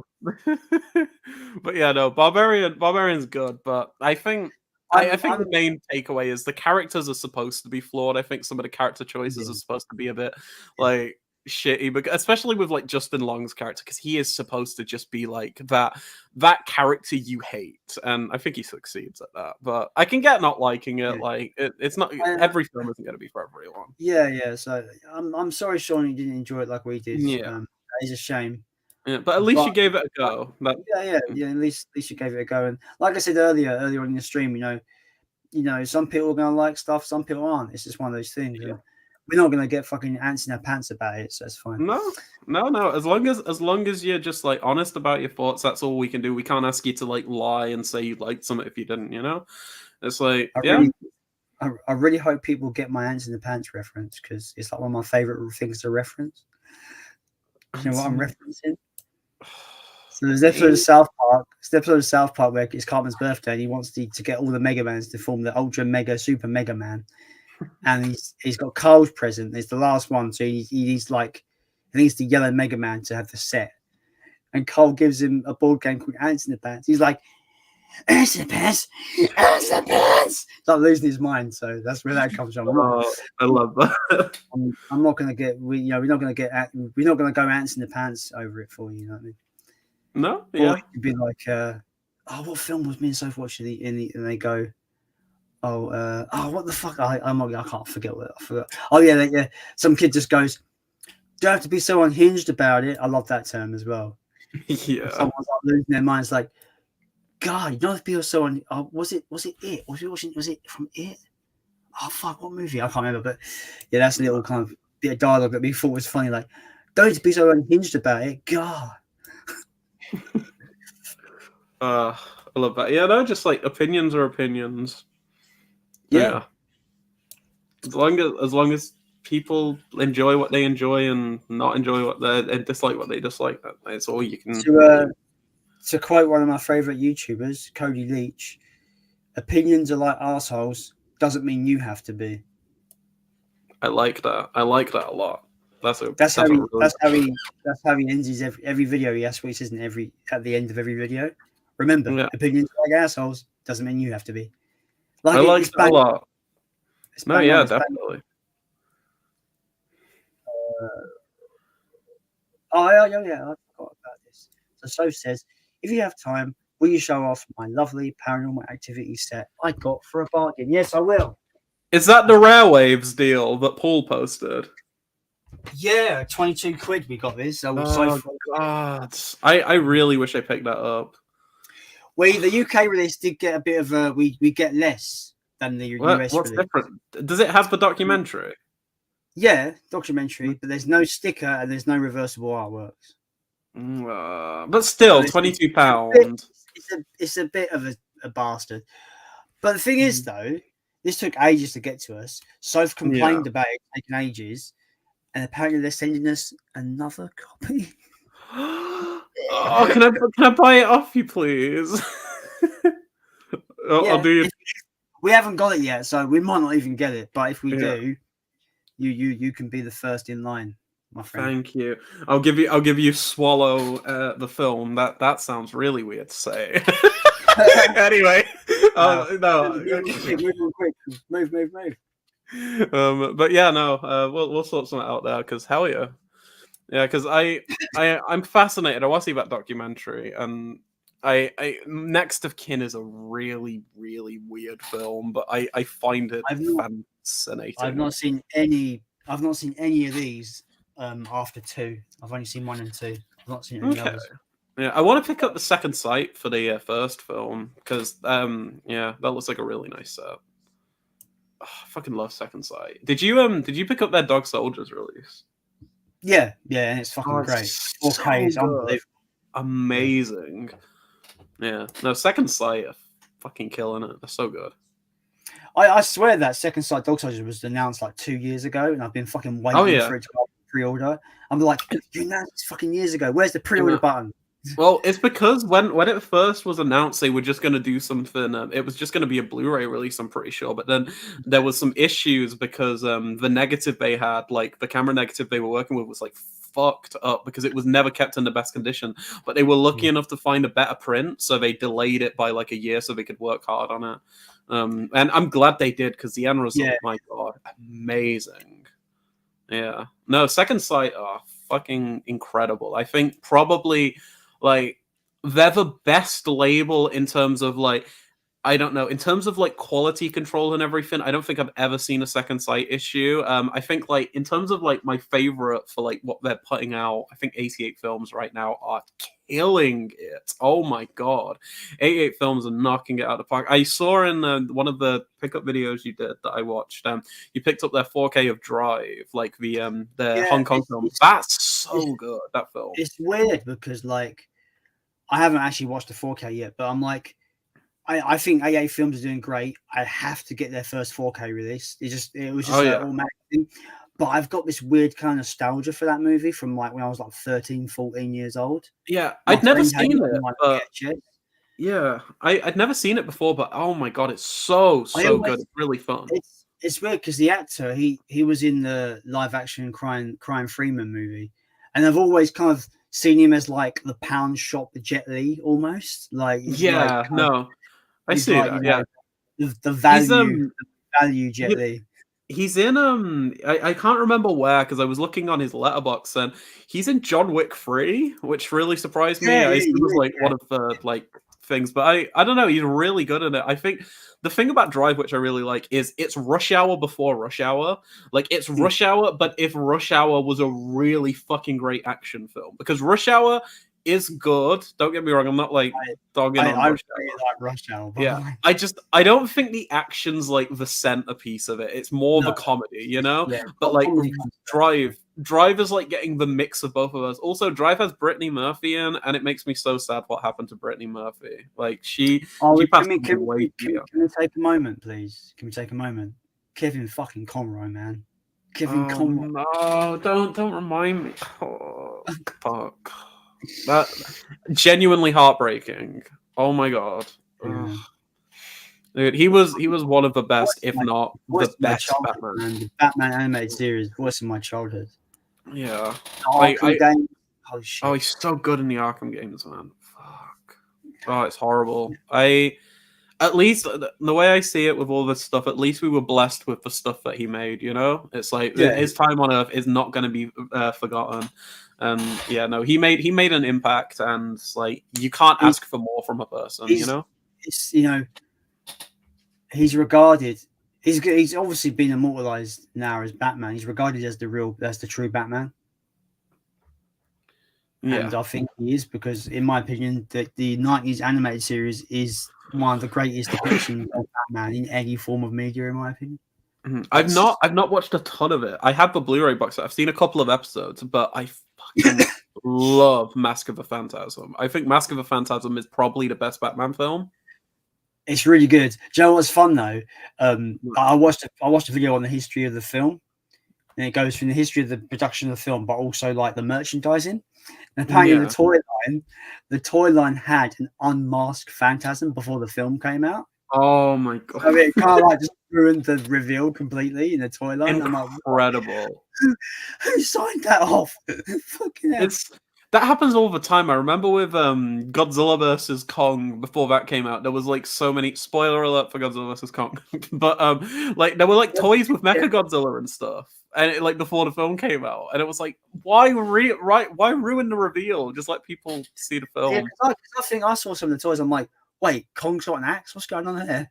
Yeah, it's like that's the issue with like toy line things. And like the axe is like a broken dorsal fin of another Godzilla or something, like an ancient Godzilla. Did you hear the title for what the next film's going to be called? No. Can I tell you? It makes me laugh, but I kind of love it. So do you want to know what the sequel to Godzilla vs Kong is called? It's not Son. Are they still doing Son of Kong? Because that's the rumor I heard. It's not. Well, they might do Son of Kong, but yeah, it's called Godzilla and Kong.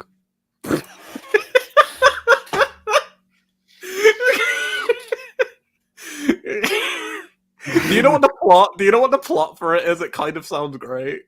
They go into the Hollow Earth and start battling monsters inside the Hollow Earth together. Oh, great!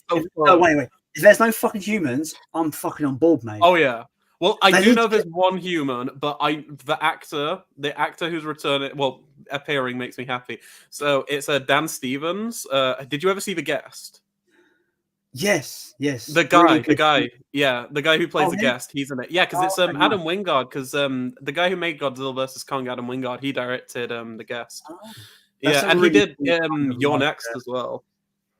That film was a really good movie, actually. The Guest. I like. Yeah, The Guest is one of my favorites. Slasher movie at the end. It's really cool. Oh yeah, I love how towards the end it's like a season of a witch, basically. Like it's basically like.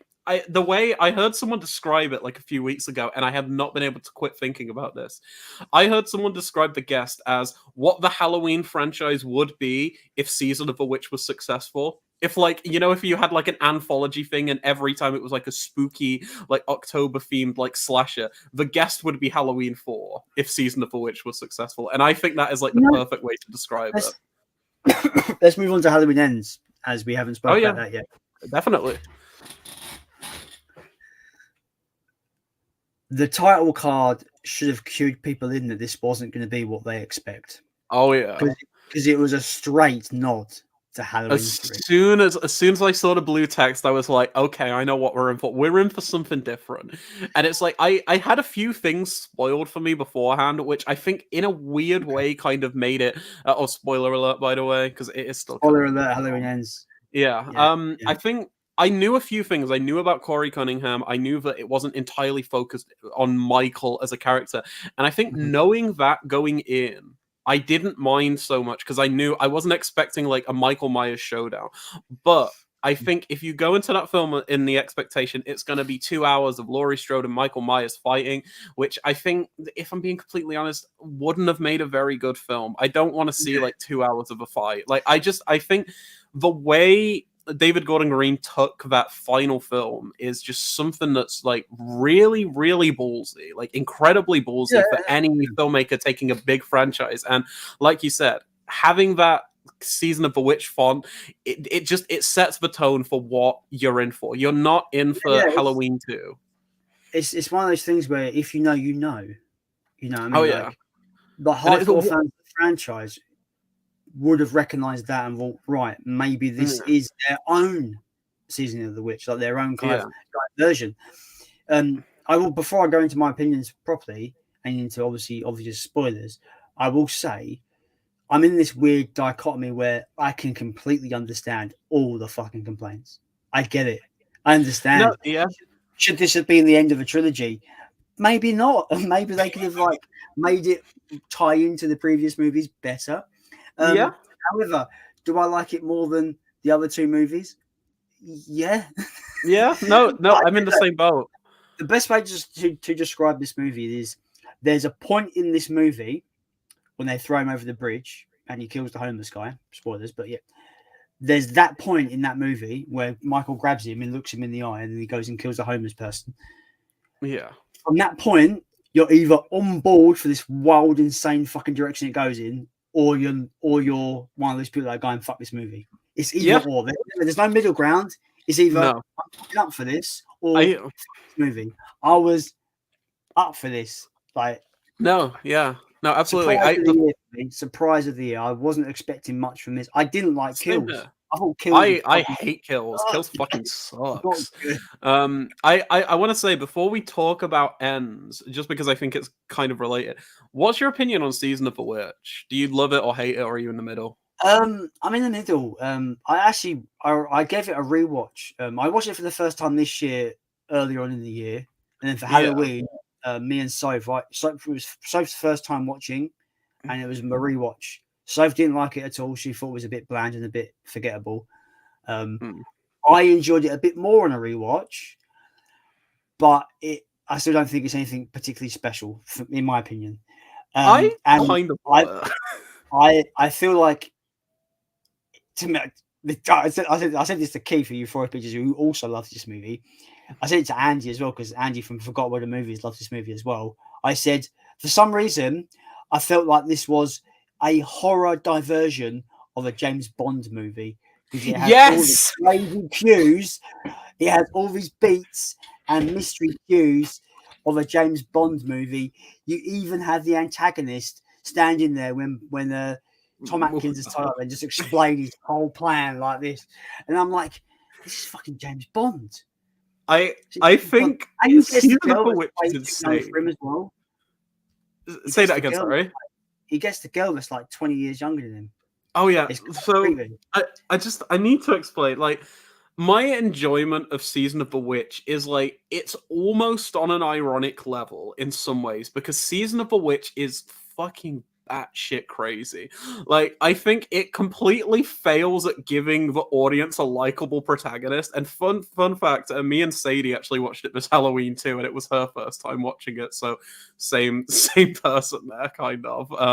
But my god, so Tom Atkins. I love Tom Atkins, don't get me wrong. He might play the most unlikable protagonist I've ever seen in a film. Not a Halloween film, not a horror film, not a slasher film, just in a film. This guy, in his first, 20 minutes on screen, ignores his kids, flirts with people at his work, 2 separate women, slaps one of them on the ass, ignores his wife, and then sleeps with a woman of a guy that he failed to save, has sex with her twice, and then doesn't even ask her age until the second time. He is an idiot. He's an imbecile. He stumbles around, spends almost all of the film running around, hiding in the shadows. Yeah. It's incredible. If you watch it as a pure comedy, it's genuinely one of the funniest things I've ever seen. My name is Bond, Shadow Bond. The scene where they're in the lair at the end, and they're all talking, the guys convulging about the evil plan, and you see the little trolley they're behind as they're sneaking, and they're like, oh, they thought it'd be less suspicious to see a moving trolley instead of 2 people walking. It's so funny. I fucking love Season of the Witch. I have a question for you. Go on. Was the love interest, I forgot her name, so I don't care that much, but was the love interest girl an android cyborg thingy from the fucking get-go? Because if she was, that would actually make sense of why she got with him. Yeah. I'm not too sure on that. But also, maybe. But also, if she was an android cyborg, that means he had sex with a fucking tin opener, which is weird. Maybe it's like Ex Machina, where everything works now. Oh, well, there's just a conversation in that where something like that or something in that movie. No spoilers or anything, but it's basically about it's about an android type thing, and there's one question where they're talking about, can you have sex with her? And it's like, everything works down there. Is that, just, I don't want to go into Ex Machina at all, but am I correct that movie is about a guy who builds a robot but falls in love with the robot, and it's almost like a romance thing going on? Kind of, a little bit. He doesn't build the robot; it's someone else who builds a robot. He kind of falls in love. Yeah, but really good film. I'd recommend that. Yeah. But going on to Season of the Witch again, it is just an entirely crackhead energy movie. It's just insane. It's so funny. I love it to bits, but parts of it suck. They just suck. The characters suck. But I will say, the John Carpenter score is so good. The Halloween jingle, 4 more days till Halloween. That is so fucking funny. It's so annoying. It's so annoying. I can't stand it. I can't stand it. Can we talk about that scene with the kid watching the TV though? Within the first half hour, they've played it about fucking 10 times. I know. It's so funny. It makes me laugh because it's so purposely infuriating, and I think it works for that. Even though I'm not the biggest fan of the film, I did like it for what it was.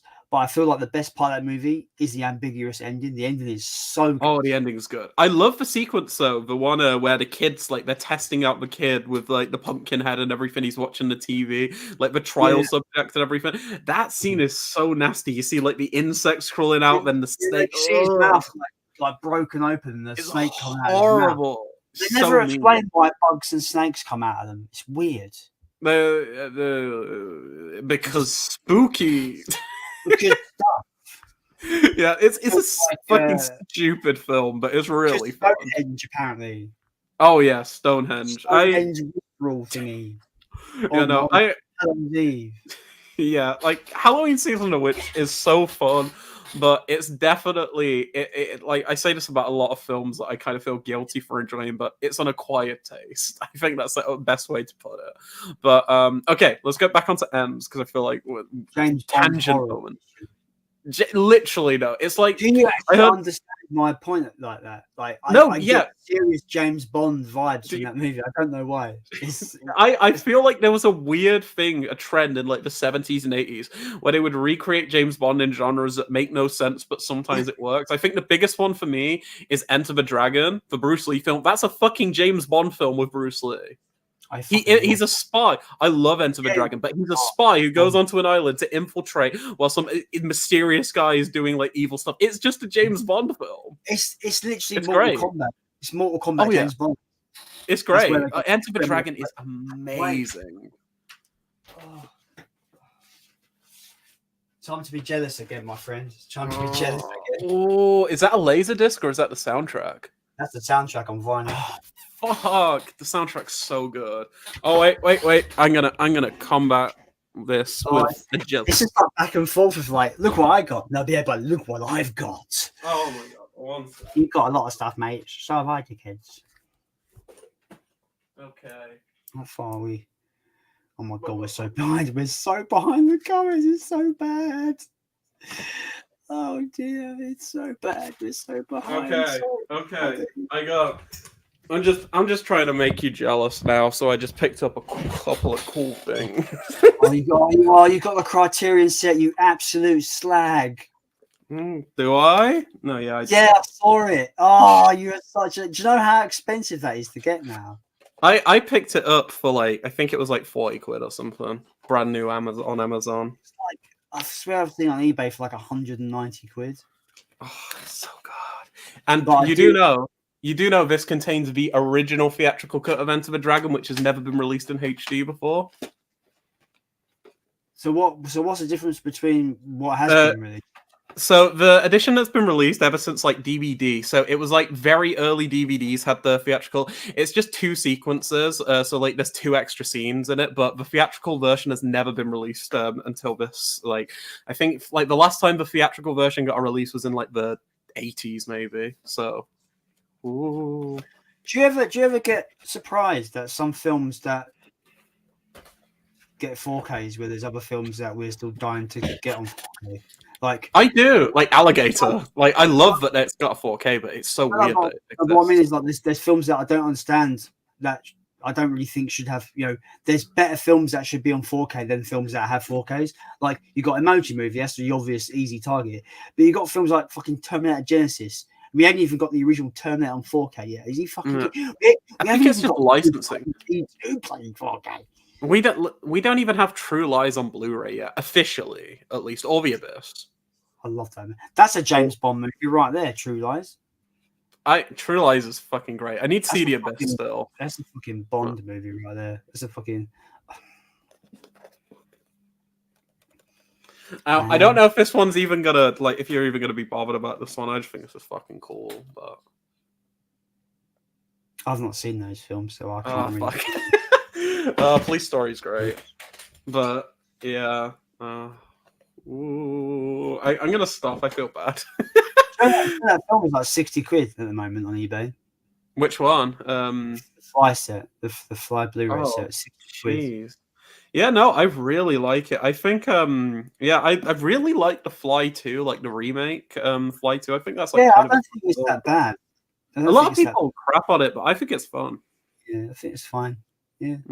Halloween, yeah. So Halloween Ends, yeah. I think that it's definitely. I think it's got like the best opening of the entire trilogy, hands down. Oh, that fucking cold open is great. So good, so good. It's so good because like You see the knife in the cake. The knife disappears. The boys disappeared. You're like, is Michael back? But no, it's a little fucking bastard kid fucking messing around. And then he doesn't deserve to die. But I'm just like I can't. I don't fault the babysitter. I don't fault Corey at all. It's the kid's fault for being absolutely a dickhead. Like, yeah, it's fucking horrible, though, isn't it? He's like, God. Horrible. Such a good cold open. I can't wait to rewatch that. Like, I think that opening is so good, and I love how it kind of pays respect to the original film as well. Like he's watching the thing on the TV, like in the original, which I like, but it's the Carpenter thing instead, which is cute. But no, I really like Corey as a character. I think he's a really interesting guy. I love the relationship dynamic because I don't like Laurie's granddaughter. Like in the other two films, I think she's such a flat, uninteresting character. She doesn't ever really do anything that's too interesting.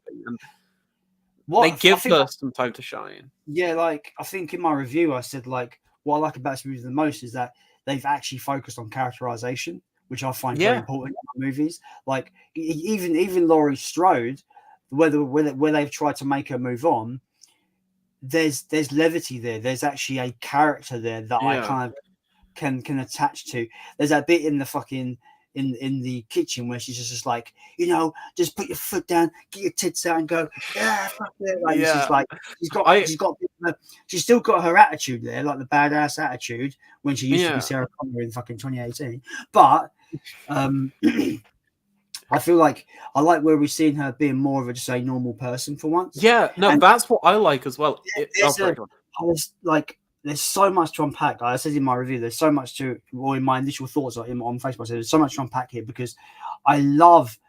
There's a flip in this film where in the other two movies it was like Laurie Strode refusing to let Michael out of her life and obsessing over it and being a prepper, getting ready for him to come back. She devoted her whole life, which I don't particularly believe that I don't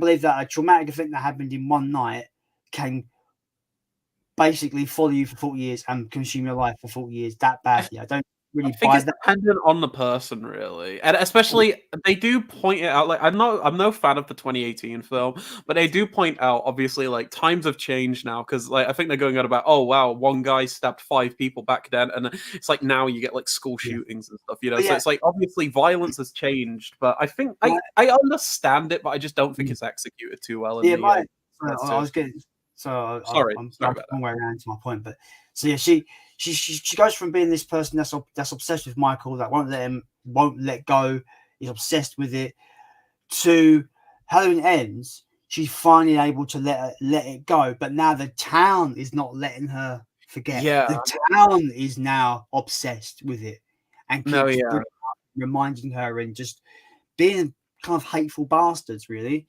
And that same kind of like that same kind of dichotomy is put onto Corey's character, because obviously he somehow is not found guilty of murder or manslaughter, so he it's implied that he's let go after the death of that Jeffrey kid. But the town, they think he's a murderer, so they're constantly throwing their jabs at him and stuff. I feel like this movie's great at showing you what, it doesn't matter if you're guilty or not guilty. If society perceives you at whatever it is, then that's what you are. Perception is reality. Absolutely. So I love that kind of lens on this. Obviously, like, has this got anything to do with the Halloween movie? Maybe not. Maybe it does. Should it be a story for the end of the franchise? Maybe not. It's up in the air for me. But all these complaints that people have said to me about why they don't like this movie, I can understand it, but it hasn't made me not like the movie any less. No, I think the reaction to this film has just fascinated me more so than anything, because I like on Letterboxd, this film is even lower rated than Halloween Kills, and that kind of blows my mind that people prefer Kills to Ends, because it's like this franchise, now that I've seen it, because like seen it as a whole, because initially, like I said, I'm not huge on 2018's Halloween. I think Halloween Kills fucking sucks, although it's got some fun kills, but I don't think that makes a good film or anything. And then I really, really like, I went from liking to, I think I kind of love Ends the more I think about it. But I now understand that each of these films is going for a very different thing. The original film, it's almost like I saw a comparison which I fucking agree with so much, which is kind of like a comparison I agree with, although I understand, although I don't completely agree with. It's like the Star Wars sequel trilogy. It's like how Halloween 2018 is The Force Awakens. It's bringing you back into the things you initially know and everything. Halloween Kills is kind of like The Rise of Skywalker, where everything goes off the fucking rails and everything is just like balls to the wall. It's like it seems like there's no idea where they take the series. And then Halloween Ends is like The Last Jedi, where it's like it's so divisive, where you're not going to be in the middle on it. You're either going to love it or hate it, and it's created this huge fucking like wave of people who are just critiquing it, like, oh my god, it's the worst Halloween film ever. It's the worst. I've seen so many people say Halloween Ends is the worst film I've ever seen. I'm like, you need to watch more films. It's like, if you don't like some of the story choices, I understand, but I find it fascinating that people hate it so much. For the record, Halloween Ends is by far vastly superior film than The Last Jedi. Holy shit. I'm in the middle on Last Jedi. I'm not like a lover or a hater of it, but like I think the comparison to Last Jedi works really well in terms of like I think if you look parallels from trilogy to trilogy, there is some kind of tie-in there in terms of I think they were both poorly managed, right? That's what we can probably 100%. Well, I think the thing with the David Gordon Green films is, even though I don't like his first two, I see that he's trying to do different things with them. Like, like 2018 is a return to form. It's like the Halloween you're kind of expecting. And Kills is almost like, it's like, oh, you want to see Michael go fucking ham insane? And it's just like 2 hours of him killing people, to the point where I find it gets boring and tiresome, and the whole Evil Dies Tonight shit is so poorly implemented. But then Ends is like him trying to give character to these people. Like you were saying, it's the first time in like maybe in the entire franchise, even including the original, where Haddonfield feels like an actual place. It doesn't feel like people like in Halloween Kills. It's like, oh, Tommy Doyle, is it Tommy Doyle? I think. He's just like, oh, we're gonna kill Michael. The entire town is just like on board immediately. They feel like characters. They don't feel like real people. Doesn't he do some like really cheesy fucking like Braveheart fucking rally kind of call? Like, it's so stupid.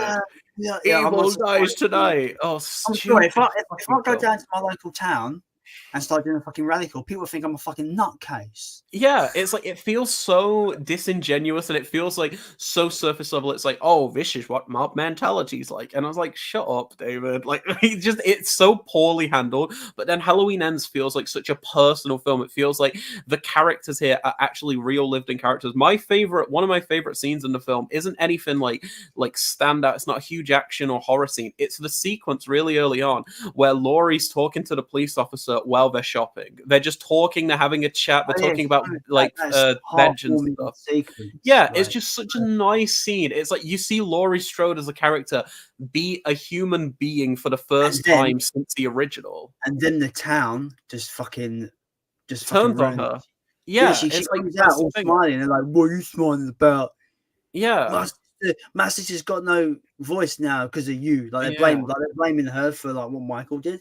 Yeah, and I think that's so fascinating that like it gives a character for the first time, because like even in the first film, I love the original Halloween. I think that was the last time where we really had Laurie as a character, the first and almost only time for the most part, because every other film it's kind of like, oh no, she's got to run away from Michael, and it's like there are better Halloween films and worse Halloween films, but I think Ends is the first one to kind of actually humanize these people and make you care for them. I want to ask you something. I just want to see how you perceive it, because I think everyone's going to perceive this differently. I have a feeling I know what you're going to ask.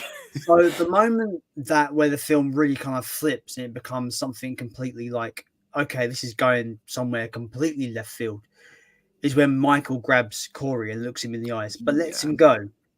And then from that point on, Corey, quote unquote, suppose, becomes evil, I guess. Yeah, people say What, he's possessed. I don't buy that. what, how do you perceive that moment? I see that as him experiencing like the boogeyman. So it's like there's been all these rumors around town, and like obviously, well, not rumors. Like, everyone knows who Michael Myers is. They know Yeah, all of the like pain he's caused.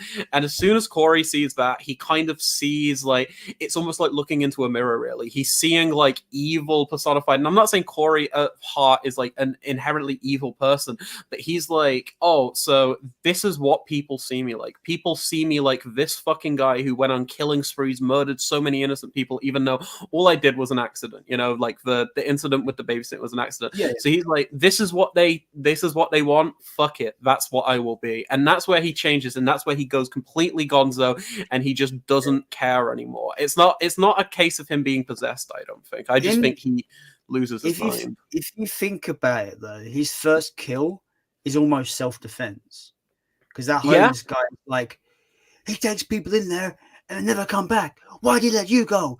You go in there and get my fucking mask. I'm Michael Myers. And he Also, pulls out a knife. do you know who that is? No. That's Nick Castle. Oh, that's cool. Also. And he's like, I'm Michael Myers. I think that's fucking awesome. That's cool. I didn't know that. That's maybe like that scene. Come on now, that's awesome. Yeah, no, but I definitely think that he just kind of like he flips at that moment, and I think that's really interesting because when everyone goes on about how he's become possessed, I was like, I almost feel like some people just like completely misread that scene in some way, but I don't know, it can be up to interpretation for sure. I do believe that Michael Myers is definitely supernatural in some regard by this point. No, yeah. I can see that. When Corey brings the ex-police, the ex-lover of the other the girl, the love interest, yeah. The Laurie Strode's granddaughter, he lures the cop in there, and he wants Michael to show him how it's done. Like, oh, show me how it's done. But Michael is almost frail and, you know, got no. You know, he's basically weak and frail, and he has to help Michael kill that guy. But I wish they would have showed you a little bit more of this. But when Michael stabs the guy, you see him go like he's power, like it's giving him power. Yeah, like it's reviving him almost. Like it's Godzilla's atomic breath. It's weird. It's like it doesn't straight out tell you anything. But that little video of Michael stabbing the guy, then getting a bit of like Mario getting the mushroom. It's like that. But it's only like maybe like a frame or two frames of this him just like a rejuvenation of a breathing, like, oh yeah, like that to me, that kind of ticked the box that killing keeps him alive almost. No, right? yeah. There is a lot of things that obviously this film also has a lot of questions as well for me. Like, there's like a 4-year time skip, but they never explain why Michael's been hiding out for 4 years. Like, he's meant to be this killing machine, this killer. Just all he wants to do is kill. I think I think because think about it. The original Halloween, he's a kid, he loses his mind, goes to the psych hospital forever, and then he breaks out that Halloween night, right? But they capture him again, you know, for the 2018 film and everything, and then he breaks out again. But in that film, he's lived in the hospitals and everything his entire life. So it's like, where would Michael go after? He's not got anywhere else to go. So he's just gonna live in a sewer because it's not like he's gonna get a hotel or something. I don't think they're gonna like let Michael like in like a hotel, and he can't like stay anywhere else. So I feel like the only place for him is just that's it. The little gripe I have though is that so the film shows you in that little bit of a frame that killing, this is how I've perceived it, killing rejuvenates him and keeps him alive. You would have thought he would be self-aware of this. So you'd have thought, like, why has he become so weak and frail? You would have thought if killing keeps him alive, he would go out and kill to keep rejuvenating his body. But he hasn't done that. He's weak, he's frail. Even Corey, who's half his size, is knocking him over on his ass. I think it might be just the fact that maybe he didn't know that. Maybe Michael is like, because Michael isn't an incredibly smart individual. He's never perceived as someone incredibly smart. And I feel like he's still like I know the Rob Zombie film does it. It's not canon or anything for this one, but like obviously he's still like a child at heart, you know. In some ways, I perceive Michael like he's not like a huge, like insanely smart person. So I feel like his natural instinct is to just, oh, I'm gonna go hide now because I can't go anywhere. And Corey kind of bringing back bringing that piece of shit back and everything, and then that turns into like the first kill he's done in like 4 years, because Corey's forcing this upon him basically, because Michael's just chilling in the like sewers and everything. Corey forces this on him, and then he kills it, and then he's like, oh, this is it, and then that's what kind of brings him back to its strip. That's how I take it. But I think it is like, it's a film where I think there's answers, but I don't know them all. It's definitely like up to interpretation for a lot, which I think is really ballsy for like a big budget like horror film. Like kind of making the audience like pick apart. Like in most cases, people just want straight answers, especially if it's something like a big mainstream film. So to see someone like David Gordon Green basically be like, make up your own mind, I really like that. See, I like it as well, but like I feel like I didn't want it written on the wall for me, but it could have had a little bit extra, like, to be a bit more like, this is, we're not going to tell you, but a little more of a visual that this is happening, because I'm interpreting that his big, like, kind of almost rejuvenated breath after taking that stabbing that cop, that's me just going, oh, it looks like he's kind of getting a bit of energy back and being rejuvenated. I could be wrong, but that's how I've perceived that little bit of a, you know, oh, like, you know, that's how it feels like the kill again. Oh, I like that. You know what I mean? Like, it's weird. Like, no, yeah. I'm just gonna go. Before I go all positive, I'm gonna go probably my only negative. Obviously, those other things about the 4 year time skip, they were just me just questioning these little things that weren't ever answered. I have a big negative for this movie. I feel like they don't wrap up Corey's arc satisfyingly at all. Oh, no. I think really, if I had any complaint, it is the final 15 minutes. Yeah. I think the final 15 minutes kind of gives up, and I've heard, from what I've heard, the test screenings were like pretty poor. Like, did you ever hear about what the original ending was, which I think kind of fucking rocks? So the girlfriend, you know, Laurie's granddaughter or whatever, she comes in at that point when Laurie has killed Corey. And then she is next in line, and then she turns crazy. She kills Laurie, and it's like the cycle of just like seeing violence basically breaks her. And I think that ending would be fucking great if the film ended there. If it didn't have the whole Michael v. Laurie thing, it was just like, oh no, Laurie's killed Corey, and now the granddaughter, now she's losing her mind, and the cycle continues. The cycle of trauma, violence, and all of this stuff, it just persists on, and Laurie can't escape from it. The granddaughter can't escape from it because obviously her mum's been killed and everything. I think that would have been a much better ending, because I think the Michael Myers stuff is just tacked on at the end. Yeah, I just find it a bit weird that he says something like, oh, if I can't have her, no one can, referring to the girlfriend. We need the name. I'm going to find the name. But then proceeds to stab himself in the throat. I don't understand what that means. Like, if I can't have her, no one can. So he kills himself. Like, maybe sense logically. Like, I don't. He just feels like he doesn't have the approval of anybody, and I feel like he feels like at that point he knows he's going to be villainified forever. You know, it's like no one's ever going to see him as a decent human being at that point, and he's just like, yeah, fuck this, I'm out. Also, I'm going to find out what her name is because we keep just. I love how he's sleeping in the in the house where the kid died, but he's sleeping where the body's been outlined. He's sleeping on the floor where the kid's body was outlined. I thought that was creepy. Yeah, that's creepy. Allison, by the way, that's her name. But no, yeah, I really like it. I know you're not really a David Lynch guy, are you? I don't think I've seen any of his movies, if I'm honest. Oh fuck, you've got to watch them. But the one thing that really surprised me is there's like quite a few David Lynch references in Halloween Ends. So there's like one sequence, like one of the Lynch's films, Wild at Heart, has a Nick Cage in, and there's a sequence in Wild at Heart where Nick Cage and his girlfriend at the time, they're in a club with like crazy flashing lights. It's like red but like flashing lights, and there's that nightclub sequence in Halloween Ends where it's like red lighting everywhere and the lights are flashing when people are like the girls at the nightclub are like making fun of Corey, you know, because oh, you're a killer, you killed my son and everything.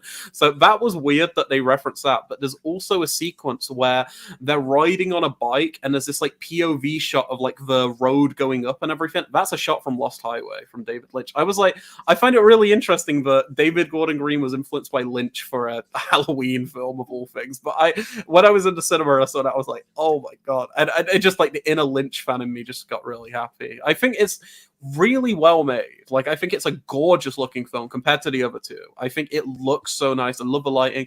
We haven't really talked too much about this. I don't know if you picked up on this, but what do you think about the Christine comparisons? Like, have you ever seen Christine? I've not seen Christine, so yeah. I'm hearing these a lot. I'm hearing the comparison a lot. Yeah, because like the lead character is the same Cunningham, which is the protagonist. Yeah, so. Yeah, like Corey Cunningham, Archie Cunningham, and it's also about someone kind of being like possessed of sorts, I guess, by like another being. Like if you take the possession route in Ends and stuff. But I think the Christine comparisons are interesting, but it's also funny because I assume you know this, but John Carpenter does not care about Halloween sequels. Usually, he's just like, I just want the money for him. He liked Ends, and he doesn't like any of the Halloween films, so I'm glad that he at least liked this one.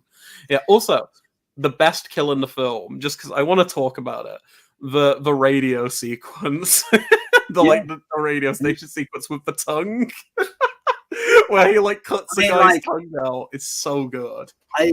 I liked, like I said, like the main selling point for me for this movie after seeing it was the fact that it went proper, characterization, focused on narrative and character. It really gave us, I think, a great story and a great character. I agree. Obviously, I wasn't expecting it to be anywhere near in the level of like savage kills as Kills was.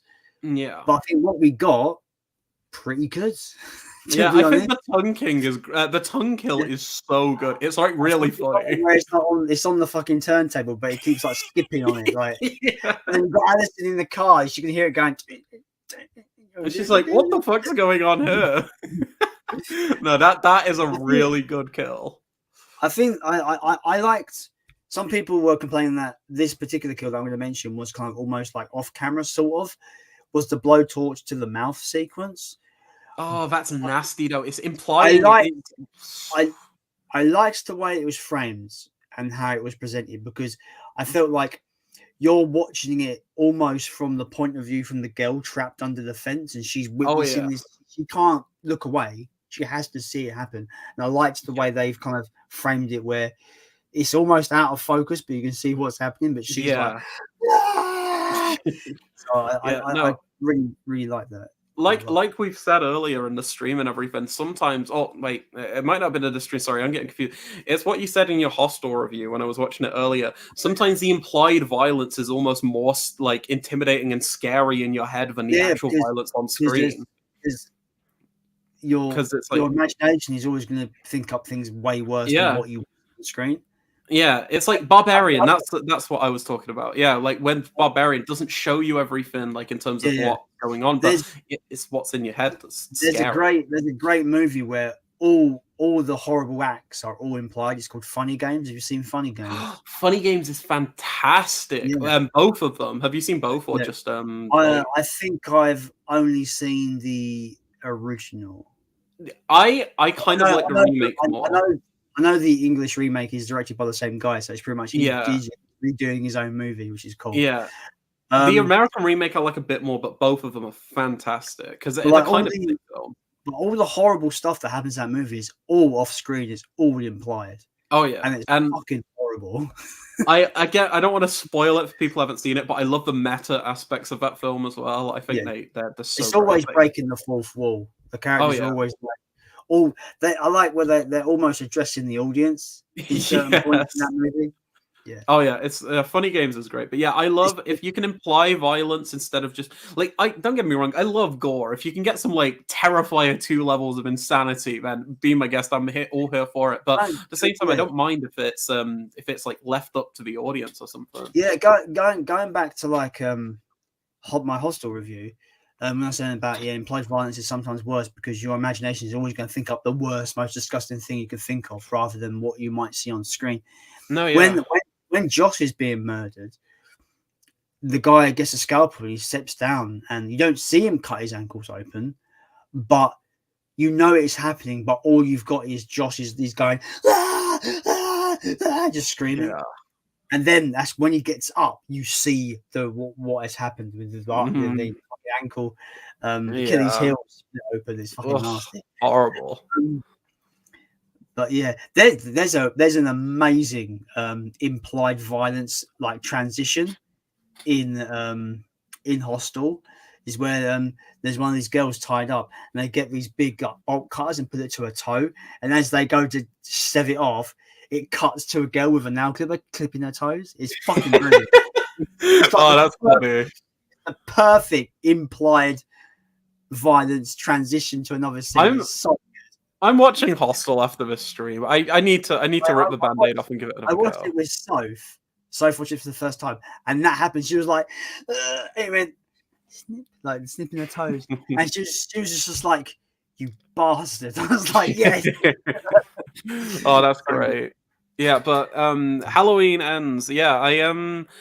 Get back to that. I do think the last 15 minutes kind of suck, which I know most people like that, like the whole Michael stuff. Like, it's not bad. It's not like a poorly constructed sequence or anything. Like, the action's fun. It's satisfying if that's what you came to the film for. But as someone who's really invested in the whole like Corey dynamic at that point, I feel like it kind of just like. It's just like, oh, we need to tie this up and we need to get back to being a Halloween film, you know? And it's like, I wish it did the Season of the Witch thing where it was like, no, we are sticking to our own thing. Fuck, if you want the Halloween to go see that or something. Yeah, I do feel that I wasn't satisfied by the way they ended Corey's arc. I feel it was a very kind of cheap way to be like, right, that's Corey out of the way. Let's get on to Michael and Laurie. Yeah, like I feel like it's not bad though or anything. It's just it kind of feels like a betrayal of the film. I was very surprised that they went full on with this is the end of Michael in this movie. Like I was really surprised. Like, and it's weird because me and Sophie watching it in the cinema, and you know the bit where they're putting him in the grinder. Yeah. I'm waiting for like Laurie to jump in with him and die with him. I was just like, is she gonna jump in with him? That'd be fucking crazy. Do you know what? I would be up for that if she did that. That'd be fucking great. That'd be fucking batshit insane ending. That you wouldn't expect, but no, she's alive, isn't she? Yeah, it's like a fine ending. It's serviceable, and I really do. I like the usage of "Don't Fear the Reaper." Second time that song's played in a horror film this year after X. But I really like that because it plays in the original film on the radio at one point. So I like that it kind of comes full circle, and it leaves these characters. Oh, say that again. Sorry. It's Blue Oyster Cult, the band. Yeah. I really love that song. That song's fantastic, and I think that the ending is just sweet, and I really like that. Like that final shot of them two just sitting down, and just like it's like she's finally got her piece, you know. She's finally just. I like that, but I think that it feels like it should be in a different film. That like 15 minutes of fighting though with like Michael and stuff. I've got to touch on how much improved the script is. The script for Kills was fucking diabolically shit. Oh my god, yes. The amount of fucking bollocks that came out of Laurie Strode's mouth and the cop's mouth in the fucking in the Evil Dies Tonight. No, it's just all the really just shit dialogue. Like every time he kills, he transcends. I've got to stop him. Maybe he'll die when I die. I'm like, but wait, what about 40 years ago this happened? Did you know this happened 40 years ago? Oh wait, we're gonna remind the audience. The original Halloween happened 40 years ago. They remind them like 10 times in the film. Like characters explicitly say it's been 40 years. I'm like, shut up, we know. Stop it. Do you know what it reminds me of? Like what? reminds you of every Terminator sequel. It's just like 3 billion lives died on July 7th, 1997. The survivors of this tragic event called the event Judgment Day. Like literally, Yeah. I swear every sequel has that same kind of dialogue. 3 million Oh, yeah. lives. We know. You told us 4 times. We know. No, it's so funny. But yeah, no, the script is better. From what I know, they brought on 2 extra screenwriters this time because the last 2 films were written by David Gordon Green and Danny McBride. You know Danny McBride, like the comedian guy. He's in like Pineapple Express. This is the end. He wrote. I only know him. Funny enough, I only know him. I know his face, but I only know his face because he was an Alien Covenant. Yeah, Alien Covenant. Yeah, but yeah, he wrote them, and I think it's weird that he wrote them because he's never had like any background in horror really. Same for David Gordon Green, but I'm glad they brought on 2 other people for this one because I feel like they really helped like flesh it out and make the people feel like human beings instead of like robots who are just going from A to B. You know. Like, because in Kills, they just feel like caricatures. They don't feel like human beings. They feel like individuals who are doing things because the film says we have to do this now. The film says we have to have the mob mentality scene, the reminder. But like, they feel real in Ends. I'm really disappointed, especially after seeing Halloween Ends, that they didn't hold off on having the season of the witch masks in Halloween Ends rather than Halloween Kills. Yeah, because they have them in Kills, and it would have made so much more sense. Yeah. It's a shame.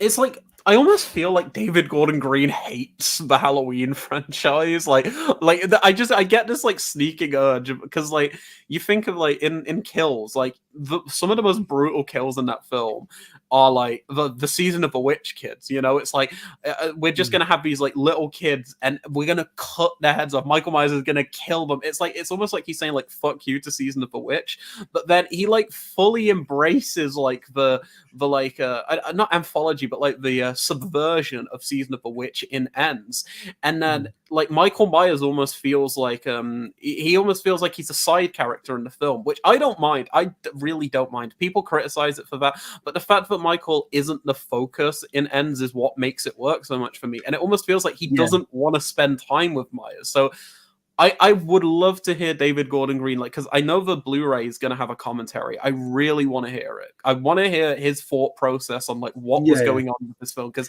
it just seems like he either loves the Halloween 3 or hates Michael Myers. I don't know. It's fascinating. But I'm just going to say this: in Halloween Kills, Michael Myers was working overtime. He deserves a vacation, and that's what it was for Halloween Ends. Oh yeah, literally, he's just like chilling up, killing like 40 people or something. Like Halloween Kills, I feel like now that I've seen Ends, I would probably enjoy it a bit more, despite the awful script. Like the script, I don't think you can save. But I think maybe I rewatched Kills the night before we saw. Yeah, same there. Halloween Ends, and I still didn't like Kills that much. Yeah.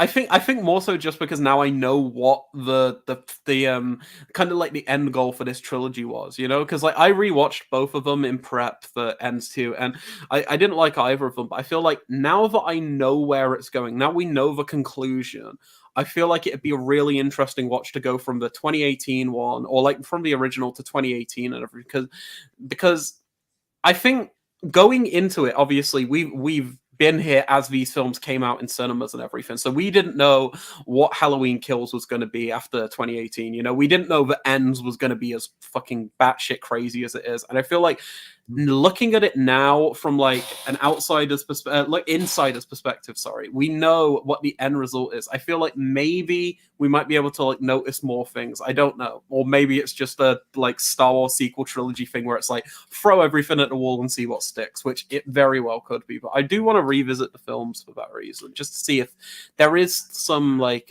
consistency in terms of what David Gordon Green's trying to do. It's weird because I feel like this film's getting lots of hate at the moment from a lot of fans and a lot of people expecting. I don't know what they was expecting, but clearly they're not happy about the film. Oh no, yeah. I can kind of see this in 20 years being kind of embraced by some people. Oh, 100%.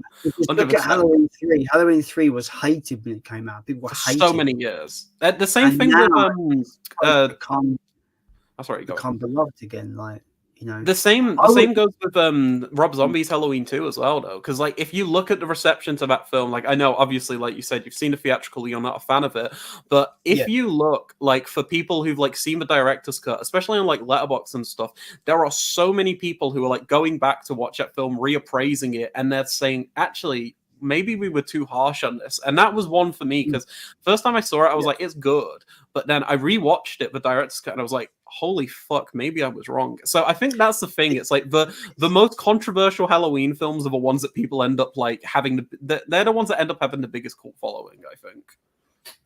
Yeah, and it goes all the way, it goes all the way back to other films that we consider to be classics now. It's like, The Thing was hated when that came out in 1982. The Shining got nominated for a Razzie, like 2 Razzies, for worst score, and Shelley Duvall giving a worst performance of the year, if you can believe that.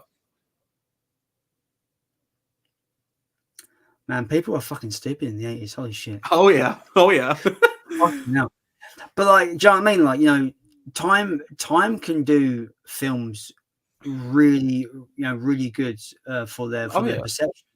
No, and absolutely. I feel like this is the good thing about Halloween Ends is there's a hard divide. There's no middle ground. There's people that straight up fucking can't stand it, and there's people like us that generally really think it's a really good film. But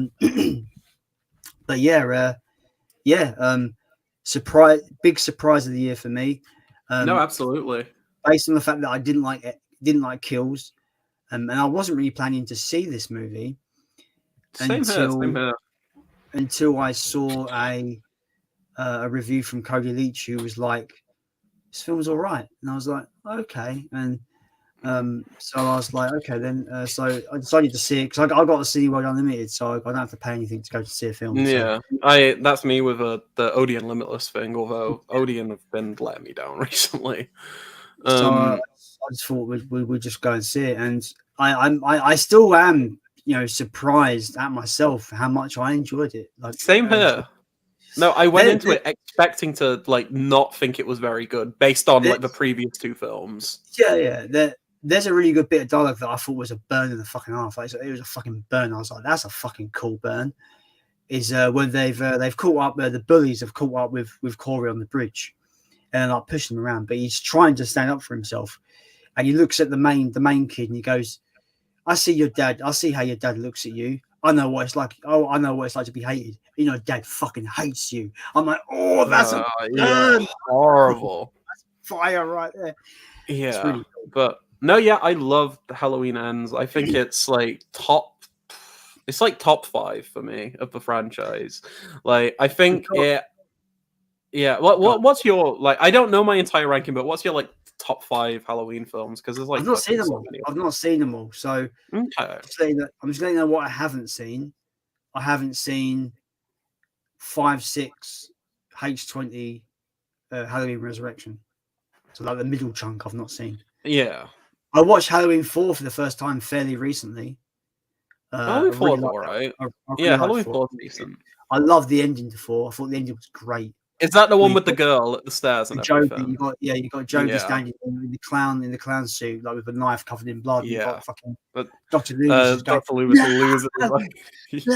I love that. Yeah, great. I hear they don't capitalize on that whatsoever in the 5. Unfortunately, I've heard they don't really do anything with that. I'm like, damn it. No, unfortunately, I think the middle chunk of those films just don't work for me. I think for me, I'd go the original Halloween is the best for sure. I think it's it's a classic. Everyone knows it's a classic. It's great. And then I'd probably go Rob Zombie's Halloween 2 director's cut, only director's cut, not theatrical. I'd go. Probably go Ends, then Season of the Witch, and then maybe Rob Zombie's first Halloween film. Because I really, I know I'm in the minority, but I really like the Rob Zombie films. I think the Rob Zombie films are really good. I think they, for what, like the first one in particular, although I don't like the director's cut of the first Halloween, which is funny because the director's cut for Halloween 2 is way better, but the director's cut of Rob Zombie's. Yeah, I think we only ever got the director's cut over here, and he's got that horrible rape scene in there. Yeah, that's the scene. I fucking hate that scene. And it's like the theatrical cut doesn't have that. It's No, different. the theatrical cut has it's just like Michael breaks out of the like prison basically. They're like transferring him or something. But the thing that fucking annoys me so much is in the prison break scene, there's a cameo from Bill Moseley. And I'm like, why would you waste Bill Moseley? Like, you know Bill Moseley, right? I recognize the name. You might have to show me a picture. He's in Devil's Rejects. He's chopped up in Texas Chainsaw 2. Yeah. Okay, yeah. It's like they waste the Bill Moseley cameo. Like, and I'm like, why would you have that gratuitous, awful like assault scene when you could just have like a fun prison break with Michael Myers? And apparently, it's shot really cool as well. It's like from a top-down perspective, like the whole action, like a breakout. It sounds cool, but I'm like, ugh. Yeah, that's what annoys me. Like the Rob Zombie Halloween, the first one, it has its issues for sure. Don't get me wrong, but I appreciate what it does in that first half a lot. I love how it kind of tries to humanize Michael and like give more of a perspective into him. And I think there's some great stuff in that first film. I'm very hit and miss with Rob Zombie overall. Like I don't particularly like too much of that first 45 minutes with the Halloween remake. Okay. I don't like the white trailer trash. Just fuck you, fuck this, cunt that, fuck you. I don't mind it because terrible, I think it's a different perspective. Terrible Rob Zombie dialogue. I just think it's awful. I've got a question though. Is it terrible Rob Zombie dialogue, or because like I feel like in terms of like trailer trash and stuff, that is kind of what they're like. People like that are like that. I don't like people. A lot of people criticize the dialogue like that. I feel like it's authentic. It's very much a departure from like what you're used to in like you're in the original Halloween and stuff. But I think in terms of like disgusting, awful human beings like that, it feels very realistic to a point where it's like, Jesus, this is a hellhole. I always find like explaining the mystery of things is just going to piss a load of people off, so just don't explain shit. And I feel like I felt the same way with Alien Covenant, where they explained that, oh yeah, David created the alien. Oh my, yeah. They just basically broke down everything to basically to the fine detail. And I'm just like, yeah. Now the xenomorph is not as interesting because you've explained it all. Yeah. With that remake, Michael Myers doesn't come across as interesting because you've explained his trauma and why he's evil.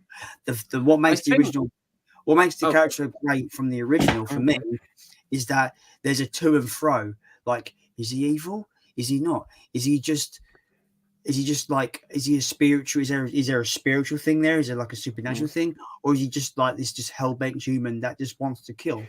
He doesn't talk, he can't tell you why, so you've got to make up your own mind. I don't like that Rob Zombie tried to explain his whole descent into evil. Yeah, I get that. I do understand that. I think I like it as kind of like a what if, like alternate scenario type thing. And I think going into like why I love Rob Zombie's Halloween 2 so much, I think it's because like Zombie like tries to approach these characters in a way that they never had been approached before, like in like all of the original like franchise, you know, like they never tried to delve deep into Myers' backstory or anything, and especially in Halloween 2 with how they delve deep into Laurie's trauma. Like I feel like I really love that in Halloween 2, but for the first film I don't mind it so much because I think it kind of just it has that Rob Zombie approach of just these awful human beings, awful characters, and I think it's really disturbing. Like I think the portrayal of like how people are and everything and how people treat Michael to make him basically become this like personification of evil, basically, I think it really works for me, but I can see why it wouldn't for others. I think my major critiques with the zombie film is kind of the last half is basically like, oh, we need to remake the first film now. And I don't mind that because I think it still has its own personality. I love the violence in that film. I love like the shaky elements, like whenever Michael's about to kill it, the camera just starts going fucking nuts, but you can still tell what's going on. Like it has this energy to it, which I find fucking great. There's do you remember the Joe Grizzly sequence? Because holy fuck, the bathroom sequence in the first Rob Zombie Halloween film. Who's the guy from Dawn of the Dead? Ken Foray is it Ken Foray? Like, you know, one of the main guys from Dawn of the Dead. He plays a character. Yeah, the original. It's a Ken Foray, right? I think. Is it or Ken black guy? Foray? Yeah. Oh, okay, I think it's him. Yeah, he plays a character in the Rob Zombie film called Joe Grizzly, who's this trucker who's just like in the bathroom and he's like reading a porno mag and everything as Michael breaks out. And Michael's like outside the bathroom stool, like bath stool or whatever, and then he's like knocking on the door, and then like Joe Grizzly's like, "Oh, it's occupied," and then Michael knocks again, and you can see like Michael's horrible like toenails, just like disgusting, gruesome thing. And then Ken Foray like stands up and he's like, "I'm Joe Grizzly, bitch." And he's like, "You don't fuck with me." And there's this amazing scene where like Michael comes in and he's like, he's got Ken Foray, he's like smashing him on like the bathroom stool, and every time like he hits him, it's the camera fucking shakes and it has this like impact. It's like you feel like you're there. I think the violence in Rob Zombie's Halloween film, the first one in particular, is so brutal.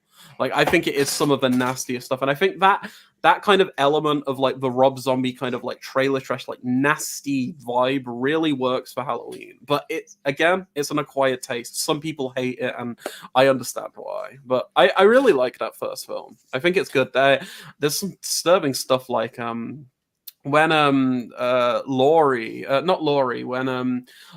mum, Michael's mum in Halloween, the Rob Zombie one, kills herself, like after like everything's going on, he's in the psych ward and everything, and that sequence where she's like watching baby videos of like, you know, Michael before everything happened and everything, and then puts a gun to her head, it like she shoots, you don't see it happen, you don't see her, but it just like repeats this like clip of Michael as a baby just like walking around, and it just replays this clip, and you hear the audio like clip and repeat like 4 times in a row. Genuinely gives me chills. I think Rob Zombie's Halloween film is like really disturbing. Anyway, I'm gushing too much. Sorry. I love those films. Out of the Halloween films that I have seen, which would be the recent trilogy, the 2 Rob Zombie films, and the first 4 movies. So I would say, like, from best to worst, Halloween 78, Halloween 2, because I can watch them back to back, and it's a really good back to back double bill. I like Halloween 2. I will probably say Halloween Ends, Halloween 4, Halloween 2018. Okay. Halloween 3, Halloween 3, Halloween Remake. Okay. Halloween Kills, Halloween 2, but obviously 2 with an asterisk because you said director's cut, so I've got to find the director's cut. Please, yeah. But you might still hate it, but I've always felt H2 was the weakest that I've seen. I think it's definitely something that like it has a huge cult following now, but like back when it first came out, obviously people hated it, and I think it's took time for people to really appreciate it. I think another thing I love about H2 is Brad Dourif. Like his performance in Halloween 2 is so good, because it's like, obviously you've seen the original cut of Halloween 2, so in the original part of that theatrical cut, I think it's the best part. Yeah. When he's doing the guys, it's really kind of emotional. It's really his performance is really good. That's a different sequence in the director's cut. Like it's the same scene, but like they change it. That's like, I don't want to give away too many spoilers, but the director's cut is so different because it takes so many risks in terms of like how it does storytelling, and I think the way the director's cut handles that is just fantastic. But Brad Dourif is amazing in those films. He's so good. I think the thing I love so much about H2 as well is the cinematography. Like Rob Zombie, I think the first film was shot on like 35mm, but Halloween 2 was shot on 16mm, so it has this really kind of like grimy kind of feel to it, you know, where it feels like a film from the 70s or something. And the guy who did the cinematography for Halloween 2 is the same guy who did the cinematography for Crank High Voltage, which I think is one of the best films ever made. Crank High Voltage is fucking incredible. Those 2 Crank movies are fucking insane.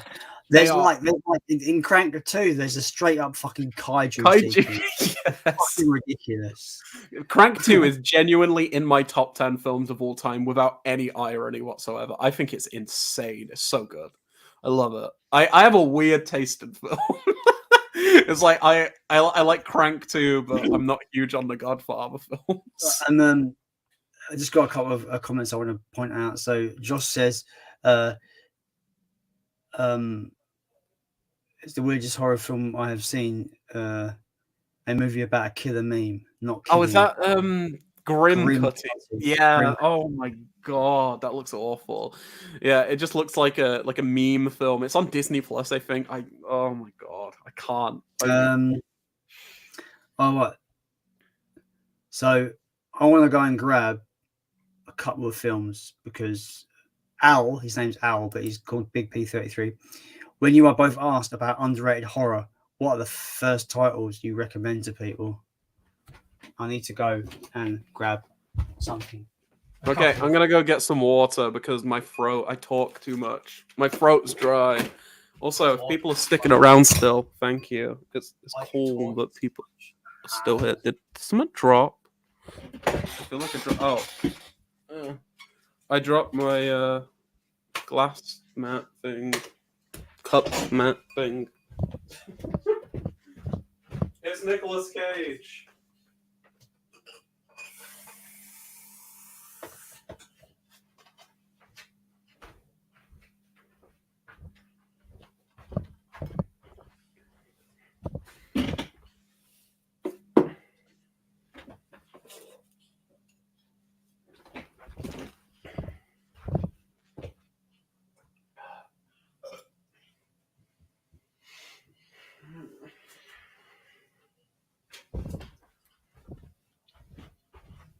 Ugh, okay.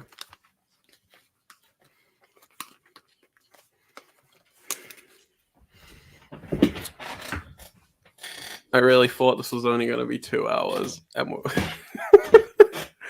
it's never going to be what you think it is. In 11 seconds, we're going to hit 5 hours, Jason. Let's have a rave. I will say, I might have to go soon. It's fine. Just because it's almost 2:30 in the morning. But I am enjoying this. This is fun. Also, Josh is back. Hi, Josh. So I've picked out some underrated horror that I think people need to fucking watch because they're great. Okay. Well, I'll go first because I've got two. But I've said mine already. I got Black 3. Christmas. Christmas 2006, Rob Zombie's Halloween 2, and the other one is Creep, like the London Underground one. I fucking love Creep. I think that film's great. That's great. That's a great one, that is. Yeah. I think that's great. The idea of being locked in the underground fucking terrifies me, though. So scary. So scary. I love it. No, I think that film's great, but let's hear your picks. So, this horror film I watched for the first time about a month ago, and it's already made its way into my favourite 80s horror films of all time. Let's see. It has no reason to be this good. It has no reason. I think I like it more than the original Psycho 2, oh baby. My god. I like it more. Dude, Psycho 2 fucking rocks. It is amazing. It does everything that people like. I think the first film is fantastic. It's Psycho, of course. But Psycho 2 fleshes out Norman Bates as a character. Mm-hmm. It looks amazing. It shocks me. Like, it has revelations and like goes in places where I'm like, is he actually crazy? This, that. It's such a smart film. It's so fucking good. I love it. Thematic wise, it has very similar themes to Halloween Ends. He's trying to get better, but the people that were victims of his evil they're trying to make him snap again. They're trying to find a way for him. They won't let him get better. No, definitely. I think it's so interesting. Yeah. So good. Psycho 2 is so fucking good. That fucking knife through the mouth kill is fucking savage. Near the end, yeah. So good. No, Psycho 2 is great. I like it more than the original. I couldn't believe how good it was. I was like, this is fucking. I was gripped from start to finish. Yeah, I was when I was doing videos like a year ago or so, me and Lauren used to watch films all the time. Like we'd like watch them in sync and everything. And she had Yeah. Psycho 2, the Arrow release, and she would not watch it. She was like, "Oh, I don't want to watch a sequel to Psycho. I bought it, but it's like something I never want to watch." And I'm like, Lauren, just watch this film. It's actually really good. And then she watches it and she's like, damn, that was really fucking good. And that's the thing with Psycho 2. It's like you hear the Psycho sequels and you're like, ugh, do we need a Psycho sequel? But then the Psycho sequels are actually kind of good. But Psycho 2 fucking rocks. I love it. Literally one of my favorite 80s films ever. Like, it's literally my top 10. So good. I love it. Good. Speaking about 80s favorite 80s movies ever, this is probably one of the greatest creature features of all time, in my opinion. It's up there with Gremlins and Critters. It's just the best. I fucking love it. Brain Damage. Oh, Frank Hellenlotter. He is great. I love him. Have you ever seen Basket Case? Hey, Brian. Oh, hey, Brian. How you doing? Hey, of course I'll help you, Brian. We're best pals. Of course I'll help you. But you've got to feed me first. Did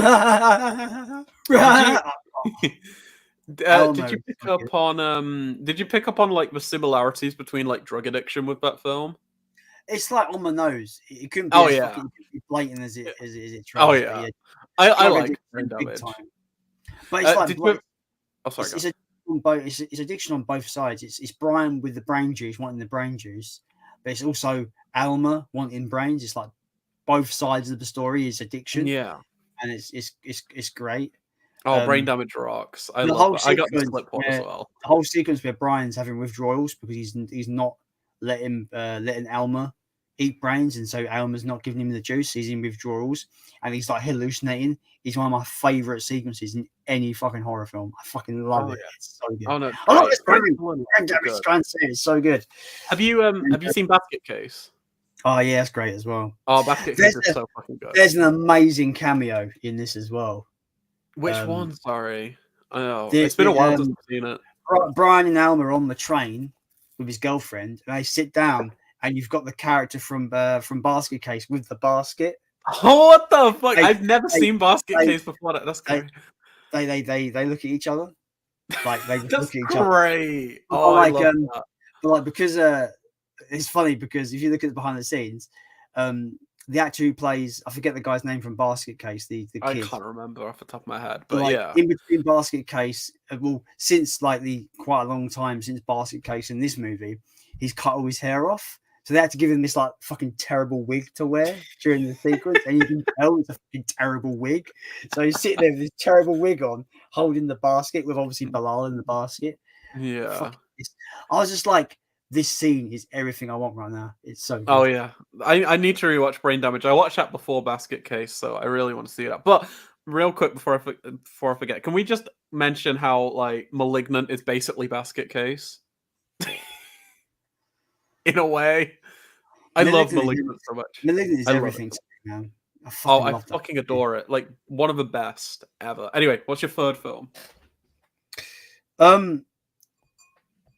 I don't know if it's underrated because I hear nothing but good things about it, so maybe not underrated, but I don't hear enough about it. So I do hear things is good, but I don't hear loads of things about it. No one really talks about it. It's a 70s movie. It's the double team of Christopher Lee and Peter Cushing. It's a thing. It's the thing on the train. Oh, Horror Express. Fucking love this. I need to see it. I've not seen it yet. I've got the Arrow, but I do need to check it out. The transfer is amazing as well. Nice. This is probably one of the best looking Blu-rays I own. It looks fucking beautiful. I really want to see that. I've heard great things. It's so good. Yeah. No, yeah. So, Big no. P, if you haven't seen any of those, I highly recommend them for underrated horror films. Hell yeah. Yeah. Oh, Malignant's so good. I saw the comment from Sophie in all caps, don't get him started on Malignant, we'll be here all damn night. But like literally, that's me with anyone. I have shown Malignant to so many fucking people. We'll have to have a stream or a video sometime in the future of us gushing over Malignant, please. We've got to do it. so many people. I've had conversations with people, and they'd be like, "Oh, the dialogue is so stupid." I'm like, "Yeah, but it's fucking intentional. Like he's drinking the electricity. It's a dumb line. It's what I love about the script is that it's intentionally goofy, but they deliver it. The actors deliver it with such sincerity that you just buy it. It's great. I heard theories that people thought that the opening like 10 minutes, opening 5 minutes, you know, with like it's time to cut out the cancer. I heard people say they feel like it's like one of those fake movies in a film where you're watching a film and it's a fake movie, and then they're like, no, but that's the entire film. It's like that's the level they're on. It's so good. The whole opening titles for that movie. Oh my god, that's so good. Pretty much reveal Gabriel. Oh yeah, it's great. It's great. Also, you've been a bad boy, Gabriel. When she goes, it's time to cut out the cancer, and it goes into the titles, and it's like that music, like old 80s music. The sword music. So fucking hyped for a movie. I was literally I was fucking strapped in. Like, I'm ready. I'm fucking ready. It's so good, dude. Malignant is like it is a once in a, like how I was talking about Get Out. That is like Malignant is the Get Out of like goofy gonzo cult horror that it was never going to appeal to a like mainstream audience, and the fact that Warner Bros were like, we're gonna put this in cinemas and let James Wan give him 40 million to make a weird film that's like both giallo influenced and also just batshit like fucking basket case Frank Henenlotter-esque. It's like the fact that they gave him money to do something like that blows my mind, but I kind of love it. We're never gonna see that again. We're never gonna see that again. Like you know, would I want a Malignant? Could they pull off a Malignant 2? Probably. Would I go and see it? 100%. Do we need it? Not really. No. I'm like that. I would go see it. I own Malignant on 3 different fucking copies. I own the Blu-ray, the Steelbook, and the 4K because I love that film so much. I've got it on VHS. What? Steelbook. Oh, I've got to show you my VHS. Because it's like I feel like that movie is like meant. It was born to be on VHS, so I got a custom VHS of it. How much? How much? Oh, fucking way too much. Like too much. Is it in the triple digits? No, it's in the double digits, but it's like halfway to 100. So yeah, way too much. Is it sealed or have you unsealed it? It didn't come sealed, but it came with no label, so I kind of tried to make my own label. Okay, no, that looks good though. Oh, I like that. Have you tried it in like a VHS player? Yeah, it plays. It's fine. Is it like pan and scan, or is it like 4:3? Like what's how does it work? Have they like zoomed in? I think it's just like it's regular 16:9 ratio. Like, okay, because I would love to see like a pan and scan version. I think that would be fucking great. I've got a video on my channel about this VHS, and I do show it on screen. But remember, I'm not playing it with ideal equipment. I do have a VCR, but remember, I've got my VCR plugged into a 4K television, so it's not the ideal scenario to kind of show off of a VHS like this. But the movie's on there. It's all on there. Oh, so good. I need that. Oh, that's in great. The glorious low bit rate that you get with VHS. It's glorious. Dude, VHS is so charming. Like it is like such a charming format, especially for horror. Like I feel like watching horror on VHS. I need it. I need it so much. I don't know. I do agree. Like this is just for me. It's an ideal format for this movie. No, absolutely. The opening fucking Warner Brothers logo that comes up is all like VHS glitch. Like, it's born for that fucking format. It feels like it should have been on the fucking Video Nasties list. Like back in the day, they would have fucking it would have been banned for being so gross and violent or something. You know, like I think it'd probably be one of the most violent films out in the 80s if it came out then. This film is fucking. Even though it's a great horror movie, you know, I think it's got a great mystery. It has one of my favorite action sequences. Oh my god, yeah. The police station sequence is fucking ridiculous. So good. I love I think I prefer the jail scene just a bit more. But anything, all the action in that last act is fucking bonkers. Like I love it. Like I don't think because you've got to remember, for me, I am not a huge James Wan person, or at least I wasn't before *Malignant*. I was like, some of his films are okay, but I was never like someone who was like, oh yeah, James Wan's a master. I never. *The Conjuring's fine, *Saw's fine, stuff like that. It's okay. But I went into *Malignant* and I was like, kind of in the same way as like Halloween Ends, and I was like, it's gonna be a film. It's gonna be a James Wan film. It's gonna be spooky ghosts and everything. And then I see that opening 5 minutes with the hammy acting, with the "you've been a bad boy" and like "time to cut out of cancer," the opening credits, and I'm like, electricity. it's insane. Oh yeah, he's trying. Yeah. That fucking line delivery is incredible. But like, he's drinking the electricity. He's saying it, but he's like confused. Like, it is so perfect that I was so on board from that moment, and I don't think I've ever like been so convinced. Like, because I went into it and I'm like, it'll be fine, and then it's just like, this might be a masterpiece already. I think because I watched it on my own on my computer, because I had to require it because it was already out of cinemas by the time I heard about it being anything like a giallo, and so I was like, oh, now I've got to watch it. Hopefully it's good.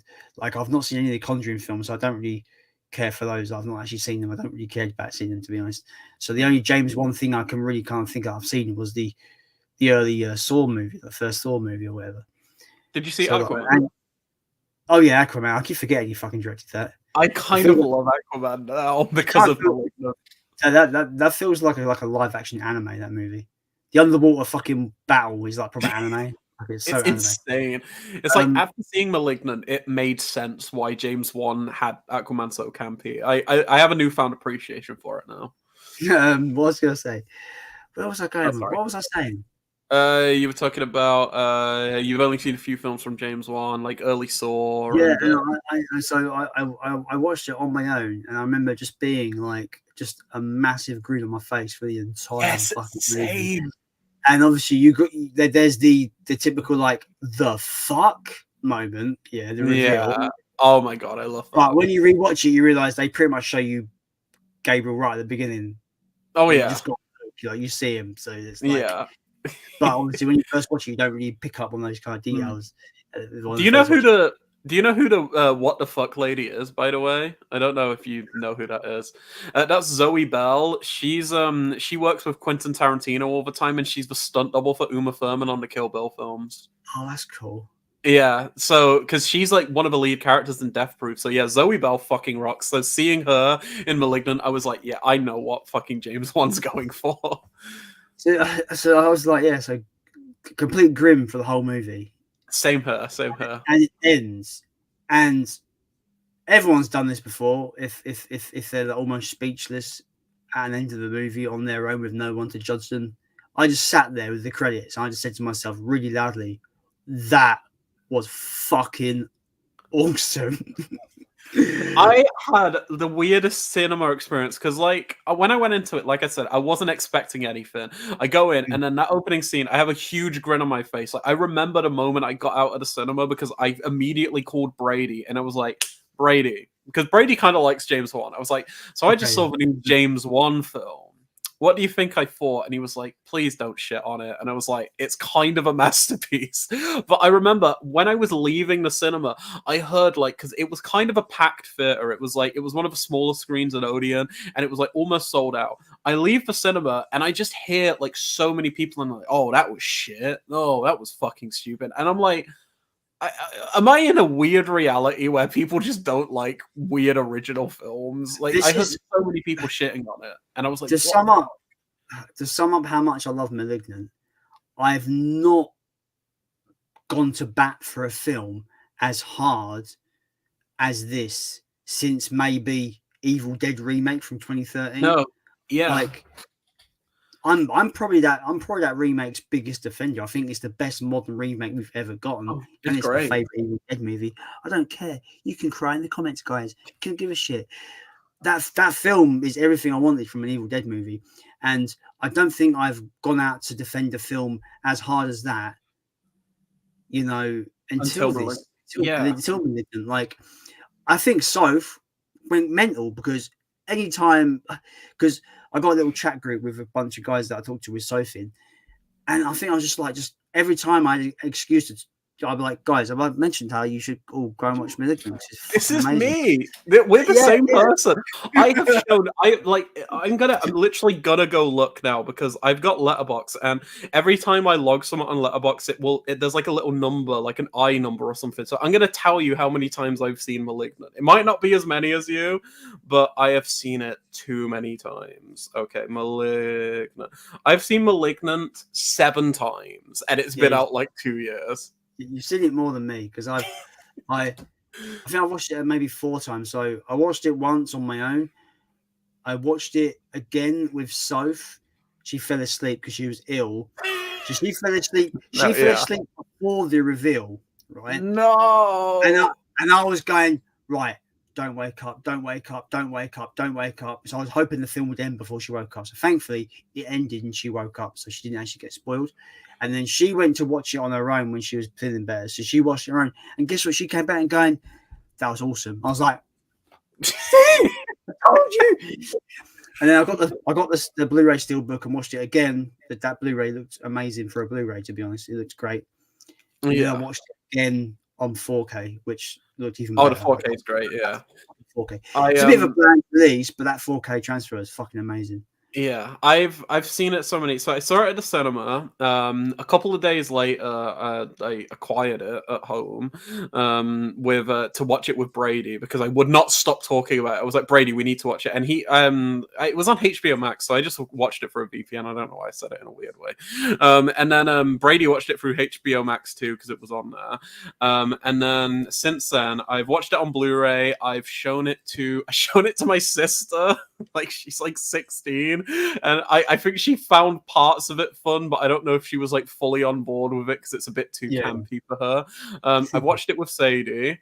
I watched it with my friend Mel, the one I went to see Smile with yesterday, and he fucking loved it as well. Like everyone I've shown it to seems to fucking love it. Like it's just something that I want to share with people because I think it's so fucking good. We need to talk about Gabriel and how I believe he should stand alongside Freddy Krueger, Jason Voorhees, Mike Myers as a fucking horror icon. Already, he's great. Like I know people are talking about Art the Clown at the moment, and you know they're talking about him being a horror icon. I feel like Gabriel is original and fucking cool as hell. His fucking murder weapon is fucking awesome. Oh my god, the Steelbook, man, the Steelbook. Oh my god, Red and black, man. Red and black. So dude, did you like? Obviously, it's not a very great release in terms of extras. Did you watch the extra on the Blu-ray and 4K? No, like how they? Oh, you should watch it. It's only 15 minutes long, but they talk about how like they like worked with Gabriel. So you know that shot in the film when it was not after the first home attack, but the second attack where it's like. No, really early. It's like about halfway through the film, and there's that like POV shot of like the top of the house. It looks like a dollhouse. Is like the lead character. Why am I forgetting? As she's running through, and it's like a bird's eye view of it. They did that in one take. They did that all in real time in one take. No edits whatsoever. They like got the camera working up there, and that's one of my favorite shots in the film. As well. It's gorgeous. And also, the Gabriel performance actor, they got real, like, there's 2 people who play Gabriel. One for when it's walking, one for when he's walking, and one for, like, the action sequences.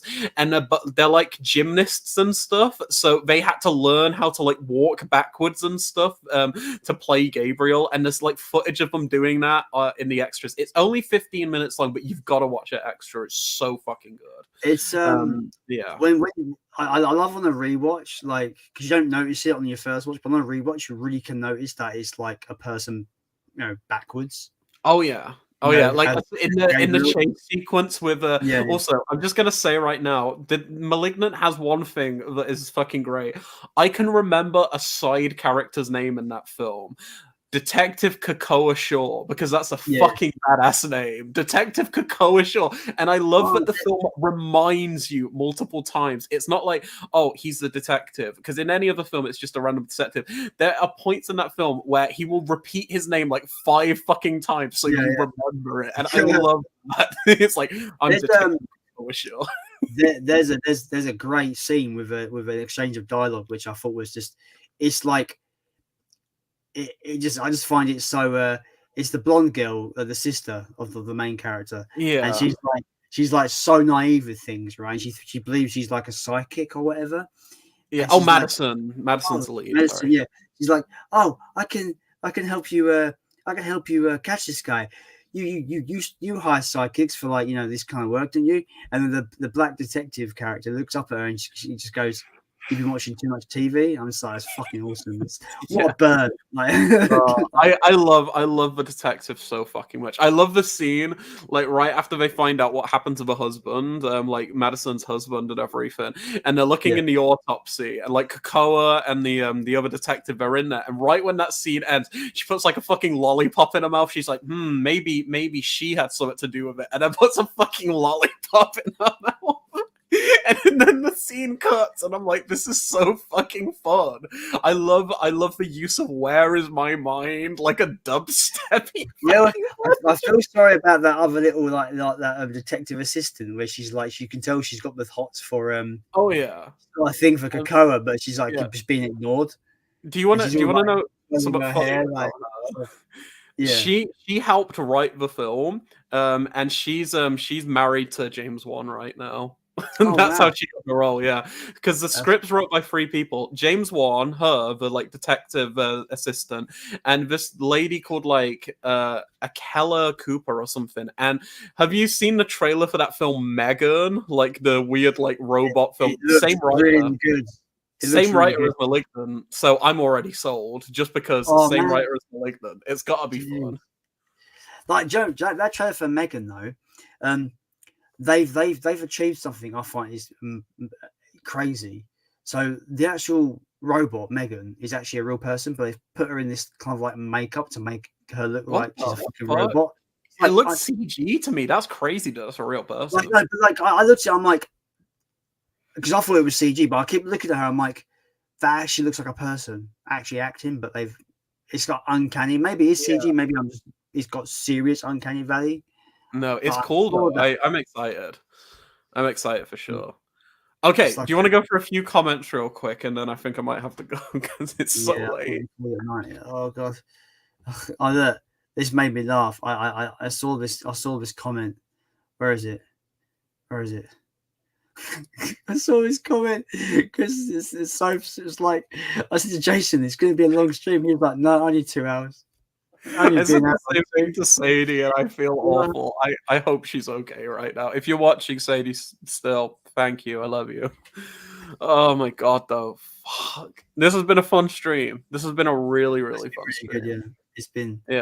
great to catch up and stuff. Oh no, I love absolutely. that. I love that Sophie's comment of "Don't get him started on Malignant. Got us started on Malignant." Thanks, Oh, yeah. Soph. Love you. And then we talk for like half an hour about Malignant because we just have to gush about the best film ever. Oh, it's so good. It's in my top 10 of all time. It's Easy. amazing. I can understand why. Fuck, I love Malignant. I feel like we're the only two that generally like love it to pieces, because I remember like when I saw it for the first time, I put up a post saying it's like the best horror in like 5 years, and people were like, it was okay. I'm like, Yeah, no, that's the thing. It's like you look at the letterbox score. It's like got a 3.2 out of 5 or something. So that's like what, a 6.4. And I'm like, nah, this is so good. But I think the 3.2 usually is like it's like kind of a make it or break it thing. Because another one of my favorite films, like in recent memory from this year, which also got middling reviews, but I thought was like genuinely a fucking masterpiece, pretty much, is the new Michael Bay film Ambulance. I don't know if you've seen that or not. I've got that. I was given it as a subscriber now on Blu-ray, so I've got it. Oh I my just haven't god, watched it yet. it is incredible. Like, you know how like I don't like Michael Bay. I don't like the Transformers films. Some of his stuff's all right, don't get me wrong, but Ambulance is fucking incredible. It's got great performances. The action is so good. Do you know much about like how the action's shot in that film? Hmm? Do you know much about the action in that film? Like, do you know much about Ambulance? No, I just know it's about an ambulance. Oh, what the really fucking cool thing that might get you excited, I don't know, is they shoot the action in a really cool way. So it's not just your typical, like, you've got your Michael Bay explosions and like car crashes and shit like that. But the thing I love about it is Michael Bay experiments, and a lot of the action is using drone shots. So you'll have these like shots where like a drone is going like up a building, then flying down and going through these tiny spaces, and it is so exhilarating. Like the action in Ambulance is fucking amazing. Like it's genuinely like it's in top 5 of the year for me. I think Ambulance is genuinely a masterpiece. It's the one of the best action films I've seen since maybe John Wick 3. And I think it's better than John Wick 3. I think it's probably one of the best action films of the last 20 years. It's incredible. So watch Ambulance, please. It's so good. What was I going to say? I gush about a lot. Josh says James Wan is the king of camp. Aquaman now. Oh, This.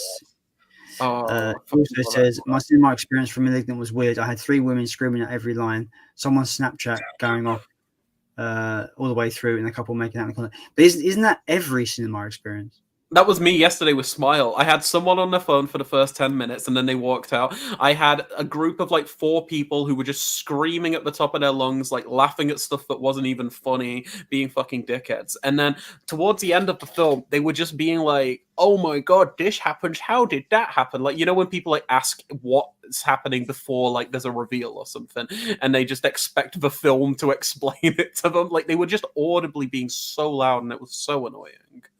So yeah, cinema experiences are fucking annoying sometimes. Yeah, I remember me and Sophie went to see X, and that film can be quite funny in places. Like I generally think it had quite some laugh out. But we had this guy behind us, like directly behind us, like say my seat, you know, I'm sitting in my seat here. So the guy the next seat along, but behind me. Literally every time there was some little faint bit of a funny line or a funny bit of dialogue, he'd be like the most obnoxious, loud fucking laugh. I'm just like, it's not that funny, you fucking twat. It's not that funny. I mean, it's kind of funny, but it's not like you laugh one more time, your heart might stop funny. It's not that funny. That'd probably make me laugh, to be fair. But yeah, no, fucking cinema people can be so annoying. I love, you know how you were like, you know, you went to see Malignant and you get the, you know, a film that you like, but you go as you walk out, you hear people talking about how much they didn't like it. Yeah. I love when the opposite happens, where I went and saw when I went and saw The Predator and it was dog shit. You walk out and it's like two men were like, "That was pretty good, no mate. Yeah, that was good. I like that one." I'm like, "Fucking awful movie." So like I am endlessly fascinated. I feel like ever since like I don't know, I've got more into film over the past like 6 or so years. I feel like I'm in such a minority sometimes with these big films, like theatrical releases, because I feel like general audiences don't want what I want out of films. I don't think. So sometimes like you'll put a review up of a film that I fucking love, and you'd be like, 1 star, it wasn't great, oh it's shit. I'm like, is he fucking kidding me? Like, give me an example. I'm curious. Like through my teeth, gritty, like, is he fucking saying? I need an example, please. Tell me one. No, it's just the fact that like me and Soph absolutely fucking adore Spider-Man No Way Home, and you were like 2 stars. Why does this director keep ruining films? I'm like, are you fucking kidding me? 2 fucking stars. I think if No Way Home worked for me on an emotional level, I'd probably like it more. But I think it was something that I don't like the writing in it. I don't like the writing. I feel like it focuses. Sorry, go on. For Peter Parker, like, you know, he learns so much in a short amount of space, and I think it's a great leaping off point for the next movie. Like, it's a great reset for the character. I always felt introducing Spider-Man in the MCU as part of the Avengers was weird. Yeah. For Peter Parker. So the fact that they've kind of brought him back to, like, you know, friendly neighborhood Spider-Man, he's on his own, he's got to do things himself, and it's like a reset. I think that's good. I think this movie was a great way to end the kind of Avengers side of his story. I think it was just a great wrap up of that. Yeah. Yeah. I think the cinema experience I had kind of helped as well, because we had just like everyone fucking losing their minds when Andrew Garfield turned up, and Andrew Garfield got the biggest cheer. He got a bigger cheer than Tobey Maguire. Yeah, same here as well. Yeah. It was very weird. I get why people like it. I think it just didn't work for me, but bear in mind, I've only seen it once. I've not like revisited it since, so I might have to give it another go.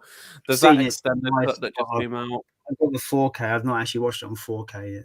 Yeah, I'll give it another go eventually, because it's a film that like I heard so many people just fucking adore, and it's one that I think maybe I just wasn't in the right mindset watching it or something, you know?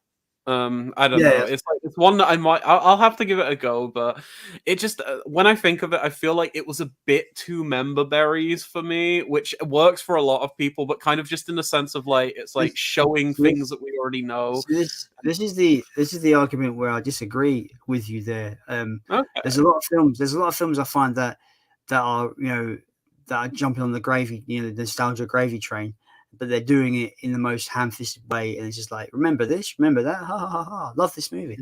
I feel like No Way Home does this in such a great, tasteful way, and doesn't like. I don't feel it's forced at all.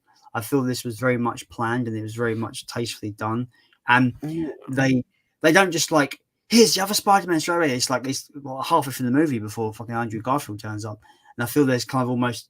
You don't even see them all together in their suits until like right at the end of the film. So I feel there's a gradual kind of build to those characters being introduced, and I think it's a really great way of giving you nostalgia member berries, but not going like, remember this shit, love this movie now, remember, nostalgia. Yeah, I think it's more with the villains for me. Kind of gives the nostalgia in there.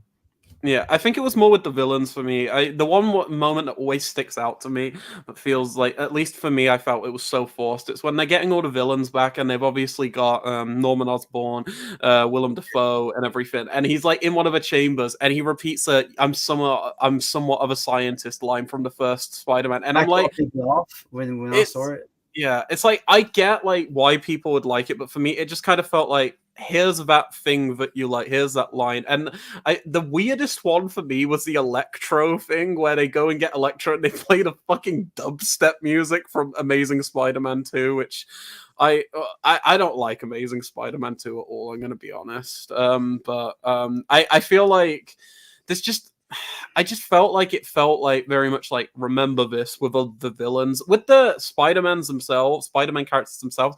I don't think it was atrocious or anything. Like, I gave it like a 4, and again, a 4 for me isn't like the worst film ever made or anything. Like, I think there's some merit to it. I think the Andrew Garfield's fucking great. Like, I really, really love Andrew Garfield in the film. Yeah, I think he's the best of the three. He's the MVP, I think, in the film. Yeah, I just feel like I felt Toby was a bit wooden. Like, I felt Toby was a tad wooden, but it might just be because he hasn't acted for like a decade. So it's like, I can't like, I'm not going to be like, oh yeah, I expect him to be like he was before. And I do really like the exchange right at the end with Doc Ock and Toby, like the kind of catching up and everything. There are sequences in that film I do like, but I think like some of the CG was a bit shoddy as well. But weirdly enough, they've updated it, like, because I don't know if you heard about this, but they actually, while it was in cinemas, they patched the CG. Like, they actually changed the CG, so like on the home media release, it's supposed to look a lot better now. So I'll have to check it out. But I just think initially when I was watching it, it was like there was a lot of flaws, but in my mind. But it's been like what, like almost 2 years now, or has it been a year? I can't remember. When was that? Was it last year? Yeah. Oh shit, it was only last year. Okay, so yeah, it's almost been a year. So I might give it another watch sometime soon, and I might like it more, because everyone I know seems to fucking love it. Like, I'm very much in a minority of not like gelling with it, but I feel like eventually it could click for me, because it's like one example for me is when I watched the MonsterVerse films with Sadie, I knew I liked Godzilla 2014, and I knew I liked Godzilla versus Kong, but I didn't like King of the Monsters, and I've always really had like a distaste for Kong Skull Island. But we rewatched it, and I actually really liked Kong Skull Island on my rewatch. Like, and it took a bit of time, really but it like, worked for me. Yeah, I think Kong Skull Island's really fun now because my issue with it when I first saw it, I fucking hated the characters, but I think the characters are really fun now, and they kind of knowing that they're just disposable and everything kind of makes it a bit more entertaining for me now. There's some fucking great horror moments in that film. The Cannibal Holocaust reference. Cannibal Holocaust reference. Do you not remember the Cannibal Holocaust reference? But remember, I hadn't seen Cannibal Holocaust. Oh, 1 minute. I'm gonna send you something in the chat. 1 minute. The bamboo spider monster's fucking terrifying. Yeah, no, that's what I'm on about. Like the bamboo shit. Like 1 minute. Oh, okay. Let me send you this. 1 sec. Just look at this. Private chat again. Yeah. Private chat. Yeah. Just a second. This is a comparison. Ignore the text at the bottom. Wait, did that not fully send? I don't think that fully sent. 1 minute. Let me try and get that again. No, it's only like half the fucking thing. The fuck? 1 second. Hey, is it that one there? Let's try this.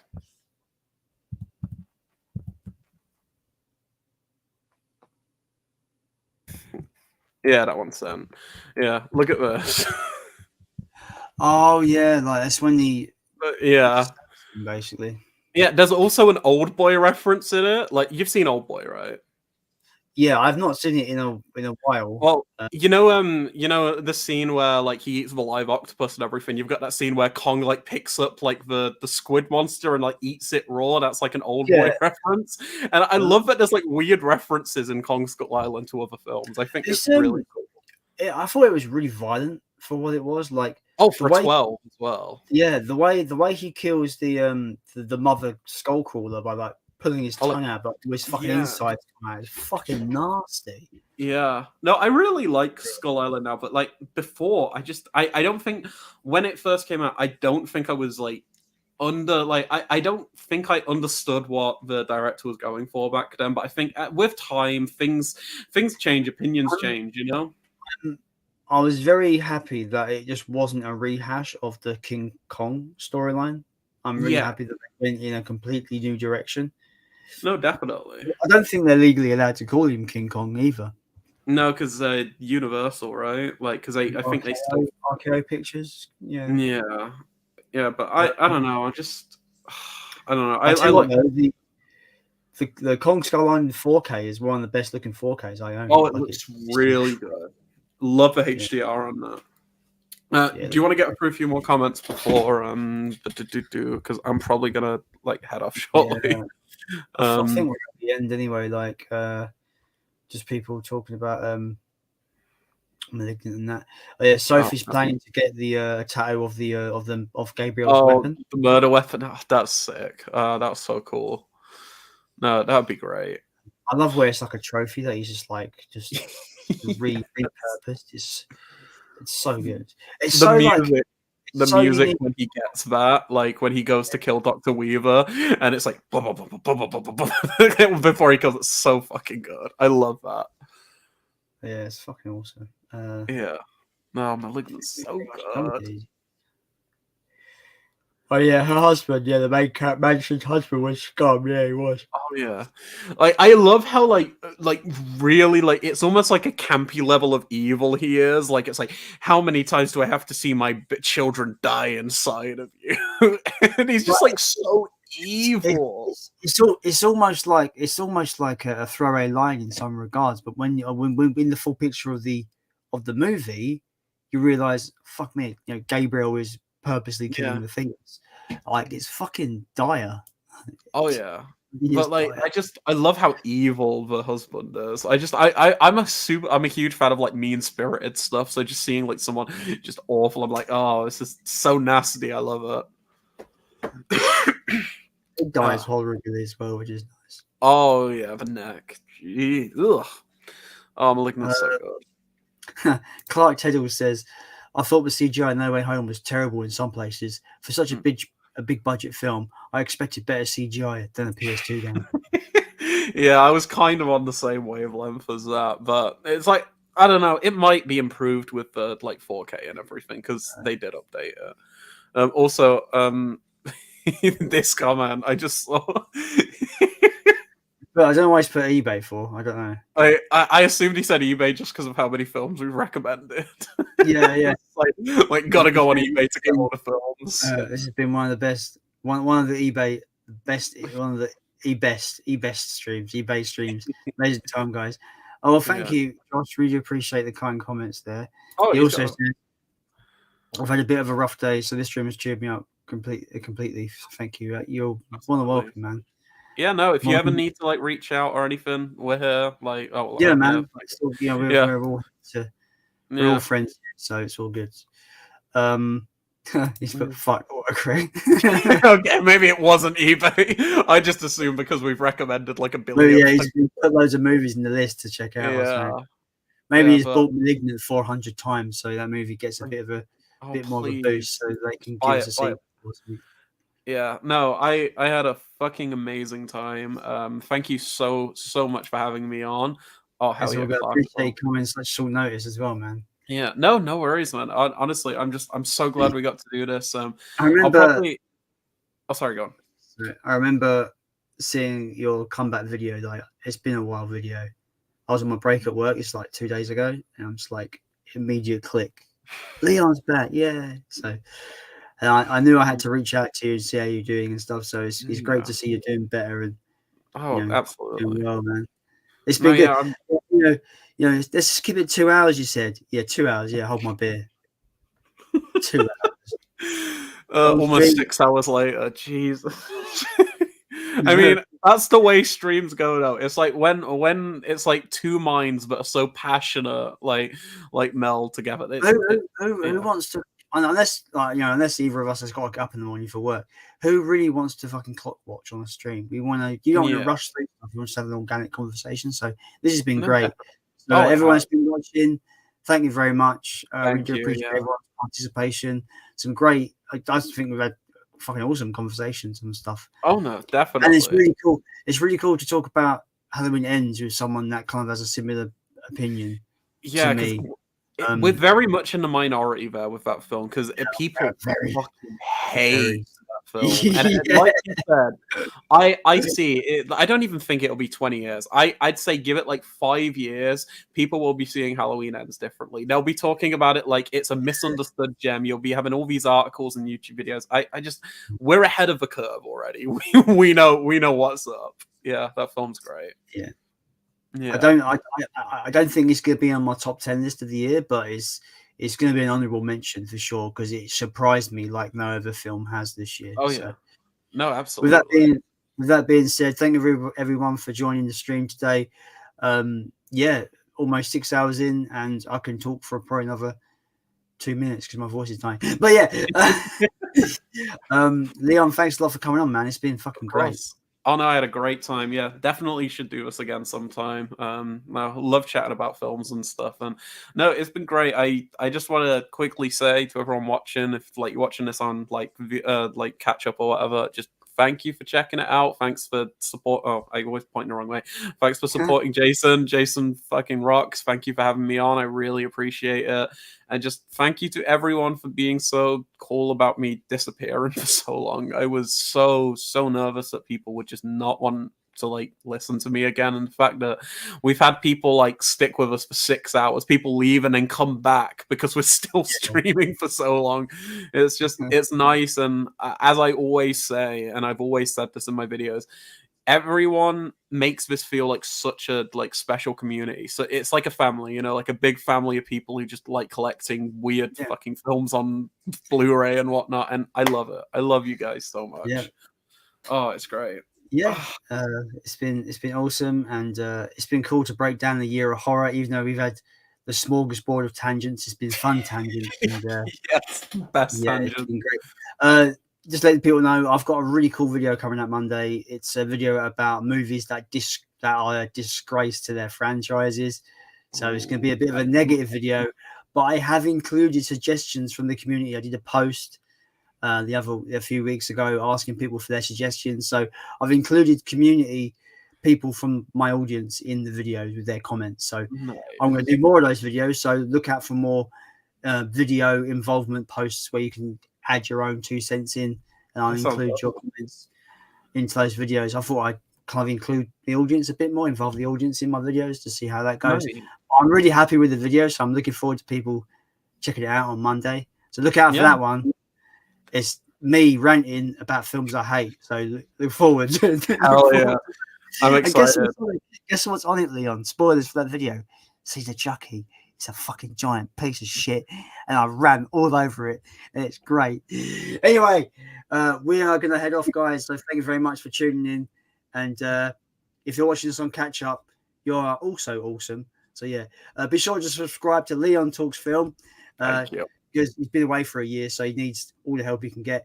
And while you're there, subscribe to me as well, because I'm on the road to 1,000 subscribers, and it'd be nice to hit that before the year's out. Probably won't. I got still a way to go, but anyway, look forward to my new video on Monday, and look forward to whatever Leon's going to be pumping out. Hopefully, the next couple of weeks. Whatever. Yeah, I got that cult classic series that I'm going to be starting. I'll probably upload that on Monday as well. Sunday or Monday or something. Pink Flamingos review type thing. Yeah. A 20-minute video. I'm going in with these like in-depth videos recently. I really like taking my time lately. Yeah. I really liked your Texas Chainsaw Massacre 2 video. It was very informative. Yeah. Such a great release, honestly. I know you're mixed on the film, but that release is so good. But yeah, no, thanks to everyone in the comments as well. I see a few more comments real quick. But yeah, no, thanks for everyone for sticking around. Really appreciate it. It was awesome. Yeah. Have a good morning, I suppose, guys. have a great rest of the weekend, and we will see you probably next week, maybe, if I have the time for a stream next week. But if not, there'll be more videos on the way. Take care, everyone, and we'll see you soon. Bye-bye. Bye.